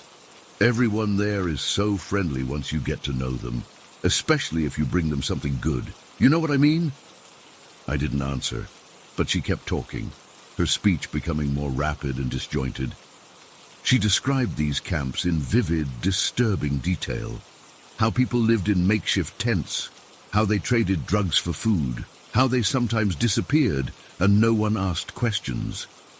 "We could stop at one," she suggested suddenly, placing her hand on my arm. I flinched away involuntarily. "It's not far from here, just a little detour. They'd like you there." "I really need to keep going," I said, my voice cracking slightly. "I'm on a schedule." Her eyes narrowed, and for a second I saw something calculating in them that terrified me. "What's your hurry? Young guy like you should take some time to explore. Have some fun." The way she emphasized fun made it clear what she was implying. I felt sick. "I appreciate the offer, but I really need to keep going," I repeated, more firmly this time. She took another long drag of her joint and stared at me through the smoke. "You know, you're doing me a big favor with this ride. I should thank you properly." Before I could react, her hand was on my thigh, squeezing uncomfortably. I nearly swerved off the road in shock. "Please don't do that," I said, trying to keep my voice steady as I removed her hand. "I'm just giving you a ride, that's all." She laughed that horrible wheezing laugh again. So polite, But everyone wants something, honey. No one does anything for free. What do you want from me? Nothing, I insisted. I just want to get through this pass safely and drop you off where you need to go. She didn't seem to believe me, and for the next 20 minutes, she alternated between making increasingly explicit suggestions and telling me more about the meth camps in the mountains. Each time she mentioned them, she'd add a detail about how I should visit, how they'd take good care of me, how some people went there and decided to stay forever. The implication was clear, and it chilled me to the bone. I was trapped in my own car with someone who was clearly under the influence of something strong, possibly dangerous, and who kept trying to lure me to what sounded like the setup for a robbery or worse. The snow was coming down harder now, reducing visibility to just a few feet in front of the car. I was driving as fast as I dared given the conditions, desperately hoping to see another vehicle, a police car, anything that might offer some security. But the mountain roads were completely deserted. At one point, she started rummaging through her bag again and pulled out a small knife. She claimed she was just using it to clean her nails, but the way she kept it balanced on her knee, pointed vaguely in my direction, felt intentional. A threat. You know, she said, casually flicking something from under her nail with the knife tip, I've met a lot of drivers like you. Young guys, all alone thinking they're being nice. Most of them end up being very nice indeed. My hands were shaking so badly I could barely keep the car on the road. I was going too fast for the conditions, but I was desperate to get to somewhere populated, somewhere with witnesses. The woman seemed to notice my fear and enjoyed it, smiling that damaged smile whenever I glanced her way. After what felt like an eternity of tense silence, punctuated by her disturbing comments, we finally crested the pass and began descending toward civilization. I could see the lights of a small town in the distance, and the relief was overwhelming. Looks like we're almost there, I said, not bothering to hide the eagerness in my voice. She looked disappointed. Already, but we were having such a nice chat. As we approached the town, I spotted a well-lit gas station with several cars parked outside. Without hesitating, I pulled in and parked near the entrance, where there were people visible inside. I need to stop here, I announced. I just remembered I have to head back to Denver tonight. Important appointment early tomorrow. It was a terrible lie, but I didn't care. I just needed to get her out of my car. She studied my face for a long moment, and I had the distinct impression she could see right through me. Then, to my surprise, she smiled. You're very smart, young man, she said softly. Very, very smart. There was something in her tone, not quite admiration, not quite threat, but somewhere unsettlingly in between. Like she was acknowledging that I'd won some game I hadn't realized we were playing. I got out and went to the trunk to retrieve her suitcase, my legs barely supporting me. As I lifted it out, I noticed that it felt even heavier than before, and something inside shifted in a way that made me not want to know what was in there. She took the handle from me, our fingers brushing briefly. Her hand was ice cold. Thank you for the ride, she said, still with that strange smile. Be careful on these mountain roads. You never know who you might meet. I watched her drag her suitcase toward the main road, not entering the gas station as I'd expected. As soon as she was out of sight, I jumped back in my car, locked the doors, and sat there shaking for a good 5 minutes before I could even think about driving again. I ended up staying at a motel in that town that night, unable to face the thought of driving back through those mountains in the dark. The next morning, I took a different route home, even though it added hours to my journey. It's been over 4 years now, and I still think about that night all the time. What would have happened if I'd agreed to stop at one of those camps she mentioned? What was really in her suitcase? What did she mean when she called me very smart? I was particularly vulnerable during that time in my life, lost, seeking connection, and too eager to please. As a smaller guy traveling alone without any means of protection, I realize now how dangerously exposed I was. One different decision, one moment of greater weakness, and I might have become just another person who decided to stay forever in those mountains. Sometimes when I'm driving at night and see someone trying to hitchhike, I remember her words. "You're very smart, young man," and I drive a little faster, making sure my doors are locked. I don't know what she had planned for me, but I'm certain I narrowly escaped something terrible in those isolated mountain passes, and the worst part, I don't think anyone would have ever known what happened to me. Story 20. I still can't shake what happened yesterday. I keep replaying everything in my head, wondering if there was something I could have done differently, or if the signs were there from the beginning. I'd been planning this road trip for weeks, just a small getaway with some friends, about 4 hours north to celebrate the end of junior year. Nothing crazy, just a weekend at my friend Jess's lake house. I was in charge of driving since I'm the only one with a reliable car. My parents had finally let me take longer trips without them hovering, trusting me with their old Honda Civic. Yesterday morning, I left early to fill up the tank and grab snacks before picking everyone up. It was around 7 a.m., and I wanted to get on the road by 8 to beat traffic. The gas station wasn't my usual one. It was this older place just off the highway that I'd never stopped at before, but the prices were cheaper than the chains closer to town. The sign just said gas and convenience, but it looked run down, with faded paint and flickering lights despite it being morning. I almost drove past it, but my tank was getting low, and I figured I'd save a few bucks. The parking lot was empty, except for a beat-up pickup truck, parked near the entrance. I pulled up to one of the pumps, but realized I needed to prepay inside. No big deal. I'd grab drinks and road trip snacks at the same time. When I walked in, the fluorescent lights buzzed overhead, and the whole place smelled like stale coffee and something else I couldn't place. There was no one else in the store, which made it feel even more uncomfortable. The shelves were half empty, and some of the products looked dusty, like they'd been sitting there for months. Behind the counter was this man, huge, at least 6'5", with a massive belly hanging over his belt. His head was mostly bald on top, with wisps of greasy hair, but he had this thick, wild ginger beard that hadn't been trimmed in ages. His t-shirt had stains all down the front. I immediately felt uncomfortable, but I'm used to just keeping my head down and being polite in these situations. I grabbed a few sodas and some chips from the shelves, keeping an eye on him the whole time. When I got to the counter, I smiled automatically, that fake customer service smile you learn to give when you work retail, which I had done last summer at the mall.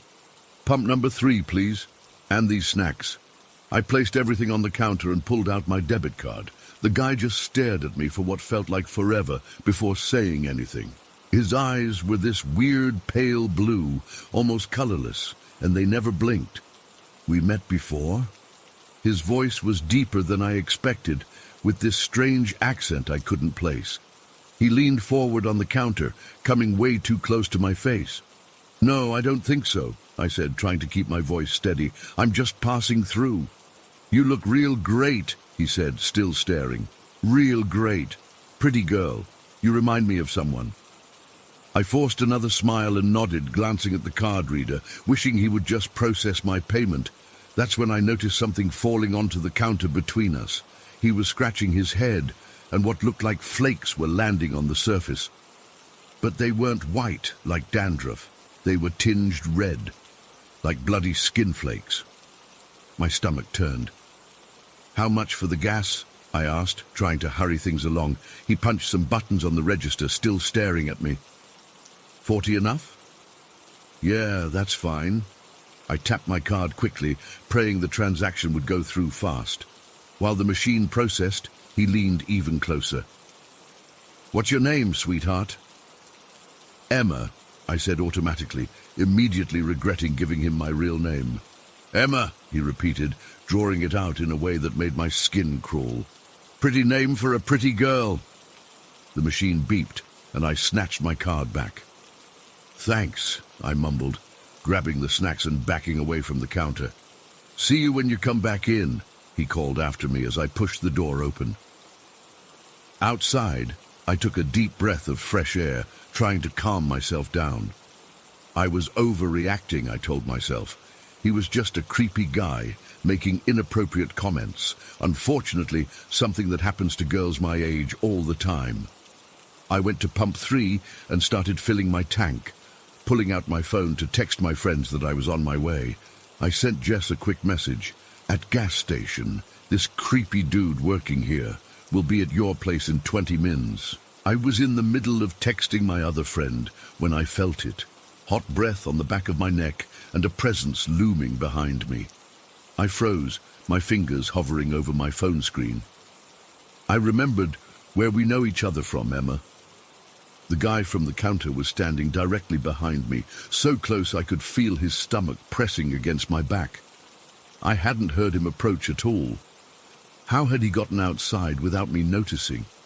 And how did he get so close without making a sound? I whirled around, nearly dropping my phone, and backed against my car. Up close, he was even taller than I'd thought. I had to crane my neck to look up at his face. His teeth were yellowed, with several missing on the bottom row.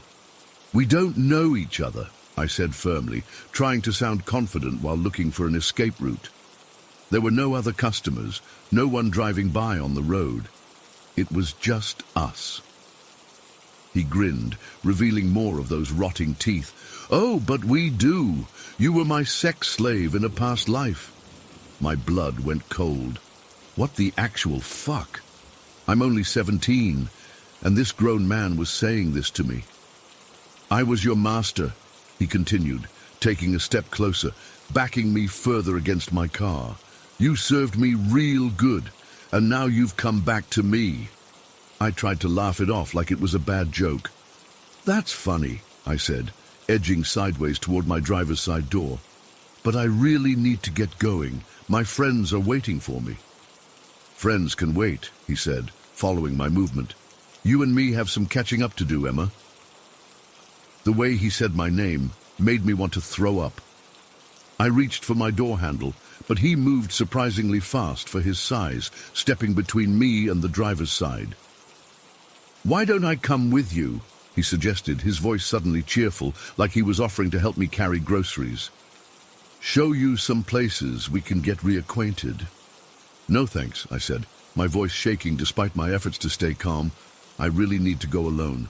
I ducked under his arm and managed to get to the other side of my car, but when I reached for the driver's door again, he was already moving toward the passenger side. "I insist," he said, his hand reaching for the passenger door handle.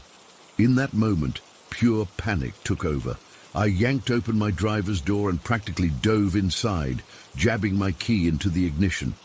The door was still open, and I could see him opening the passenger door. I turned the key, and thankfully the engine roared to life immediately. Without thinking about whether the gas pump was still in the tank, I slammed the car into reverse and floored it, causing the car to lurch backwards so fast that both doors swung wildly. The passenger door smacked into him, and I heard him curse as he fell backward.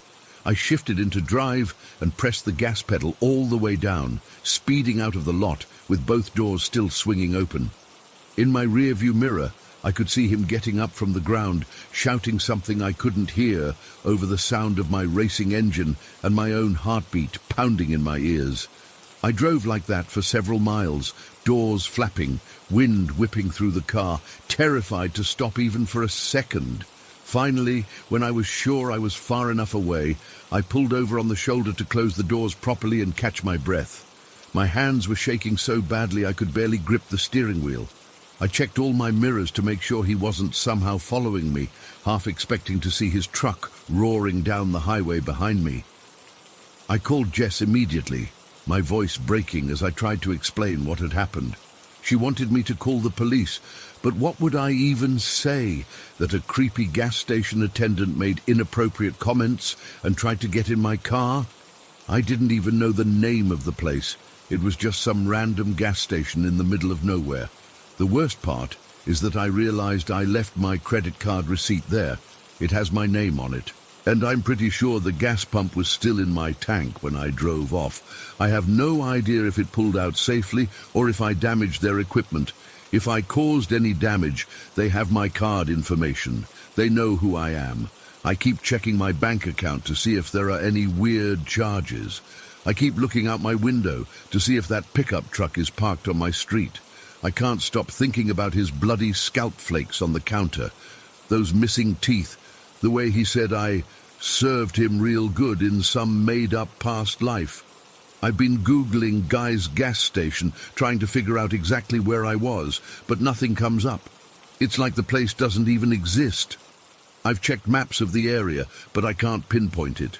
It was just this nondescript building off the highway that I'd never noticed before.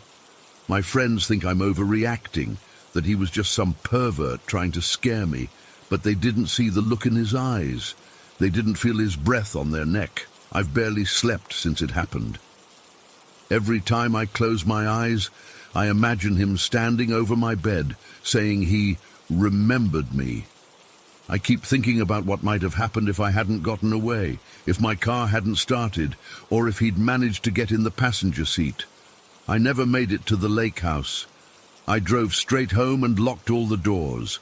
My parents think I got sick, and that's why I canceled the trip. I haven't told them what happened. I don't know if I should. Would they even believe me? Would they think I was making it up to get out of trouble for something? I don't know what to do. I'm afraid to drive alone now.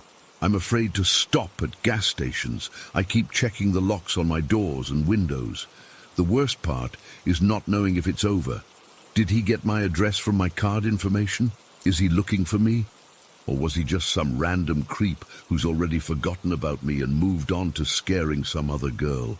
I can't stop thinking about how he knew my name before I told him. At least, I think I told him my name after he asked. But then again, did he ask? Or did he already know it? The whole thing is getting blurry in my mind now, and I'm second-guessing everything. All I know is I'm never going back to that place. I don't care if I have to drive miles out of my way or pay more for gas. I don't care if I have to have someone with me every time I fill up my tank. I just want to feel safe again. I want to stop jumping at every noise outside my window. I want to stop seeing his face when I close my eyes. I don't know why I'm even writing this all out. Maybe just to process it. Or maybe as a warning to other people, especially young women driving alone. Trust your instincts. If a place feels wrong, it probably is. If anyone has had a similar experience or knows anything about this gas station, please let me know. I just want to make sense of what happened. I want to know I'm not crazy, and if by some terrible chance you're him and you're reading this, stay away from me. I'm not your slave from any past life. I'm just a high school student who wanted to go on a trip with her friends. Leave me alone.